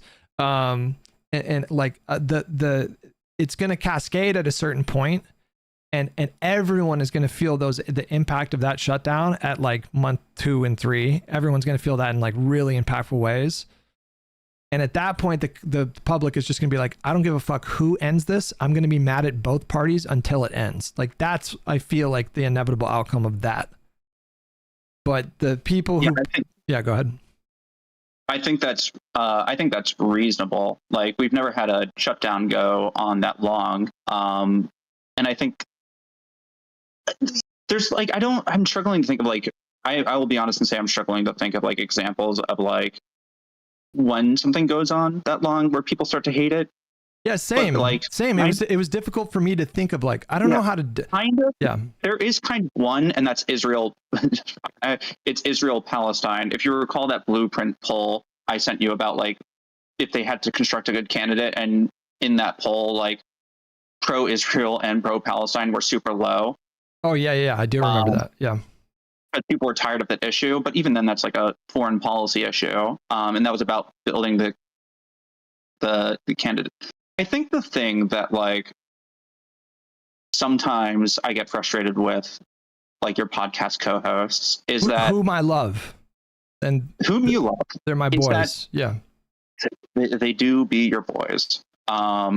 Is that it feels like they treat. It's not just them. It's a lot of people. It feels like they treat these decisions. Uh-oh, you cut out a little bit. We lost him, boys. He's gone. Government. Oh, sorry. Hold on, wait. You broke up. You broke up. You stopped right when it said it feels like ... Yeah, it feels like they take for granted how difficult those decisions are. When the Dems make those decisions, generally speaking, my understanding is that people in Congress, both in the Senate and the House, really don't like shutting down the government. No. They don't like seeing federal workers not get paid. They don't like seeing services go out. And it was pulling teeth by Democratic leadership to get even the handful of Democratic senators necessary to like initiate that shutdown. Like my suspicion is that there was probably always a timeline for how long this was going to go on, because there was probably an understanding with the ones who were last to get on board with the shutdown to like that they were going to be in favor of it to a point. Yeah. But these are really difficult like decisions. Like these aren't made lightly, and to do it to just like excite Dems, like part of the issue is like, because I think this goes back to almost your guys' Vanguard conversation, which is like, how do we reach out to like that part of the left? Like if you're in campaigns, actually, I can just say this as someone in campaigns, like time and money is limited. We don't have unlimited amounts of either. And if you have to spend that time and money, you're focusing all of that on like, where are the areas you can take back the House and the Senate? Yeah. And those predominantly purple areas, right? They might even have a majority Democrats. They might be a plurality Democrats, if that. So you're going to prioritize, if you're leadership, taking actions that advantage winning those, rather than like only trying to appeal to your base, especially those types of voters that I think you're like Pisco and Sawyer focused on, who predominantly live in blue states, and within those blue states, very blue areas. Yeah. Yeah. I agree with that. I mean, there's also like the personal angle to this too, where this, I'm speculating, tell me I'm just kind of like deducing that this is the case, but for these senators, they're obviously really plugged into the political leaders that are and business leaders that are operating in those states. They're probably really plugged into like union leaders, advocacy groups. And during those shutdowns, I imagine those senators are getting a ton of pressure put on them by groups that are negatively impacted by that shutdown to end the shutdown. Like, I'm sure that all of those senators, especially the ones that were kind of more wishy-washy, were getting dozens of calls every day pressuring them to take action to pass a budget to end that shutdown. And so they're also getting they're on the receiving end of these kind of pressure channels that the public is just not aware of at all. Like, obviously we don't listen to those phone calls, listen to those conversations. But I imagine that's really difficult if you're a senator and you do care about like the federal workers that live in your state or groups that are negatively impacted by shutdowns. I'm sure that kind of gets to you after a while. Like, when you're actually talking to the person who is hurt by that shutdown and they're telling you like, I've got 50 people on the payroll, you know, the holidays are coming up. They're asking me, what am I going to do? Like, I can't afford gifts for my kid. I don't even know where I'm going to get food. Like, when those conversations are happening every day, that's going to wear a senator down, because, you know, I assume these people care about the people that they serve. And so there's that personal angle too that I think we don't even really think about in moments like these. But yeah. Yeah, I would say that is overwhelmingly correct. Obviously, I'm not going to say like 100%, because there's like, you have a Christian cinema type who's, you don't really track what like that person's decision making is. But I would say every legislature, either on the state or federal level I've met, is like they get into it because they want to make a positive difference within like their community, whether that community is local or like the state. Aren't easy. So like anecdotally, like the grocery store I like shop at, I live in Queens. The grocery store I shop at, like, there's a lot of people that go to that grocery store who use SNAP benefits. I also know that like one of my city council person like goes to the same grocery store I do. Like, you see people using those benefits every day. Yeah. Like, it's really hard to like go and say like, hey, like, we're going to sacrifice you. Like, it might be like, I'm not like shut off from the argument of we should lengthen the shutdown. You can make that argument to me, but like, you have to respect that that is a very hard decision. Tough decision. Yeah. So that's where I stand. But I disagree with Vichy in the sense I disagree with Vichy in the sense that like, I don't think a shutdown should be taken off the table. I think if that is a tool in the arsenal that you should be willing to use if appropriate. But if you're just using it because you think it is if you just for like a political win, like without it being laser focused on a specific issue, I think that's going to backfire. I think you see like a 2013-esque example where the Republicans and Ted Cruz get absolutely like hammered in the approval ratings during that Well, they went on to win the. I mean, they went on to win the Senate in 2014. So I'm not sure if that's the strongest argument. You know, I mean, that's a whole year. That's a whole year later. And then one of the things we always have to contend with when we talk the difference between Republicans and Democrats is that the Republicans do have this, you know, media infrastructure around them that can help them like focus on a different message, right? Yeah. That's like, true. Yeah. There's a huge imbalance there. They synchronize in ways that left-wing media obviously do not. In terms of like partisan support for Democrats, it's just not the same infrastructure at all. But yeah. Anyways, I just want to get your sense of things, Vishy. Whenever you have time, I would love to hear your perspective as well, because I wouldn't dismiss it out of hand. You know, if you can make a good argument and fill me in on stuff that I'm not thinking about, that I wouldn't be in a position to know about, then I would be open to being persuaded. Right now, I think like you do a government shutdown, I think probably principally just for two reasons, right? There's only two possible reasons. One would be to extract meaningful concessions or any concessions, or to get some kind of political win. I really can't think of any other reason to do a shutdown. Yeah. It's both, right? Like I think Democrats really did give it a try to get Republicans to cave on the ACA subsidies. Like I don't think that was done only politically. Obviously, it's a long shot, but it was an appropriate thing to do for that issue.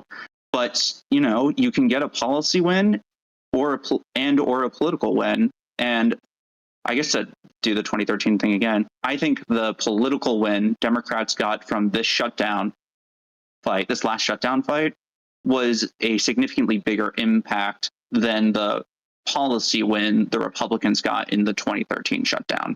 Yeah, I think it helped us in those elections in November too. I think that buoyed our numbers a little bit. Yeah. But yeah, I'd be interested to hear you talk with Vichy, or if Vichy, you wanted to talk with me and we can argue about which one's right. Because I see Vichy telling me he no longer, jokingly, respects my opinion because I'm disagreeing with him in your Twitch chat, and maybe we're due for a Twitch.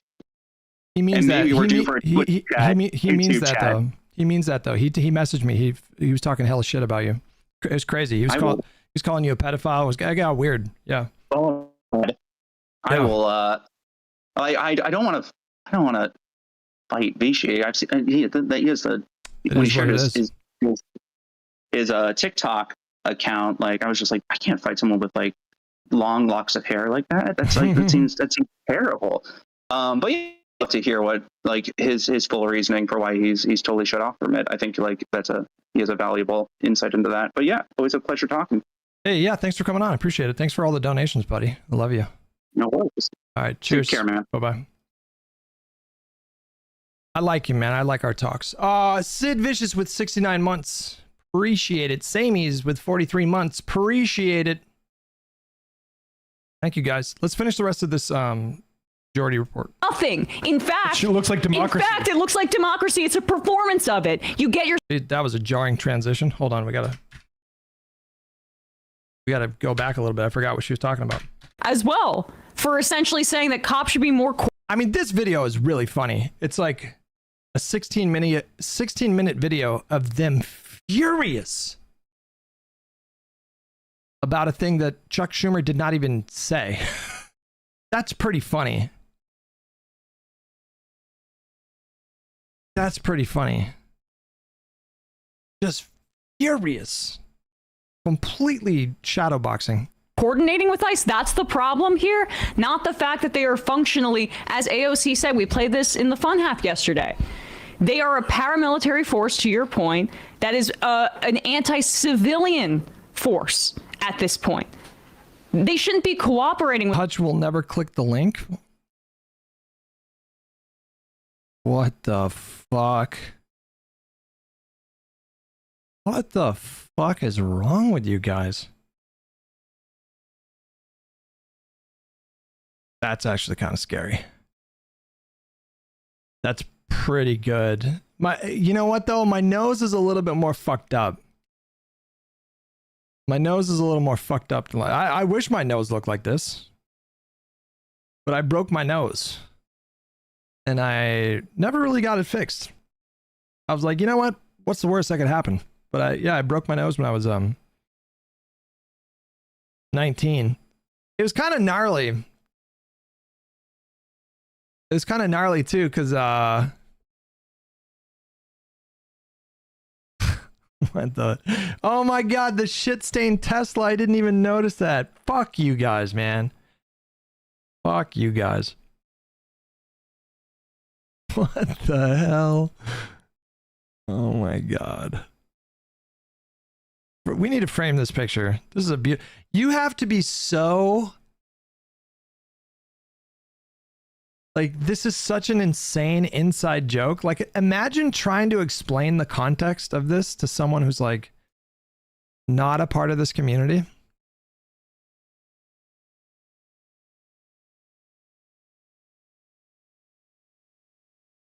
If anything, I should be flattered that people are so, that people like me so much they come back day after day, that they would even know what the fuck all of this even means. This is such a crazy inside joke that we have here. I fucked my nose up so bad, you guys, when I was probably like 19. I had this half Japanese girlfriend that was way prettier than I was, and I was trying to impress her. She was a skater, you know. She was like a little skater, a little punk rock, little skater, half Japanese. And we were dating, and you know, like I learned like how to skateboard a little bit, just trying to fucking impress her. And I dropped into a big bowl. They called it like the big bowl. It's like I don't know, with skateboarding there's a thing called dropping in where like you go over an incline, and it's so counterintuitive because in order to go into an incline you have to step forward, but you're like you have to retrain your fucking instincts for self-preservation because you're stepping forward, but it's like a straight drop down, but you just have to do it. You're just like, you got to do it, bro. Got to do it. You just got to fucking put your front foot forward and step into the incline. So I went down into a big bowl, and my fucking skateboard flew out from in front of me, and so I'm like Superman flying. I'm flying through the air like Superman, fucking straight, just head first, like horizontally flying.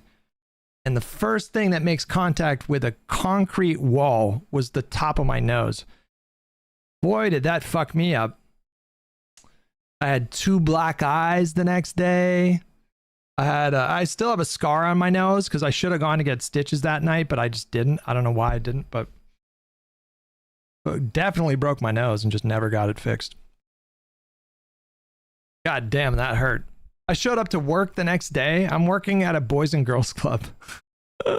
I showed up to work the next day with this fucked up, mangled nose and 2 black eyes. And my boss is like,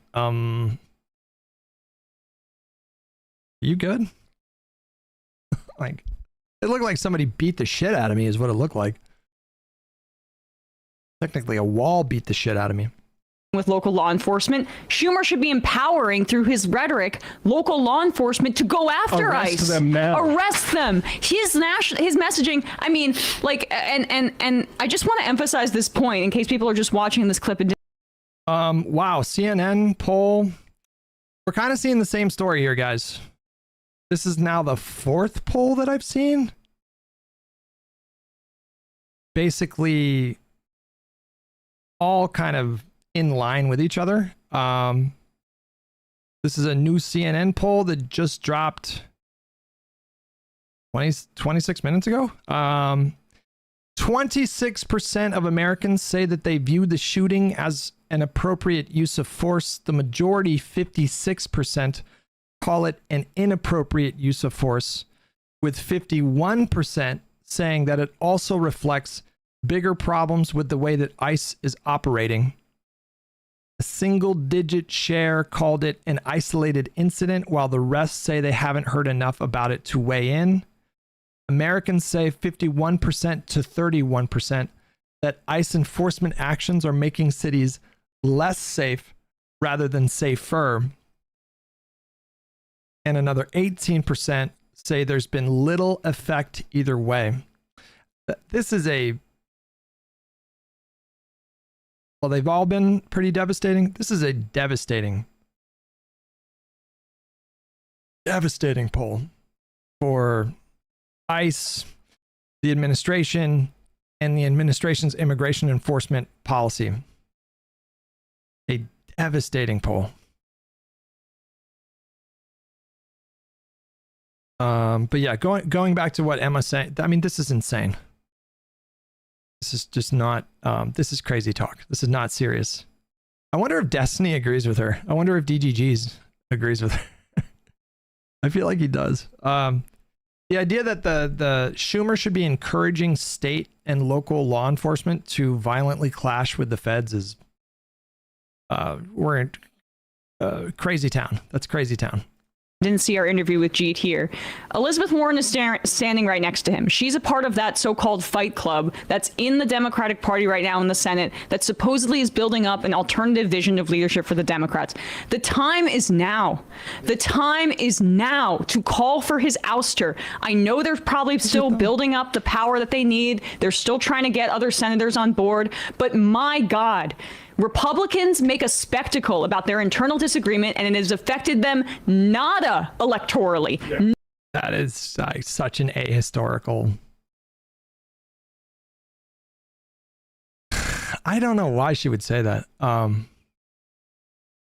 think like for a lot of people, the analysis stops at like, okay, in 2024, Trump won the presidency, Republicans won control of the Senate, and they defended the House. And I feel like the analysis stops there and they're like, see, they're so successful, but they don't even like begin to think about potential gains that they could have made in the absence of things like party dysfunction, which is what she's describing here. Just having a totally dysfunctional party. Because if the, oh, wait, this guy? Who's this guy? I mean, I see it right away. Look at that powerful beard. Who the fuck is this guy? Ryan Hurst?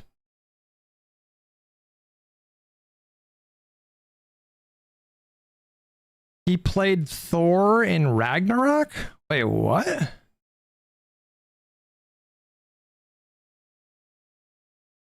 Ryan Hurst.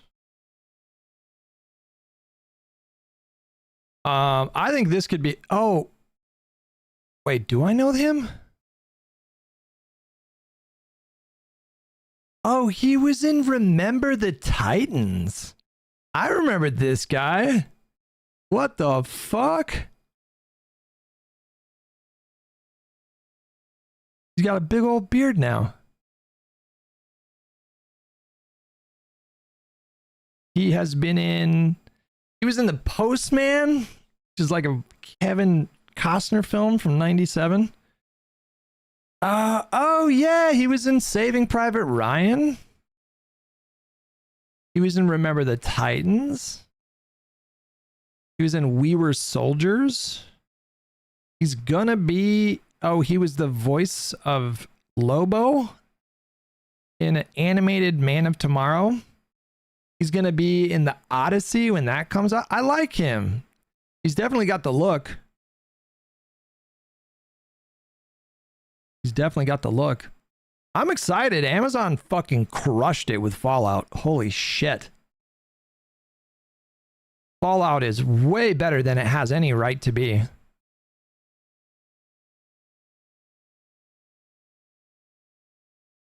God damn. Fallout just is like, I was looking forward to Fallout, but I didn't think it would be like legit fucking 9.5 out of 10.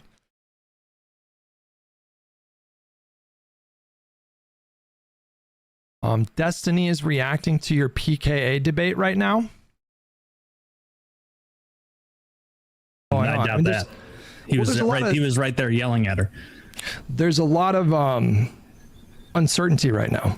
And like, I think, I don't know. I wouldn't tell you like 100% this or 100% that, but there's enough here to like really question his decision to do that in that moment. I understand like cops, we give them the legal authority to use lethal force, and you can't expect perfection. Sometimes mistakes are going to be made. But there's enough here to have like very serious doubts about the narrative that they're spinning. Obviously, like Kristi Noem getting up there and accusing. All right, we don't need to watch all that.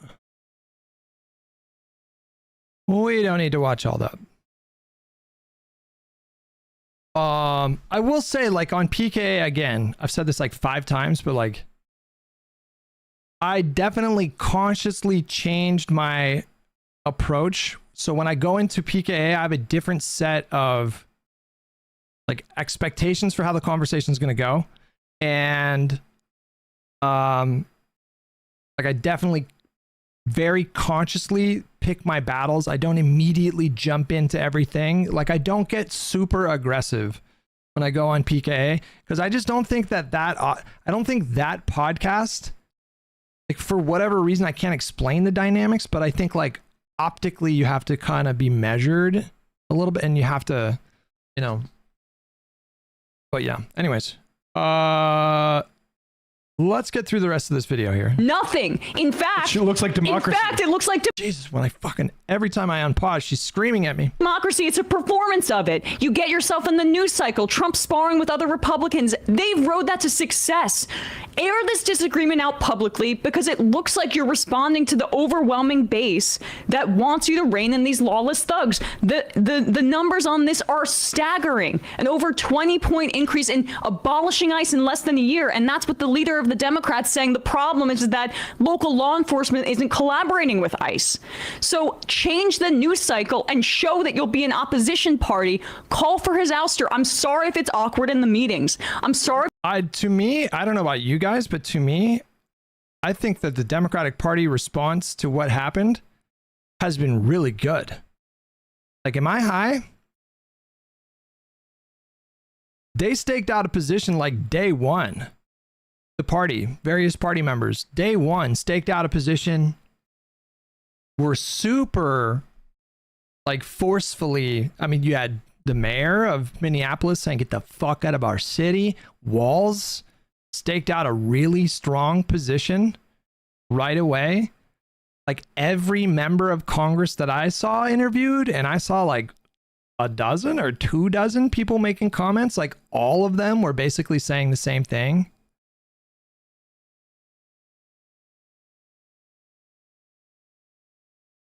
Am I wrong?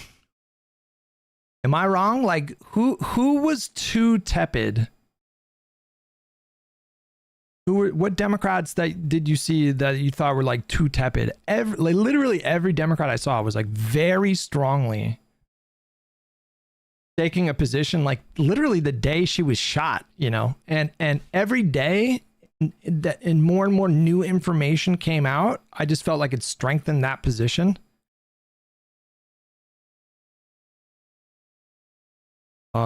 Jay says, quote, change the news cycle. Like, what does she even mean with that?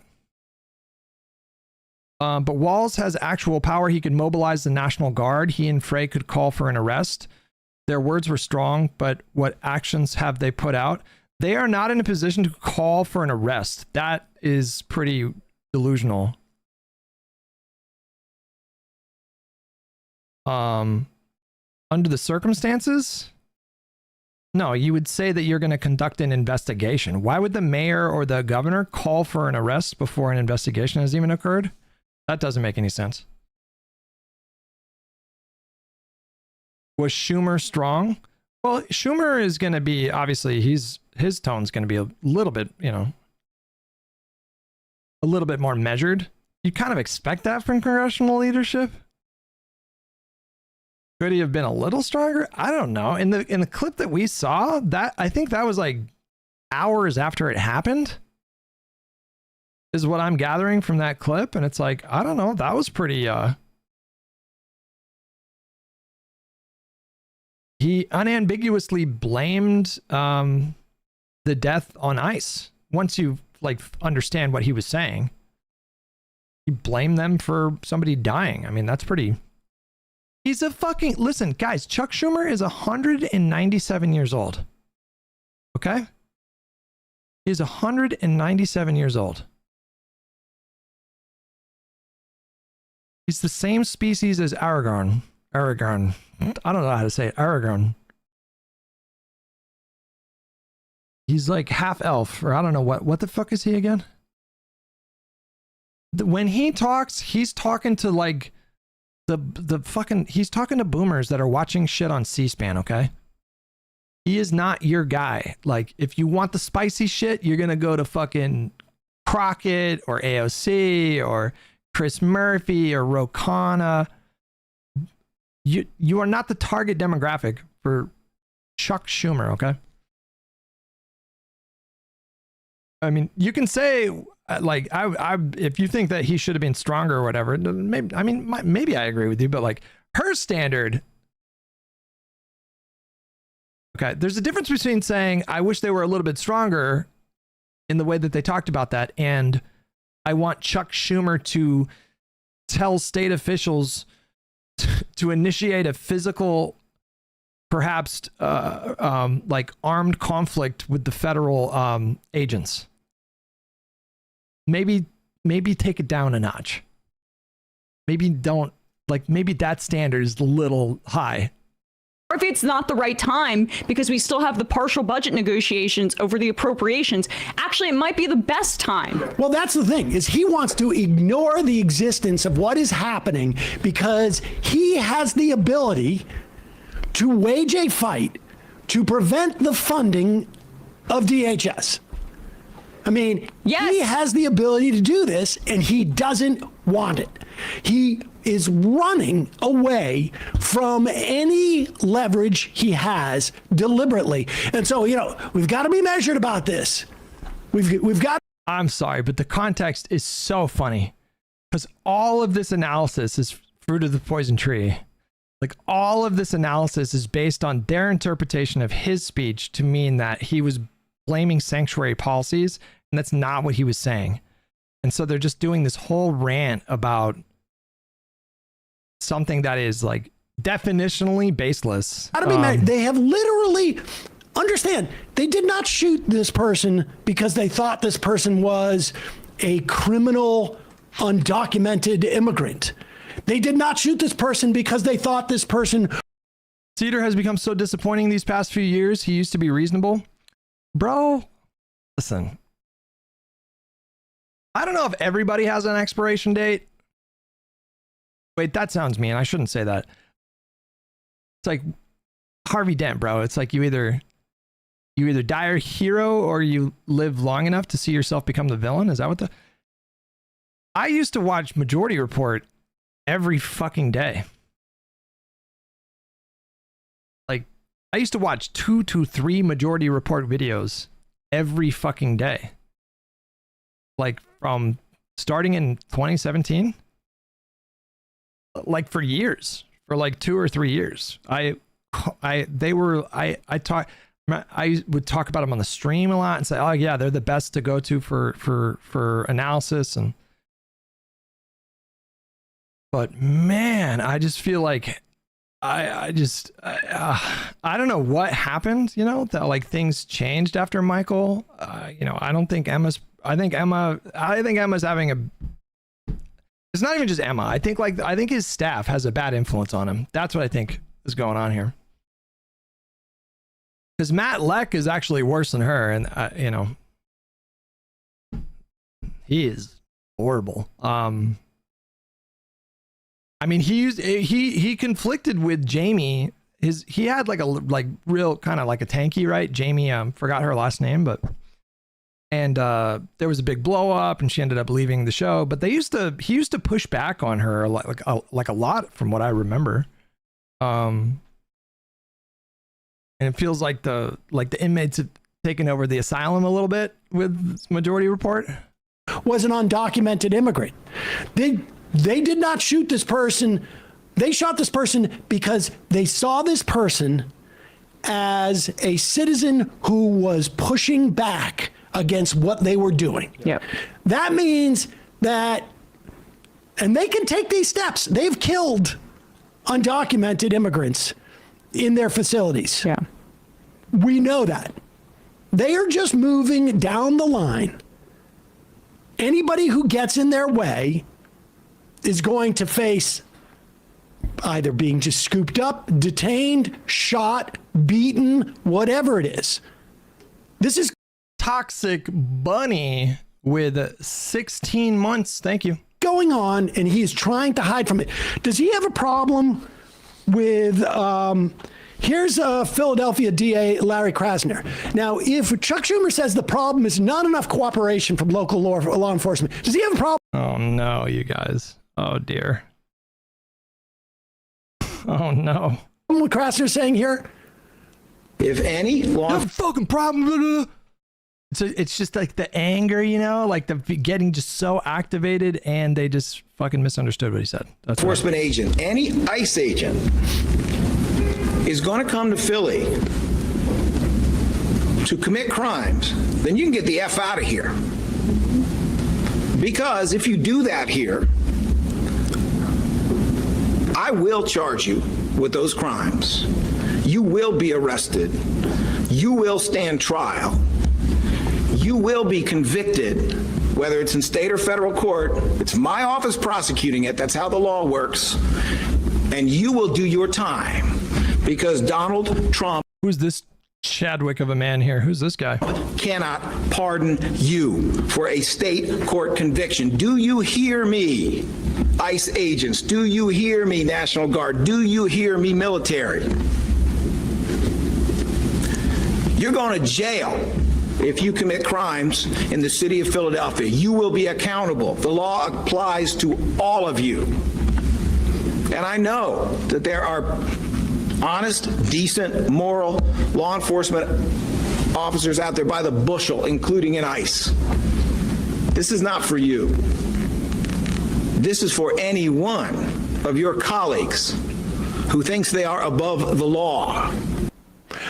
Understand that what that does, in the same way that these ICE thugs shooting a defenseless woman in the face puts a chill and scares other protesters, or is meant to scare other protesters, what that does is say there's accountability here that none of your bosses can save you from.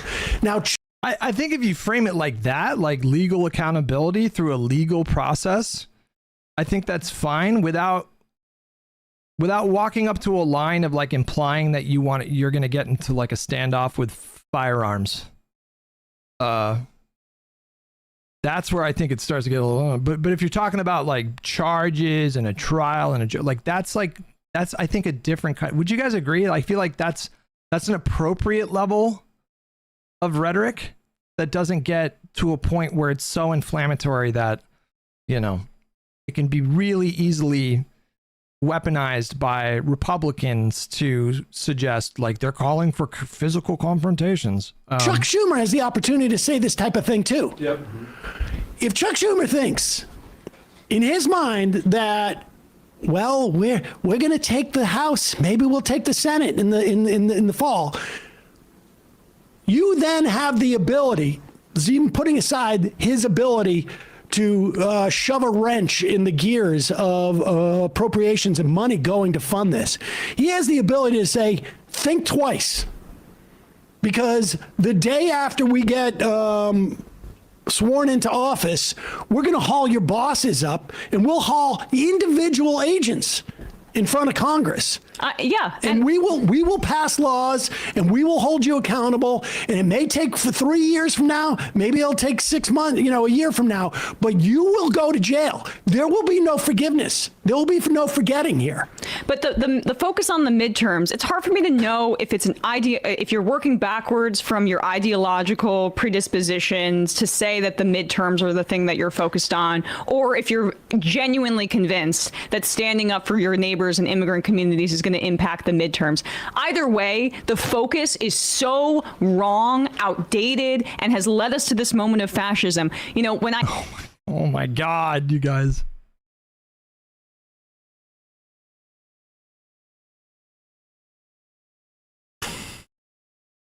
It's just like comically wrong analysis. I had that debate on MSNBC with Catherine Rampell and the other guest that was like a centrist Republican or centrist Democrat or something like that.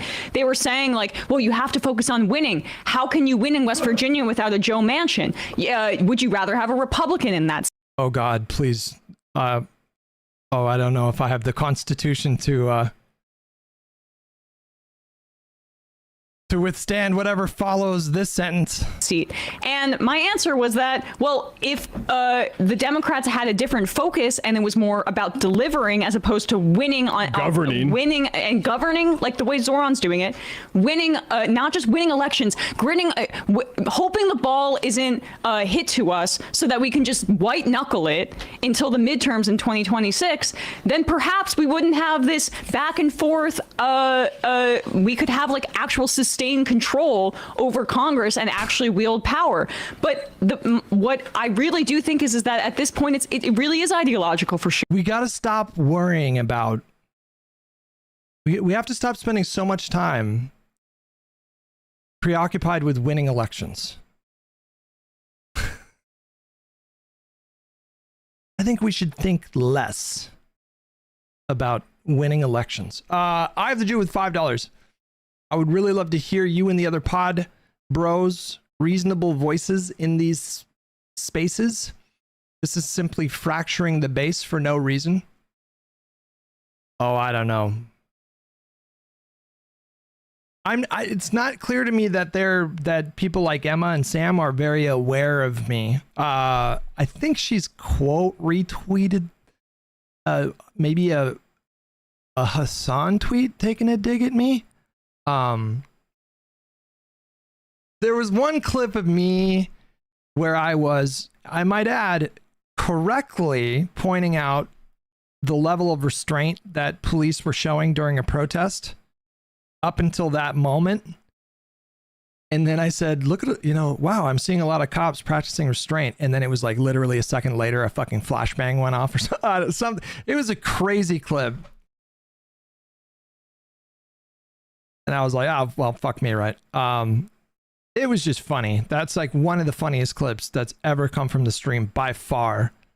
Just with the timing was amazing. And then that clip kind of went viral with like those people. And I think Majority Report retweeted the video or something like. But I don't know how aware they are of me. I doubt that Emma, like my stuff pops in her feed very much.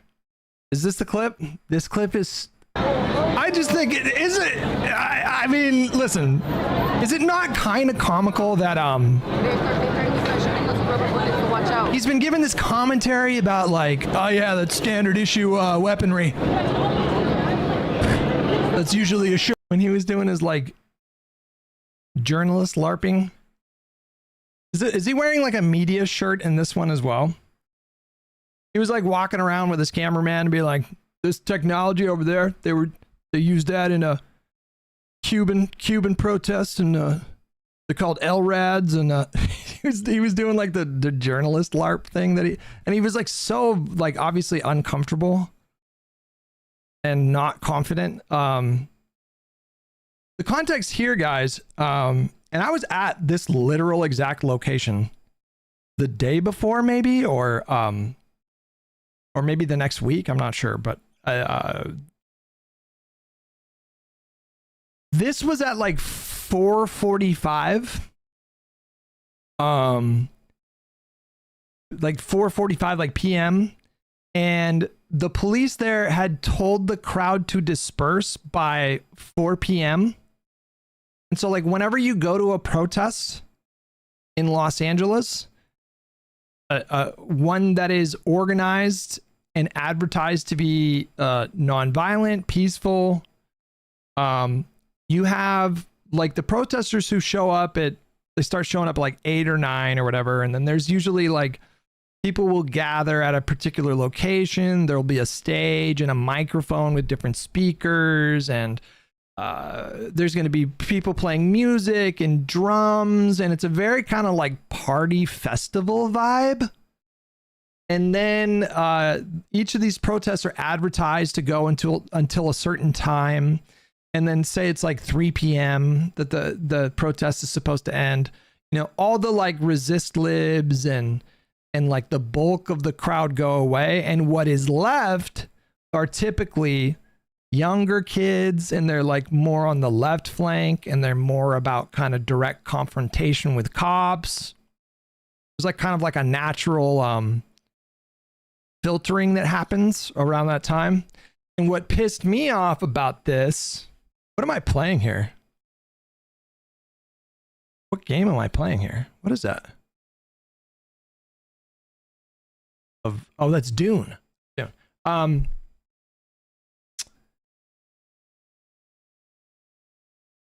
And